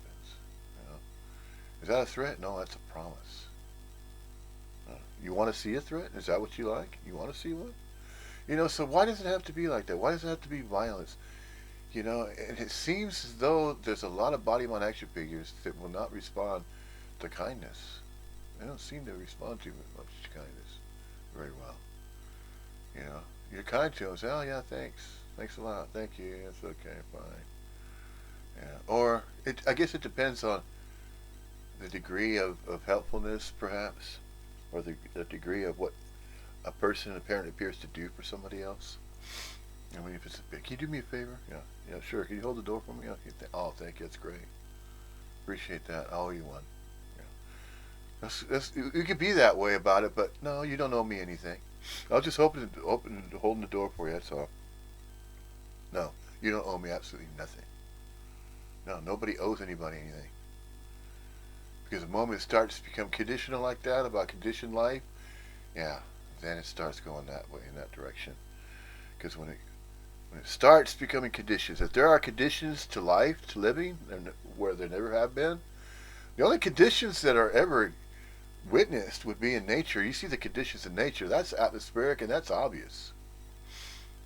Now, I refer to direct, the directness, the directions, directives. Are there any directives in the manner by which a body, mind, action figure has to live their life? They're supposed to. Should have, would have, could have. Should they be living their lives in a particular way? You know what? You should be living your life like this. This is how you should be living. These are the conditions. These are the terms and conditions of how you should be living your life in society. Oh, yeah. Oh, well, we have those. Those are called civil laws. Yeah. There are civil laws. There are laws. Are you actually civil enough to interact with society? Well, let's hope you are. You don't want to get in any trouble now, do you? Who gets in? What gets into trouble? Who get? Oh yeah, who can get into trouble? Oh yeah, who can get in all kinds of trouble? Sure you can. You looking for trouble? If you're looking for trouble, you can find it. Yeah. Or are you looking for peace? Or do you have to look for peace? Or do you have to look for trouble? Yeah, all these things that you think you have to be doing. No, you don't have to do anything. Are you alive? You existing? Isn't that good enough? No. No, it's not good enough. I'm bored. How in the hell can you be bored? What's being bored? Is there anything being bored? No. Who's being? Ask yourself, who's bored? And then ask yourself why you think you're bored.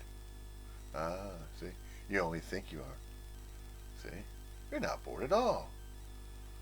You're only bored because you think you are.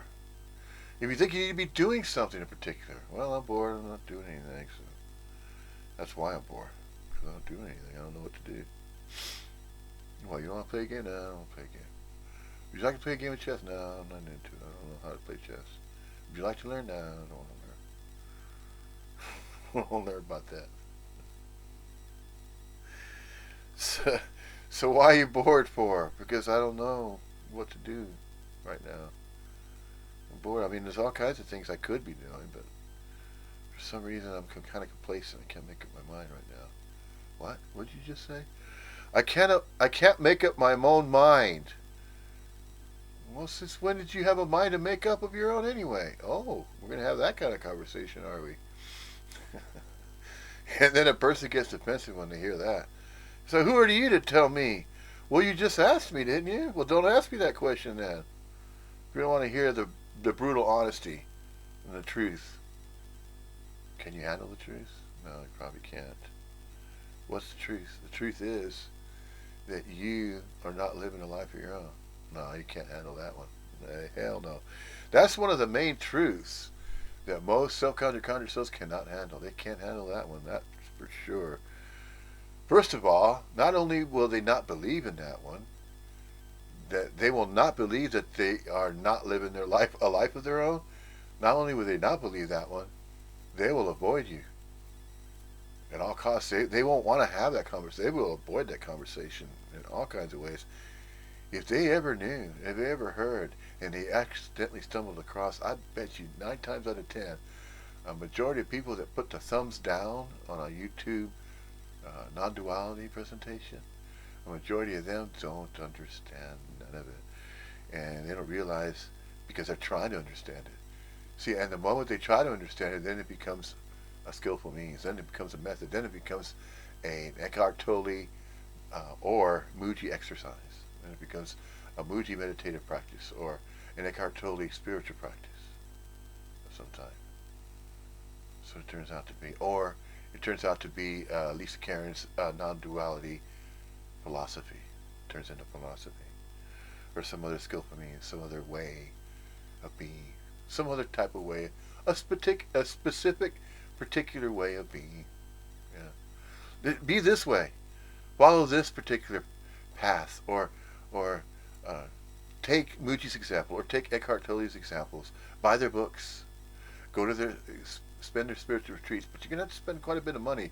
If you have that kind of money to throw around, let's say you have a few $100s, hundreds of dollars here and there, or you're saving up, and you think you're going to get something out of it, oh yeah, he may get something out of it. He may get his feet kissed, yeah. Might give you some hugs. Is that going to change your life? Oh, you think it might. You think it will. So you have that kind of trust, and then you think, well, I'm going to get something out of that spiritual retreat, so I should go to it. No. If you think you're getting something out of it, then man, I'm telling you, you're in for a great disappointment. Several of them. Save you the time. Save your time. Don't even get involved with them. Is that a recommendation? No. You're either gonna, notice it or not. And even if you don't notice it, who's noticing anyway? Nobody has to notice anything. See, you don't have to notice or not notice anything. Whoa. Wait a minute. That sounds like kind of some advanced non-duality there. Maybe I should go back and look at these other earlier presentations. Yeah, you should. If none of this is really making sense up to this point, then go check out some earlier presentations, and even with this particular non-duality speaker, he's not a teacher and he's not teaching it, although he even says it. He even says that. Perhaps he didn't really catch that.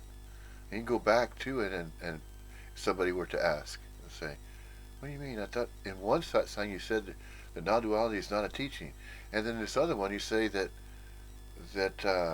people that are attending, that are coming to listening to you speak about non-duality, they're cheating on other spiritual teachers. But I thought you just got through saying that non-duality is not a teaching. So see, it goes on and on like that. So does it matter? Not really. It doesn't really matter. Does it matter 2 by 4 from, about, with, upon, and around? Anybody? No, of course not. It doesn't matter. 2 by 4 from, about, with, upon, and around anybody. Nobody. Doesn't matter. 2 by 4 from, about, with, upon, and around nobody.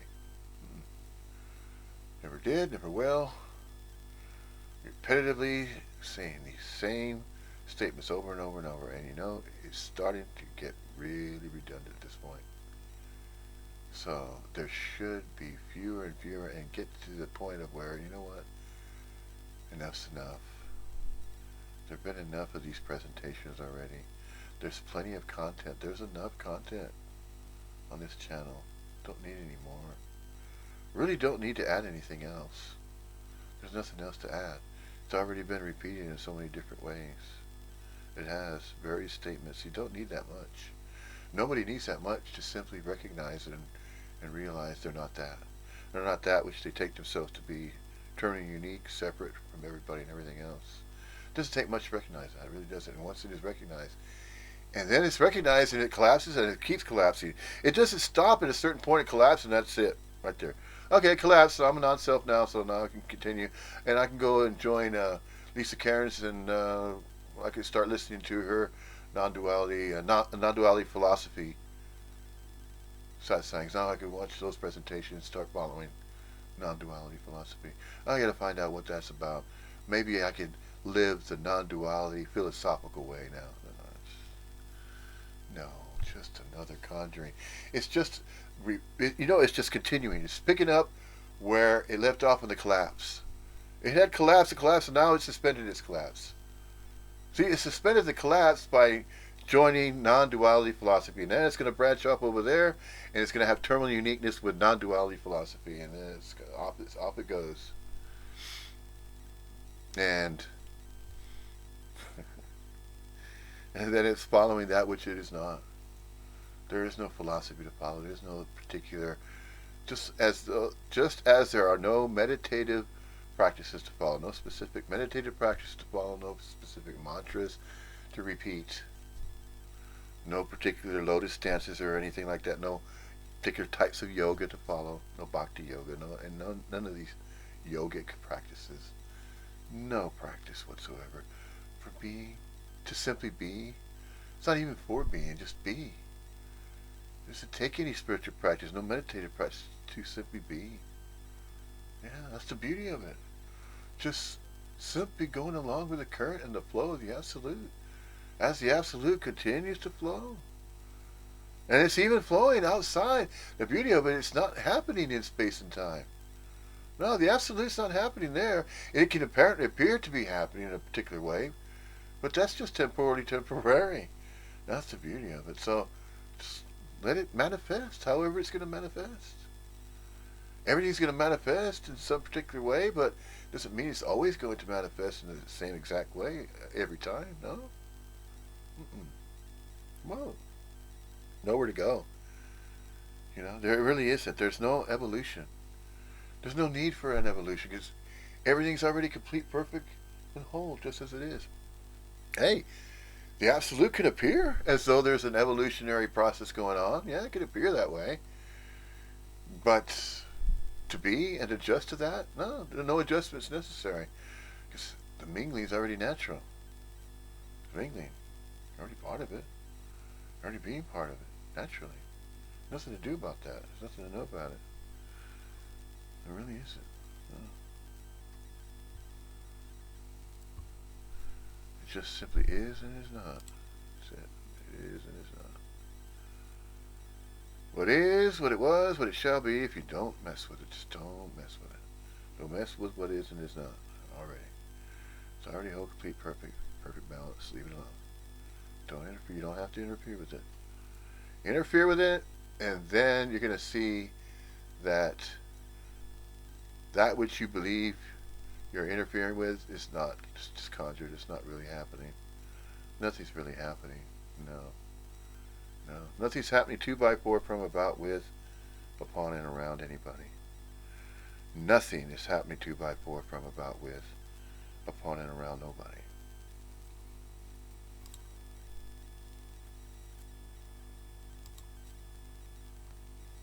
Then the mind can entertain it. The mind is very crippled here because a lot of stuff that it has to be triggered seemingly here by a possibility. It has to hear the possibility to entertain the whole meal. Yeah? You got to give it a little bite, a little free sample, then it can imagine the whole fucking dinner. But without the sample, all it does is it's now being funneled to conceptualize everything. Like the fucking make it like a frozen dinner. Yeah? But if you get a taste, which I believe satsang is, then you taste the flesh and blood of it. Now you can entertain it as a living event. Yeah? Not as a knowledge, not as a something, but as a living event. Yeah? Yeah. You'll get a flavor. It's like tactile. Yeah? It's like crackling. It's a sense of onness. Yeah? Yeah. Yeah. Nisargadatta said to put the attention or your interest on the I am. Would you say then that's just like a half measure for the action figure?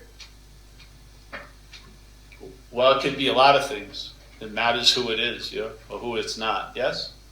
So it could be this or it could be that. Yeah? There's no road answer because some people will do something and it'll produce a disservice. Others will do the same thing. It'll be a great service. It basically is where mind is at. Yeah? So the I am, I think he talks about the difference between consciousness and awareness. Yeah? Yeah. That confuses a lot of people. That confuses a lot of people. Does it? Yeah. Well, the consciousness is an activity, yeah? And it's somewhat defined by what it's moving through. Yes? Where awareness is the context, yeah? So, people, is there an awareness of consciousness or is consciousness conscious of awareness? You would see it more as an awareness of consciousness, yes? So the consciousness is an activity that awareness is aware of now. When you try to turn consciousness onto the awareness, because consciousness is somewhat defined here, it probably doesn't work. But when you see you're not the one who's conscious, and you see consciousness as an activity, that's the awareness. That's how awareness sees it, yeah? So then you get a sense of a context. Yeah. So the I am, I think the I am would lead to I am not, yeah? And negate both. Don't you? Neither. Yeah. First Negate go to both. the I am, That's right. and then the I am not, and then neither. There. But you can't get to neither from one or the other. One has to get negated first. Yes? Indeed. Yeah. You can't go specific one way or another. You can't exclusively single out and say, I am that. And now I have conditions regarding that which I am. See, and then it becomes conditional. It's neither. There are no conditions regarding I am, and you're not even I am anyway. You say I am that I am. I am that I am. That sounds like Dr. Seuss, doesn't it? It does. Sort of sounds like Dr. Seuss is on the loose again. Yeah. But, no. It's definitely not I think, therefore I am. Because that's kind of similar to saying, is there awareness or is there consciousness? Can that which professes to be conscious, can it be aware that it is that consciousness? No. It's neither. It's neither having to be consciously aware in some particular way. Yeah, I'm going to have to pause this again. Take a break.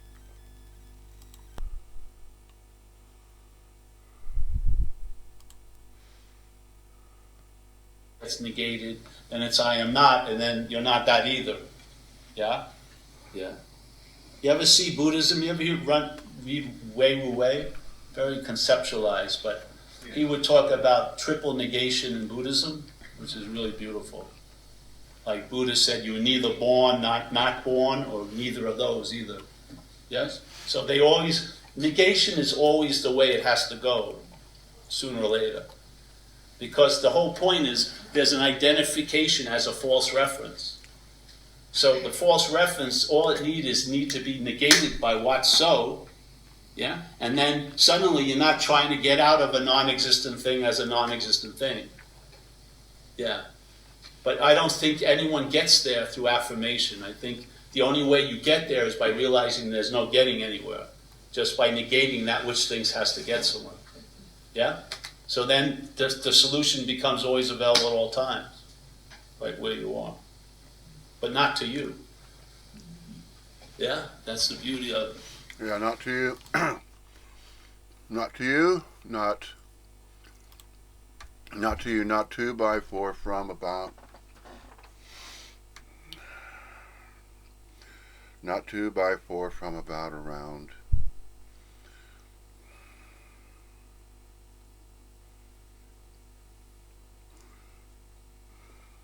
With, upon, and around. Not to, by, for, from, around. No, not to, by, for, from, about, with, upon, and around. That which you're not. Right.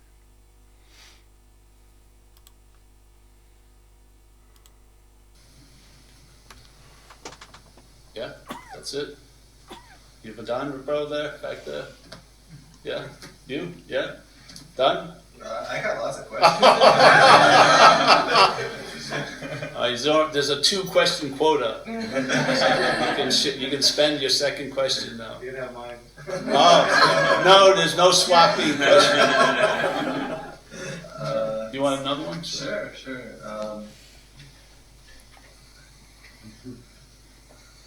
You got to time to, it runs out. If you don't ask it, it runs out. Well, like, it seems like the way you go is like very direct, sort of, And I've read A Course in Miracles, not fully through, I'm on like less than 120 or something like this. It seems like it talks about much more flowery stuff that you talk about. It talks about like a translated world. You mentioned happy dream. Yeah. Then you said like it's not about the affirmations, but it seems like it's full of that stuff. And I guess I wonder. Well, it just distills through whoever's reading it or something. For me, I just like dog shit stuff. Yeah? I don't like I heard the flowery stuff. Yeah, and I'm hearing a lot of that for me as well. No. I'm not hearing it, it's just being stated for no.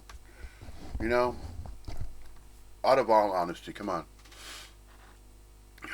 And I would tell it to your face as well, Paul Hederman.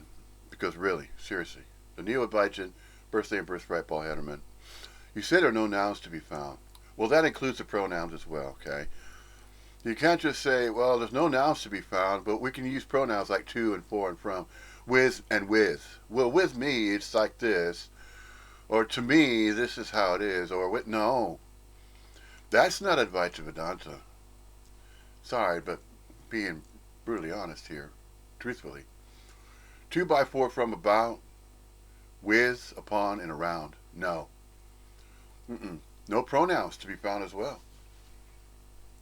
Just did you say? You say no nouns to be found? Well, no pronouns as well. You can't leave the pronouns out because the pronouns are with the nouns. So you need to count the pronouns as well. Yeah, eliminate those. But you're still saying them. See, that's the thing.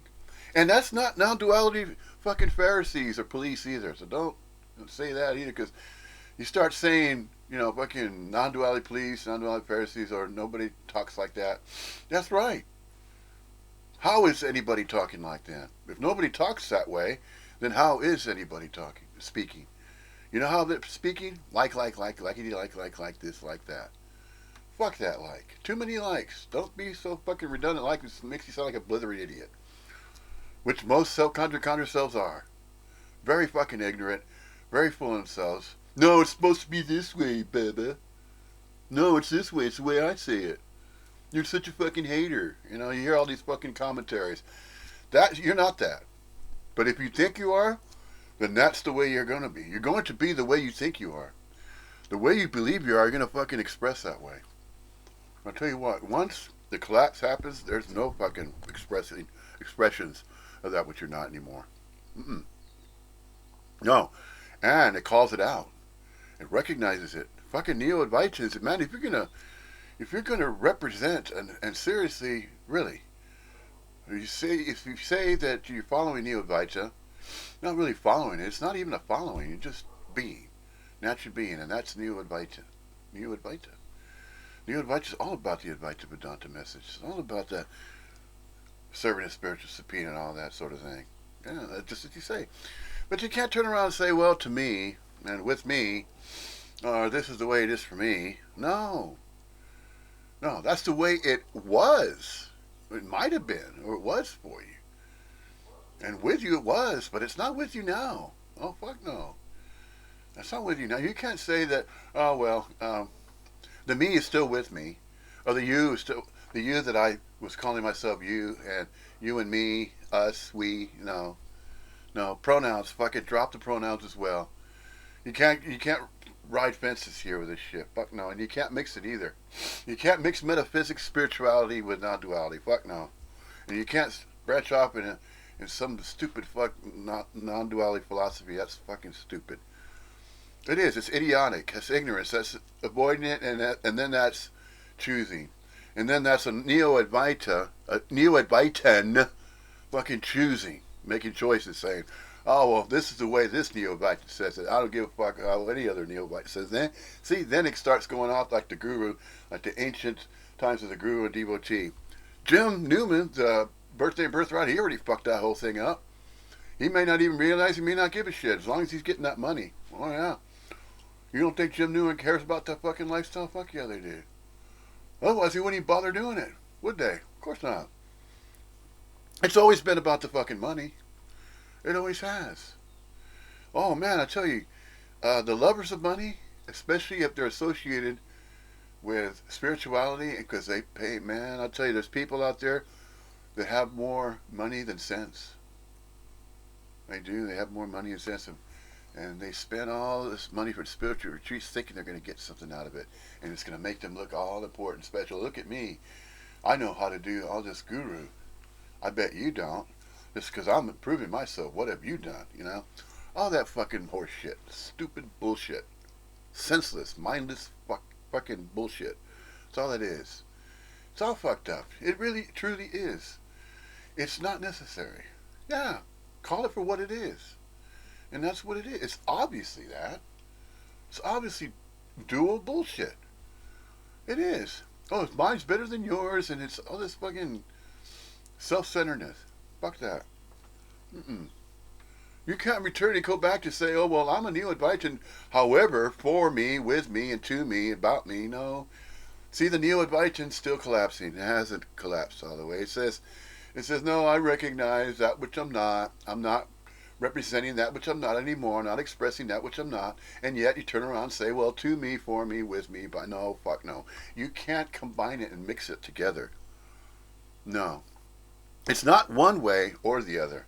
And if you're going to mix it all together, well then, where's the message of Advaita Vedanta then? Non-duality, where is it? No. If it's going to be expressed that way, that's not it. It's not one way or some other way. Remember, it's not dual, not duality. It's not 2 by 4 from, about, with, upon, and around. Nobody. The moment that's expressed that way, then there's still collapsing going on there. There's no essence. There's no essence of the absolute, which is neither. It has nothing to do with the self. It does not. No, it's the absolute and mingling with that. It's neither this and it's neither that. It's not this way, that way, or some other way. No. It's always all ways. And that's not mixing either. It's just simply recognizing that it's always all ways. But you don't single out non-duality, say, well, there's non-duality philosophy here, and we're going to start categorizing again as we did before. When we first began doing this, my hands. And this, my philosophy. See? My non-duality philosophy. There's going to be non-dual Neo-Advaitins saying, oh no, I came up with my own unique non-duality philosophy, and I'm going to write a book about that now. See? And it starts branching off and going off like that. No. True Neo-Advaita is going to notice. They're going to notice, and if you're not noticing, and if you're doing that on purpose, then you're fucking acting, just like every other self-conjure self does. Just act. It's just a fucking act. There's no honesty there. There's no freedom of movement and just naturally, no, there's conditions there. See, non-duality, conditional non-duality. What's conditional non-duality? Well, it's a philosophy over here, but it's not a philosophy over there. There's the nihilist there and then all that shit. Oh, another one is, well, you're attending my satsang, but if you don't agree with what I'm telling you, then this is where we part way, my friend. Fucking stupid shit, man. Idiotic. Fuck. I really didn't expect that. No. Didn't really expect to hear that, but it was heard. It was stated. Now, it's turning into just another fucking spiritual teaching, another fucking belief all over again. Same thing, like the New Age movement, repeating itself, regurgitating and coming back and binding self-importance. Yeah. Consciousness is accommodating. Yeah, the mental thought system's accommodating. Say, yeah, you're that. Identify with that. There you go. So it feeds it. So, okay. Yeah. You're exclusively that. Sure you are. No. Mm-mm.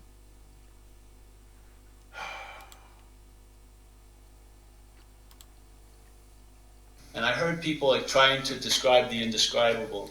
It just doesn't work with me. I much rather go the negation route.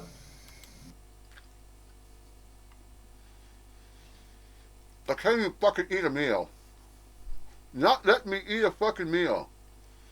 God damn it, I can't even eat, see? It takes time. It takes time to do these fucking presentations, you know. I'm just not sitting around doing these all the time. It takes time. I'm trying to eat a fucking meal here, okay? God damn it, let me eat something. Catchy mid chew. Did you hear what he just fucking said? With.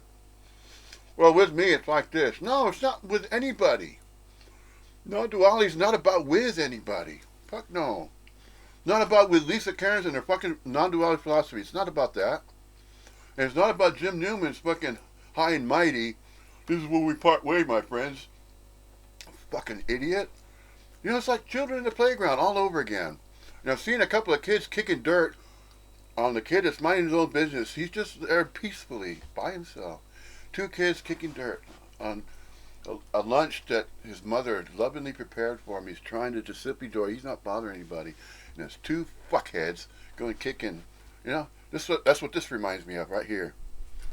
You know, No, I'm going to do it anyway. I don't care what you say. There is non-duality philosophy. I don't care what you say.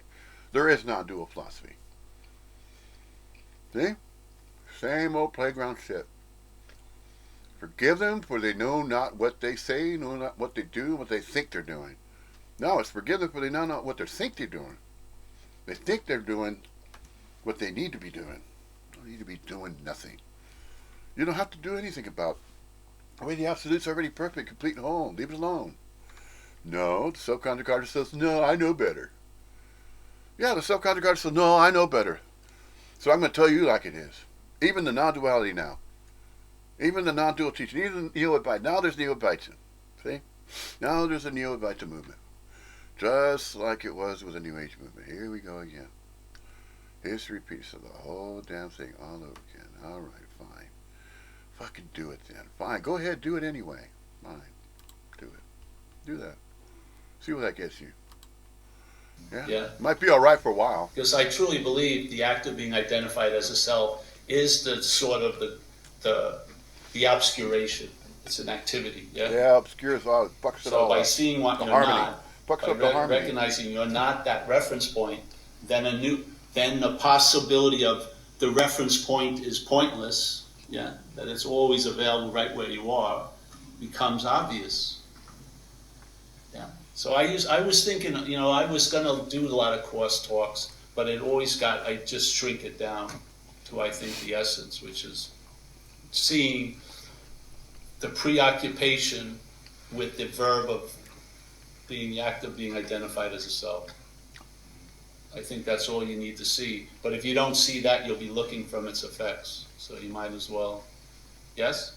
If you miss this, it's like a shadow all the other way you go.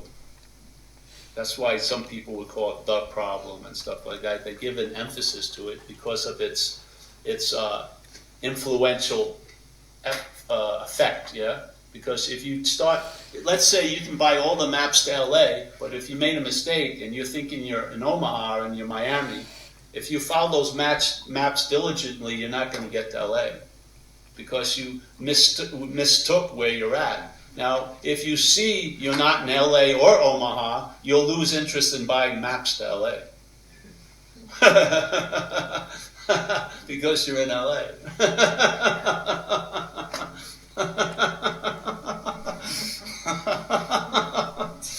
So your scriptures will be a sentence, like what's looking is what you're looking for. That has produced more downloads than 800 pages of a book. I saw a book at this store once. It was 1,200 pages on consciousness, but you're conscious. Why would you want to read about what you are? 1,200 pages. Yeah, see? Just makes no fucking sense to me. Baby. Why would you want to Baby. just Oh, well, have the highest point of knowledge when you're being what you'd like to have knowledge about about? it so I can know more about it, baby. And if you look at it, what's knowing is never going to be known. Stupid shit. Like all scientists, they can study everything they freaking want to study, but they can't study what's studying. Nah. Master astrophysicist thinks he's better Nothing can than get uneducated before people. that which is before. Fuck that. Yeah. There's never going to be a seer of the seeing. Mm-hmm. There's just seeing.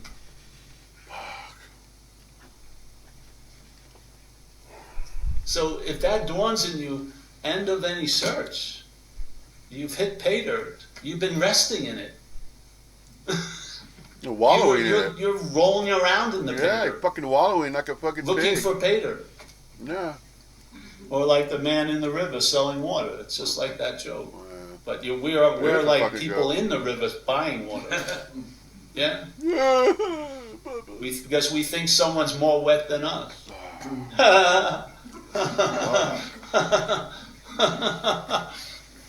Yeah, whatever. All right. That's that, eh? Not gonna fucking change it. Yeah. Thank you. No. There's no need for clapping. No. What are you fucking clapping about? God damn it. Nobody's clapping at anybody. You need no fucking applause. Just stay away from that which you're not. What in the hell do you think you're doing? Where's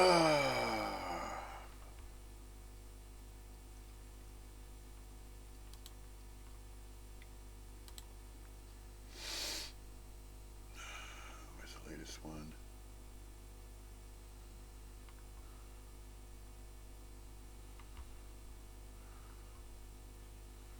Yep, we're going to go to the latest one. And that's right here.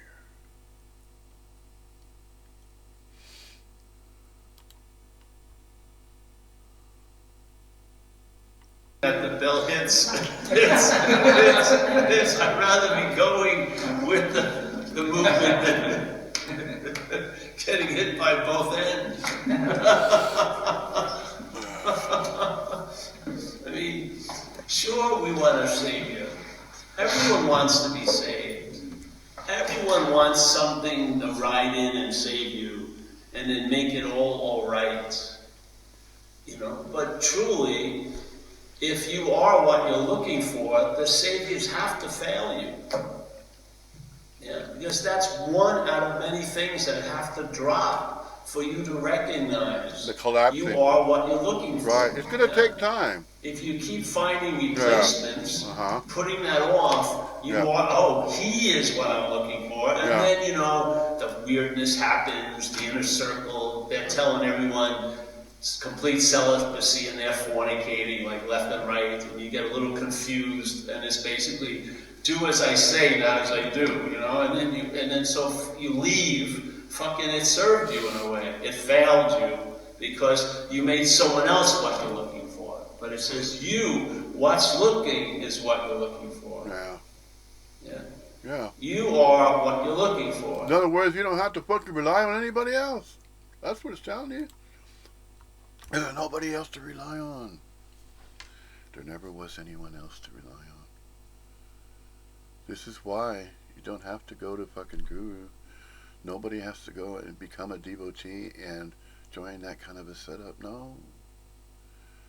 No.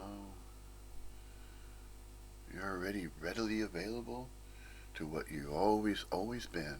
What you truly are is energy.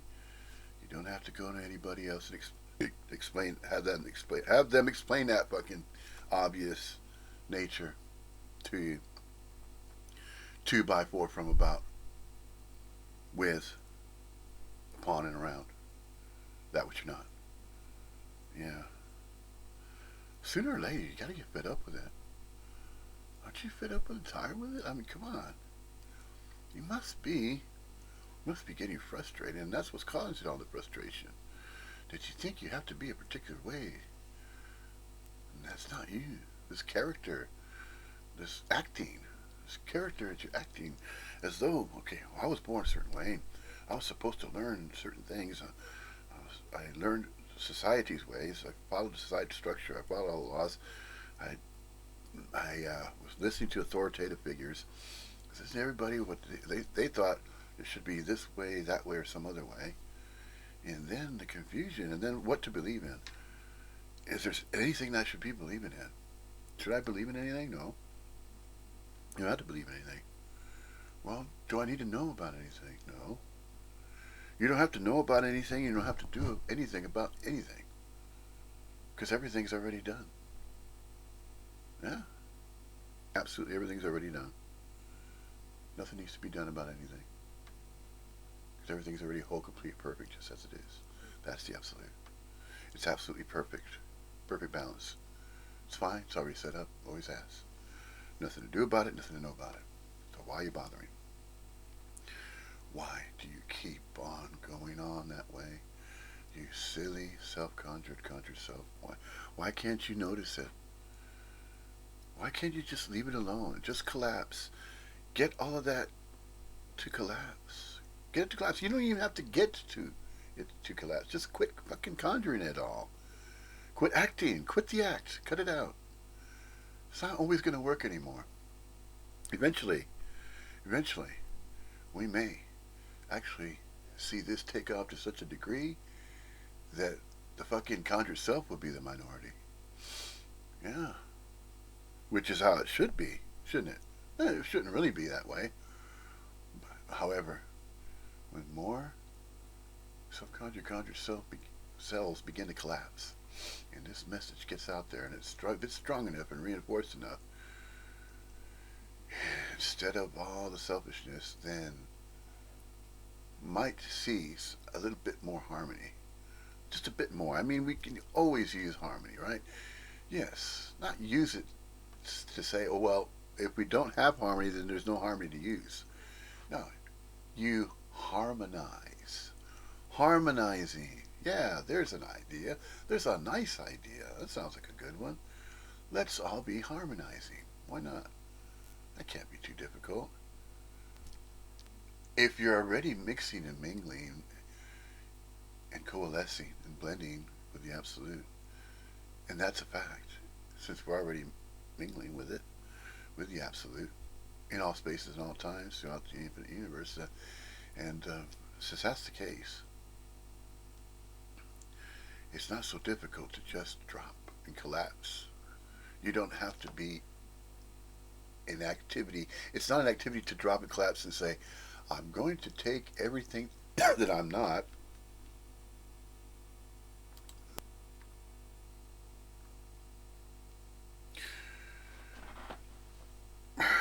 you don't have to say, I'm going to take everything that I'm not and I'm going to ignore it now. No. Just recognize that you're not that.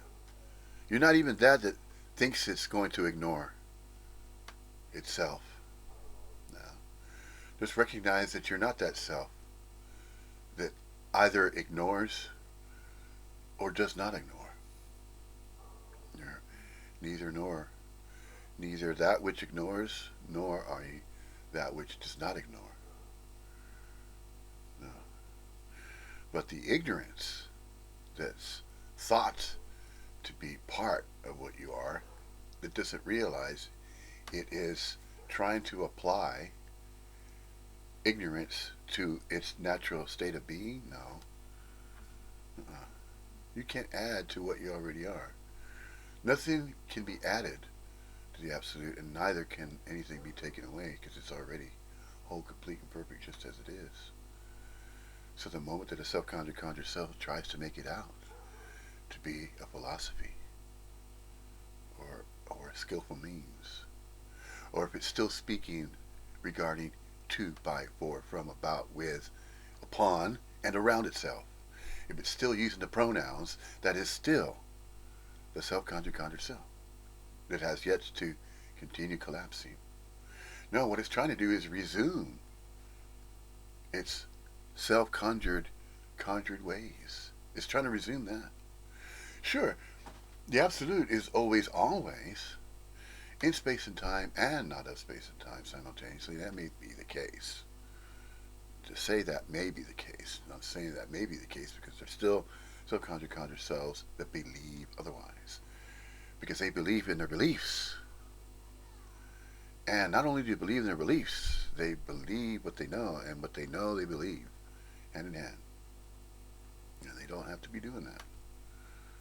Of course not. No. They don't have to do anything about the Absolute. How many times does this need to be stated? In how many ways? Using the English language, and how many terms, how many phrases, and how much terminology? It takes quite a bit. This is why not just a Zen bitch slap is required in every case. No, a Zen body slam. A full Zen body slam. Because it could still be stubborn. And it can get right back up. And keep continuing to represent itself as though it is a separate, terminally unique individual person that's living its own life of its own accord and volition, that has its own free will and choice, and that it believes in what it believes. Whatever it believes it knows, it's going to believe in that. And it doesn't care what it hears anywhere else.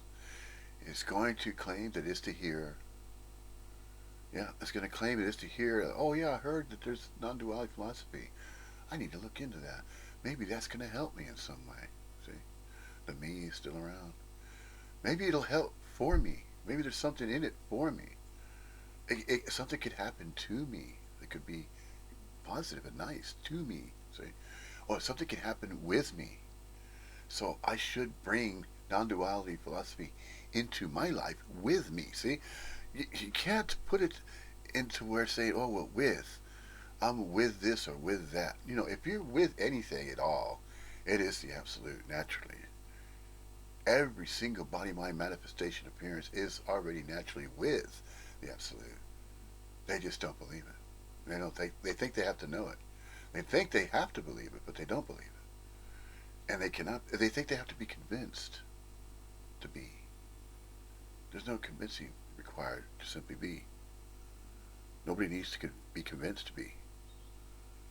But they're already naturally being. And it doesn't take any effort to be. There are no particular methods, no methodologies, there are no skillful means, there are no spiritual teachings, nothing of those sorts to simply be. No requirements. No requirements necessary. Nothing needs to be claimed. To simply be. Mingling with. Again, it's just like likened to the man selling water, and he's waiting in it. He's scooping it up. He's going to sell it. Because nobody knows where to find the river. Where is the river? I don't know where it is. Scoop up the water, put it in the glass. Here's the river right here. No, it's not the river. It's river water, but it's not the river. Well, what is a river? The essence of the river is rivering. The activity of the river rivering. That's it. Just as the absolute is apparently appearing as an infinite universe.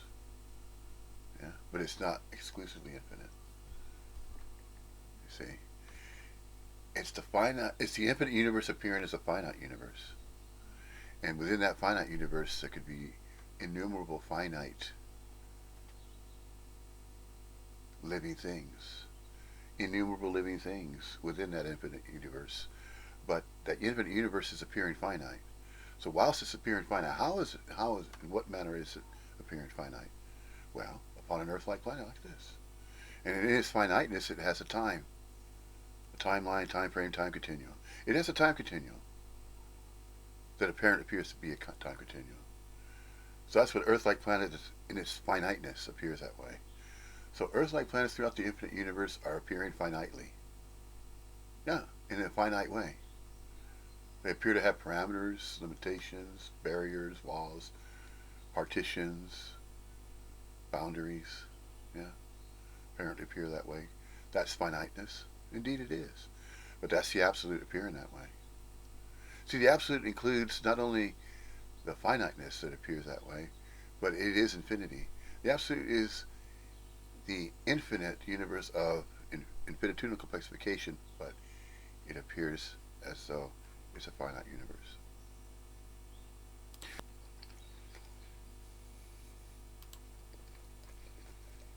As what we are, not as who I am, as what we are. So I feel, in a way, every time, like they used to say in the Old Testament, God will not brook any false gods. Yeah. So if you keep putting out the beauty of this life, it'll fail you, and that's what the whole systems that fail you are. Their value is they show you they're failed. So you're suddenly, finally left with your own devices, and maybe you'll see they're not your own devices. And instead of using what you're not to look for what you are, you'll see what you're not, doing that from what you are. A simple little shift that makes all the difference in the world. Yeah? All the difference in the world. When it gets, you're frustrated, I've been to 800 of these talks, when am I gonna fucking get it? And then you could be totally immersed in it completely, but you have the tiniest little concept of it is a blindness to it. Yeah? When is it going to stabilize? When is it going to just smooth everything out for me? I don't care about feeling it now. Will I be feeling it tomorrow? All the while pledging allegiance to the whole failed system. Yeah. So here's a beautiful thing. This is Ramana Maharshi, you know, and who knows how many things this was written through, you know. But here he says, this is a great master. And he goes, the guy goes, you know, he's asked a lot of question and answers. So someone's asking him, cannot grace hasten such competence in a seeker? Yeah. You know, in other words, feeling like you are the sort, let's say. Yeah. And he goes, leave it to him, the power, yes? Surrender unreservedly. Yeah. One of two things must be done. This is how he saw it. Either surrender because you admit your inability and also require a higher power to help you. That's sort of captured in the AA way, in the recovery way. That's exactly what recovery is about. Exactly. Even uses the same words, in a sense. It says, either surrender because you admit your inability. I'm not managerial. There we go. The admitting. It's not going to work. I'm not. You know, admitting you're not that, which has free will and choice. It believes it does. You're not that which believes it has free will and choice of its own. You cannot fucking control life. No.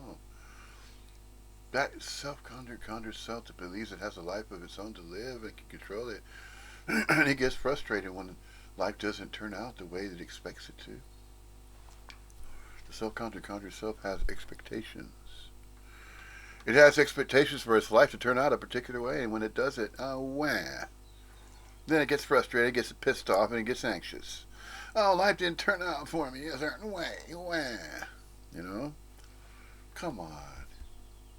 Get over yourself. See? That's what that means. If there's a saying in society, get over yourself, that's what that means. Yeah. Get the fuck over yourself. Leave that self alone. Because you're not that. Yeah. That which is witnessing the silly conjuring that's going on, that's what you are. You're the energy. It's mingling with the absolute. Watching all this going on. All this foolishness that's going on out there. But then you hear nature and then you hear the birds. So it's peaceful. Peaceful little bird song. So the simplicity is beautiful. Just listening to the birds chirping outside. Like that. So you know that's harmony right there. That's a representation of harmonizing. Now, what's so difficult regarding the beingness, harmonizing? Yeah? With the absolute. It's not so difficult to do that, is it? No, but you know what? The beauty of it is that you don't have to do it. Because you are it. Yeah, you're already being that. So why interfere with it by conjuring? Stop the conjuring. Quit it. Let it collapse. It will collapse. Just leave it alone. Ignore it. Admit it. Admit that this is all an act. Admit that that's fictitious. Just simply admit it. Just admit it, yeah? Just leave it alone. Let it collapse. You don't have to do anything. You don't have to know anything else. Drop all the knowing. You don't have to know anything about being. Just simply let it be. Remember the innocence as a child? Remember that? The innocence of a child. The simplicity of playing. There were no conditions about playing. Just that play. Just running or riding a bicycle or flying a kite or rolling around some marbles, playing some marbles, you know. Just riding around on a big wheel or one of those red flyer or red wagons, you know. The simplicity of just playing and enjoying the activity of playing. It's the same as being. Just enjoy being. There don't have to be any conditions to be some particular way. No. Harmonizing. Simplicity.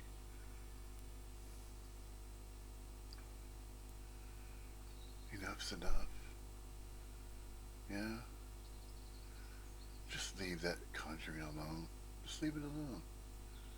Nobody needs it. Nobody needs that. Of course not.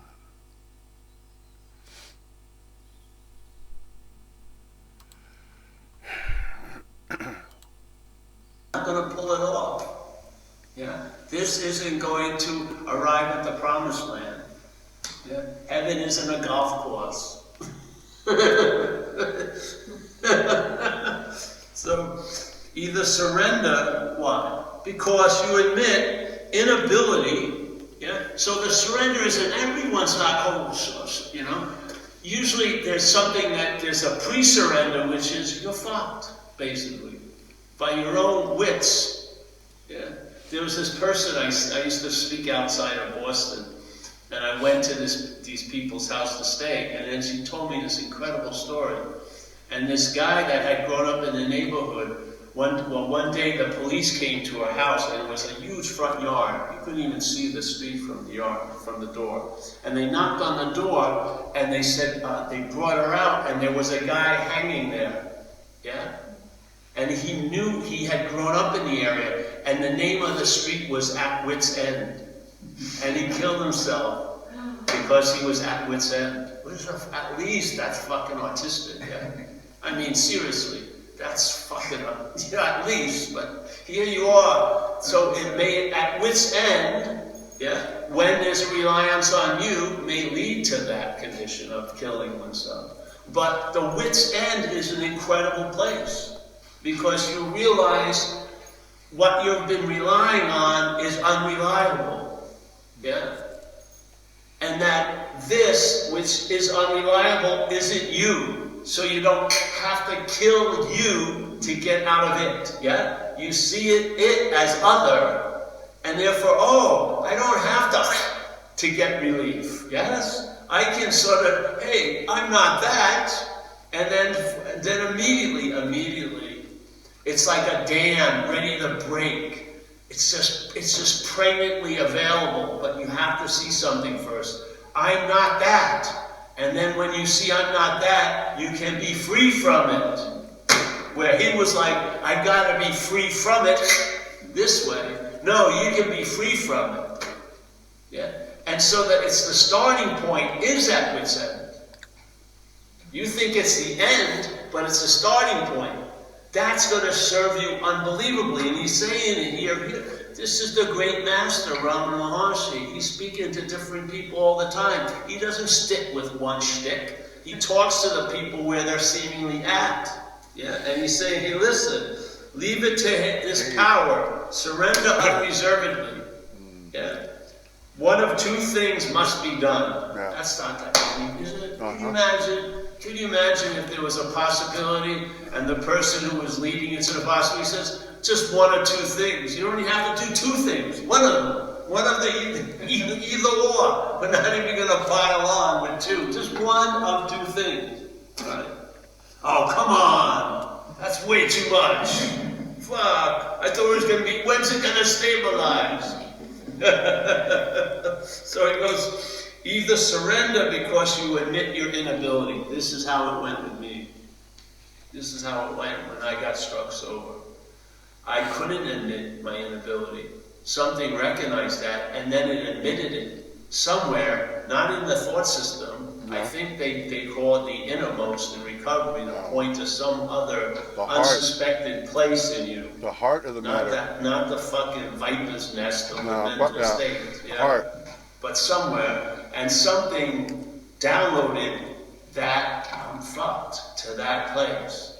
And luckily, I have no idea, but I have the ability to be convinced, and I actually believe all of us do in that innermost. This, no way, Jose. No way, because it's convinced, unconvinced, yes? It's dualistic. It cannot be absolutely rooted in anything. You notice something. I don't know if you recognize it. But the inner went with me. He did it again. He's pointing to the heart. When I got struck sober, I couldn't admit my inability. Right there. Something recognized that, and then it admitted it somewhere, not in the thought system. No. I think they call it the innermost. It's the heart. Point to some other unsuspected place in you. Right there. Not that. He keeps pointing, but he's not saying it. See, that body mind action figure, the birthday and birthright keeps pointing to the heart. Yeah. That's where the seat of the soul is. Christ consciousness, seat of the soul. Yeah. Energy field. Strongest energy field. Yes, it's been proven. Where is most of the electromagnetic energy being emitted? Where's the greatest emanation of energy? The greatest amount of BTUs. BTUs are radiation of energy. Where is it? Right there. The heart. And that's the heart of the matter. That's where we are. We're right there in the heart. And that's that kingdom within. Oh yeah. That's the infinite universe. Yeah, that's Christ consciousness, infinite universe. Without sounding too new agey, because it does sound that way. When you say the phrase Christ consciousness, you immediately think, the body mind thinks, oh, new agey, woo woo. No. It's just the heart of the matter right there. Heart of all matters. Anything that matters doesn't matter to any particular body, but it matters to absolutely everybody. Well, I mean, that's part of the connection. The connection with the absolute is right there. Right there, the heart of the matter. That's the spirit, the soul, the seat of the soul. That's where the essence is. If it point somewhere, it's not exactly in a certain place, but it's in that region, that area. We say it's in that particular area. It's in everybody's heart. Not up here. This fucks it all up. Yeah. This tries to rationalize. This tries to think of, oh, I'm very special, terminal uniqueness. Oh, yeah. I need to think my way through this. I need to figure it out. I need to know it. I need to collect information. I need to gather and collect a database in a mind that's my own. See? This fucks it up. This is telling you. The still small voice is saying, don't listen to that up there. It's just a bunch of fucking chatter. Don't listen to it. It doesn't matter up there, all that chatter. All the chatter doesn't matter. Right here. The heart of the matter. That's it. Oh yeah. And there have been so many groups and gurus and spiritual teachers that have said that, referring to Christ consciousness. There is the seat of the soul. There's the essence. And the mind keeps interfering, gets in the way. The truth, the light in the way, and the kingdom of the universe, the absolute. That's the connection with the heart. Yes. Not the mind. The mind fucks it up. No. You don't have to think about it. You have to know it. Now, the awarenessing of being aware and the being is seen, that's happening right there. It's radiating. The being is seen. The beacon, like a lighthouse beacon. It's always constantly radiating from here, not up here. It's just thought and believed to be up here. See? All the beliefs fuck it all up. See? The beliefs interfere. Thinking about what you think you are. Do you have to think yourself into being? No. Do you have to know it? No. Because you're already being. So why would you need to know it? You don't. You don't need to know anything about being. No, of course not. You don't have to write a book about being. You don't have to do anything about being. Because you're already being. The being is seen. The isn't seen.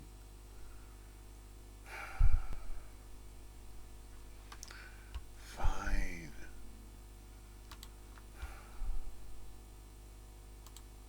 Not the fucking viper's nest of the mental state, yeah? But somewhere, and something downloaded that thought to that place. And luckily, I had no idea, but I have the ability to be convinced, and I actually believe all of us do in that innermost. This no way, Jose. No way, because it's convinced, unconvinced, yes? It's dualistic. It cannot be absolutely rooted in anything. It just goes, But the innermost is a different little pot, so to speak. When there's a planting of surrender there, yeah, and the clarity The that heart. is not managerial quality. Yeah. I mean, you're not Part. gonna get it. Doesn't matter. You don't have to get It's it. just done.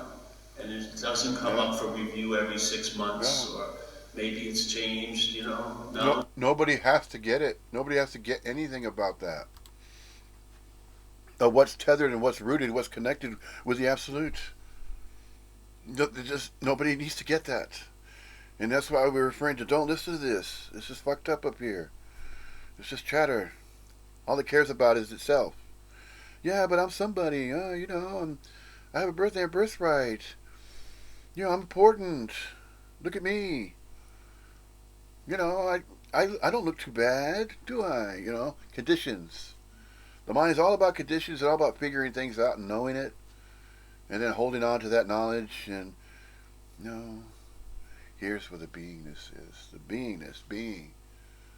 Yes, fourth chakra, beingness.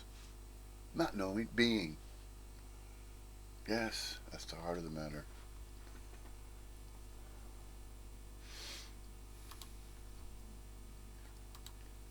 It's just a dead point. Yeah, it's been proven beyond fucking doubt that you just can't pull this off. You can't. If you could, you would have already. You can. Oh, I just need. No, you don't need. You need a whole lot more than that one next new thing. You do, because the next new thing is going to lead to another next new bigger thing, and so on and so forth. Because we keep putting off. We want to be fucking saved. Yeah. If we can't produce it, we're not that interested in it. And this is you are what you're looking for. It doesn't say you're going to become what you've been looking for. Yeah. And then you have to meet someone to tell you how many requirements you're going to have to do to get to be what you're looking for. It says you are right now. What's looking is what you're looking for. Now, you can disagree with St. Francis' assessment, or you can agree with it, but he put it out there very clearly. It wasn't like a big debate. He just says, what's looking is what you're looking for. And he's really trying to save you some time, a lot of time. Yeah. Because you're going to keep looking for what's looking outside. Indeed. Yep. Yeah. That one makes sense. You want to be saved by that makes sense. something outside. Yeah. And therefore, but the Savior, there's no need to be saved. That's why there's no need for Saviors, except to fail us, really. That's the beauty of it. Yeah. So he goes, either surrender because you admit your inability and also require a higher power to help you. That's me completely. That's the whole attitude and outlook that got established in recovery. Completely. It's perfect in one sentence, coming from a guy in fucking India who lived his whole life in diapers. Yeah, he captured perfectly. Admit your inability and also require a higher power to help you. It's not a maudlin, nihilistic, totally depressive state. It's a fucking hallelujah. You admit, that you're not going to pull it off, yet you may call what that power is. A higher power can do what you can't do for yourself. Beautiful, eh? No, yeah. It's like you're the plug, or anyway, but the higher power is the absolute. Is by thinking you're plugging into a higher power, which is only you in disguise. Really. You are the higher power. That's what's looking. Which is with the absolute. So, to help you, or this is the other way. Investigate into the cause of misery. Investigate into the cause of misery. It's not family. It's not this didn't go your way. You may think it is at that moment, but the cause isn't that. Those are the way it expresses, which will be myriad in number.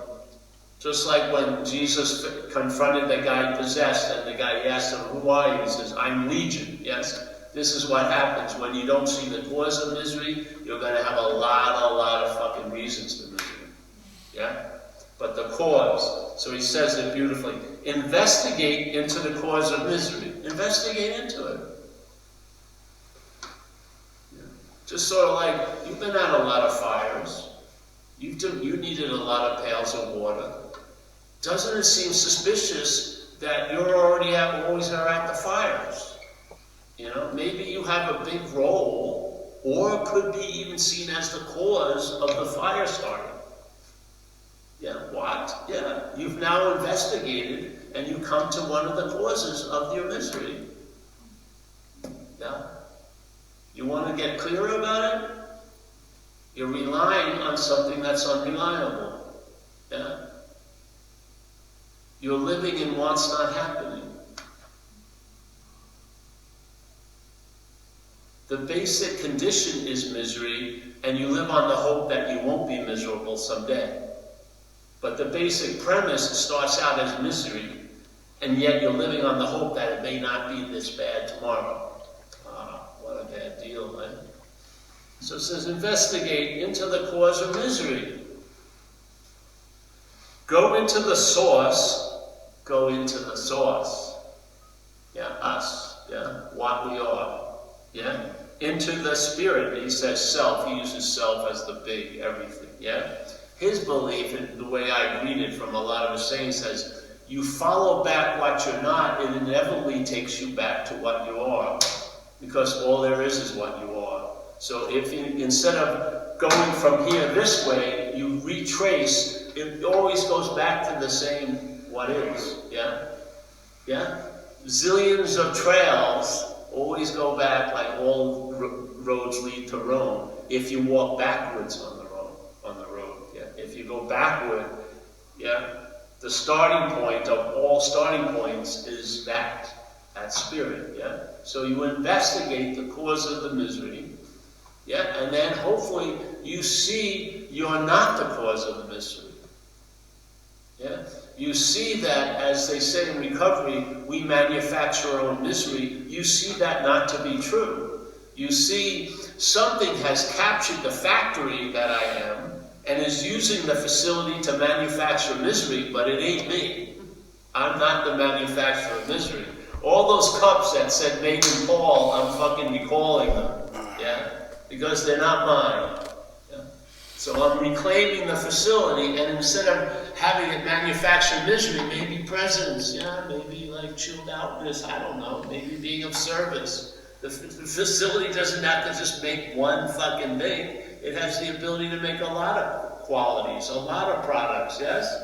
So yeah, you investigate the cause, and when you see the cause, you see you're not that, and then suddenly you run into a beautiful statement from the Course in Miracles. You have now just ran into the effects that are causeless. They're causeless effects.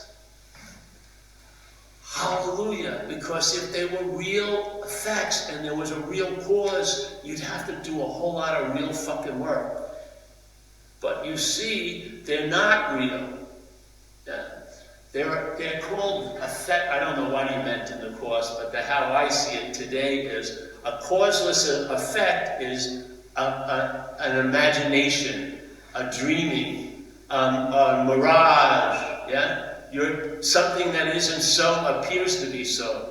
Because in a sense, we are the real cause of the causeless effects. Conjuring!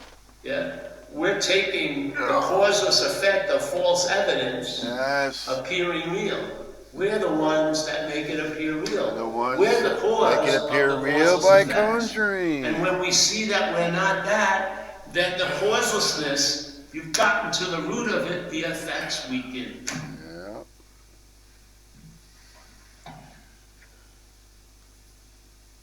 Get that, get to the exact nature of the wrong. The nature of the wrong, it's a misperception, basically. Yeah, misperception of conjuring. You're taking yourself to be something that you're not, and then from there, you're taking You're conjuring yourself to be something you're not. As a real fucking You're place. conjuring it, Yeah. right. Without ever questioning its reality, and just trying to fucking get really good at, running through the hallway of shit and fans. Maybe you could just, if you saw that the hallway of shit and fans don't turn on until you're in the hallway, maybe, when you see in the door, hallway of shit and fans, hey, maybe I got to lean in another direction.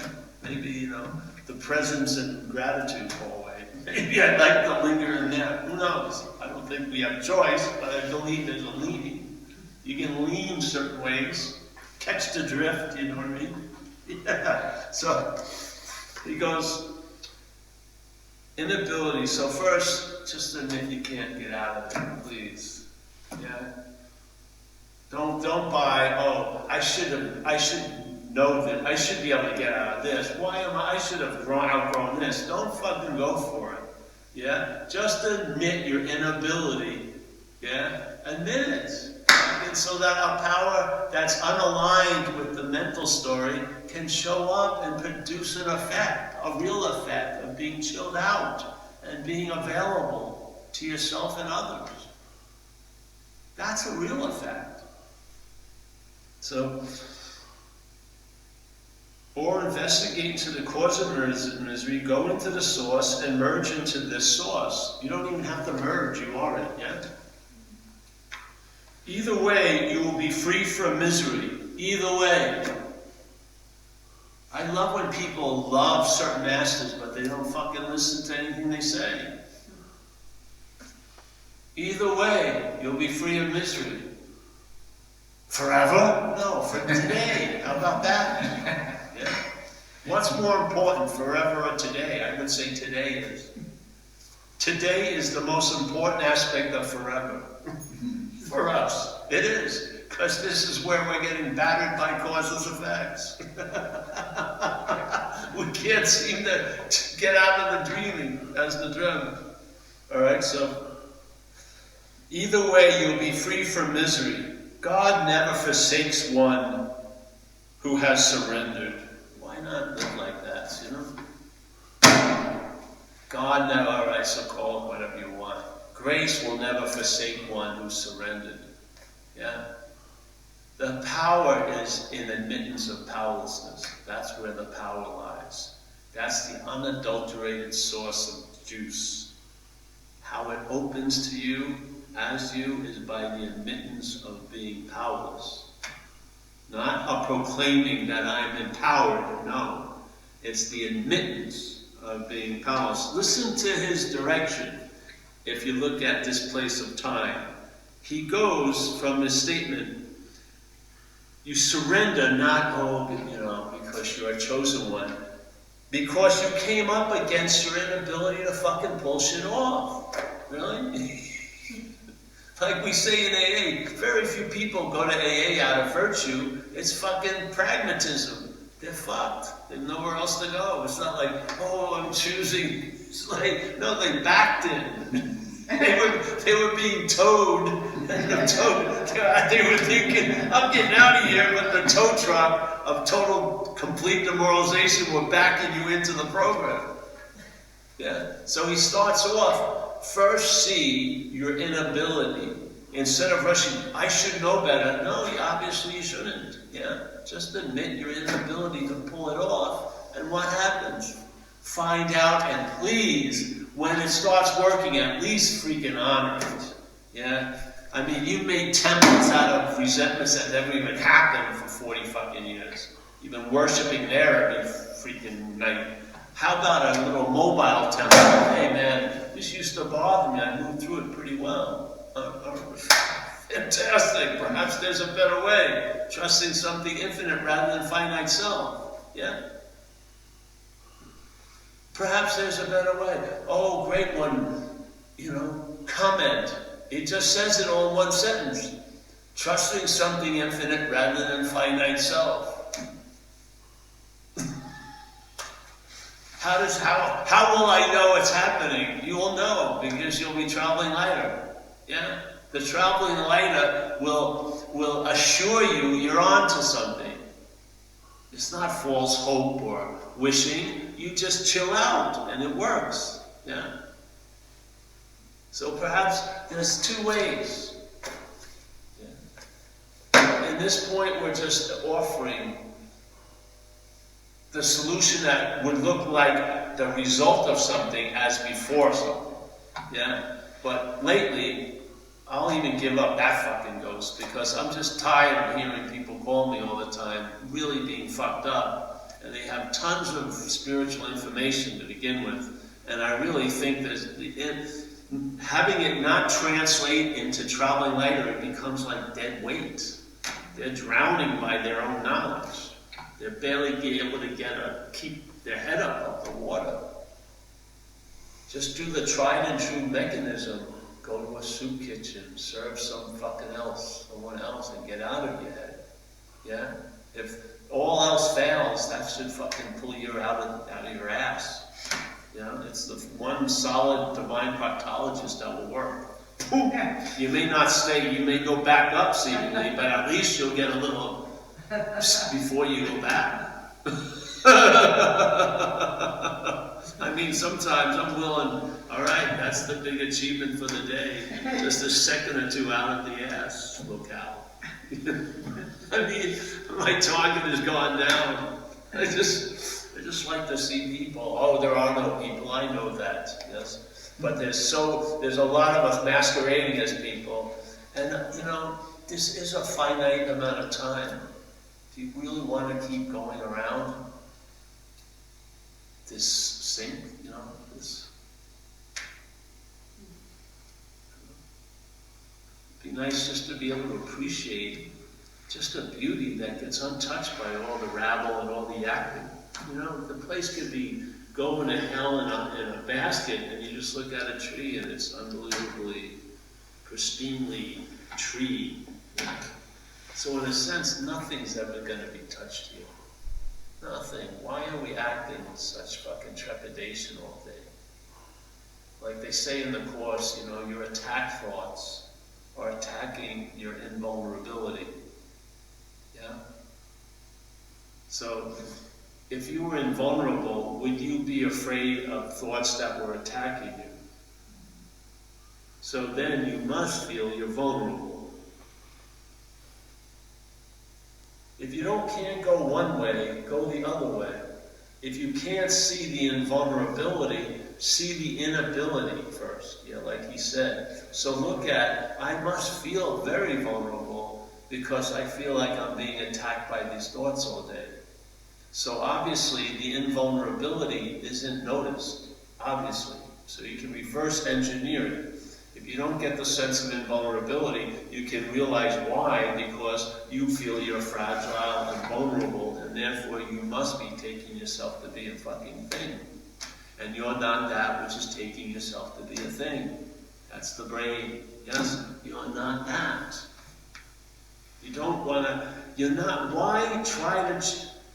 would you want to turn a parasite into a service animal? No, you'd recognize its fucking nature. Yeah?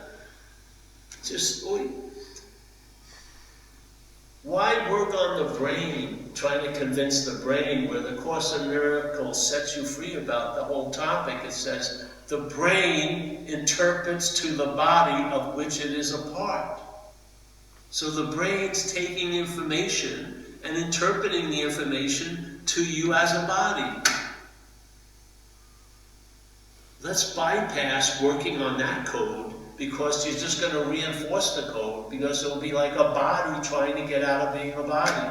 It's pointless, yeah? Just see it.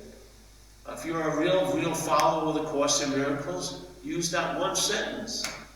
Your whole story can be described as this. The brain, which is collating all this information, interprets it all to the body of which it is a part.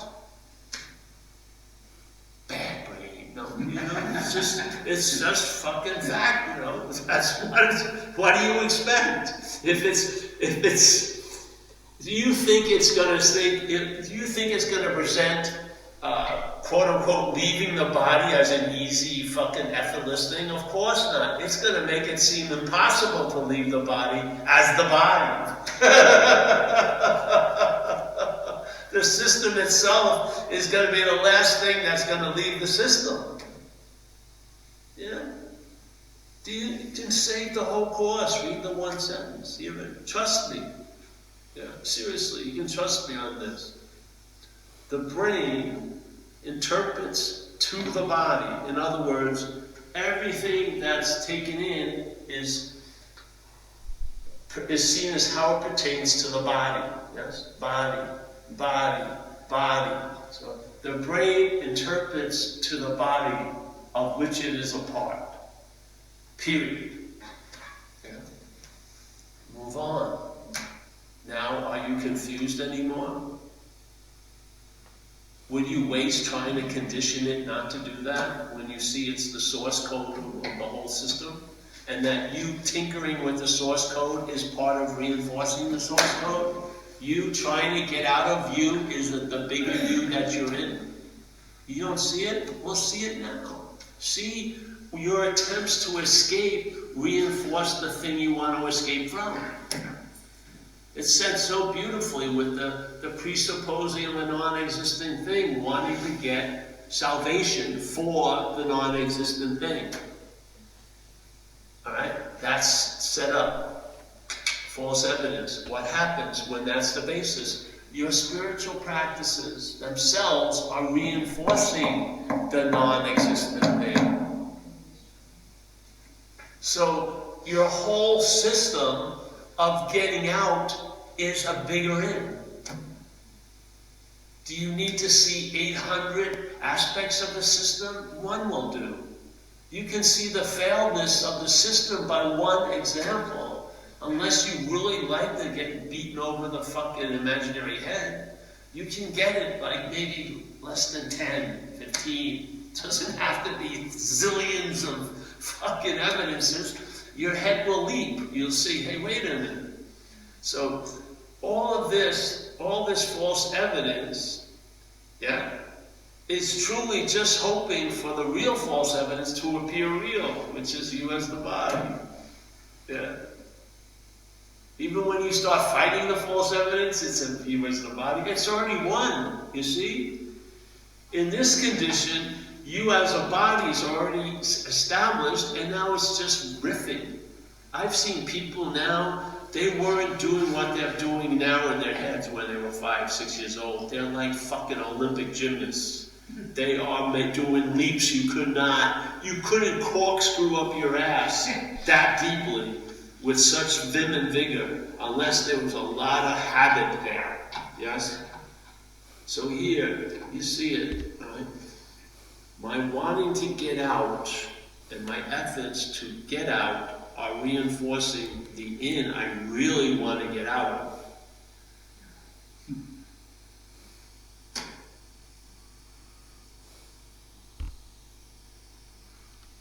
Stop there. Let it hit. That's why we say with the spiritual shoe store, if the shoe fits, wear it. Walk out. You don't need any more shoes. Just fucking, if you found if it fits, if this fits, it's time to move on. Yeah, to the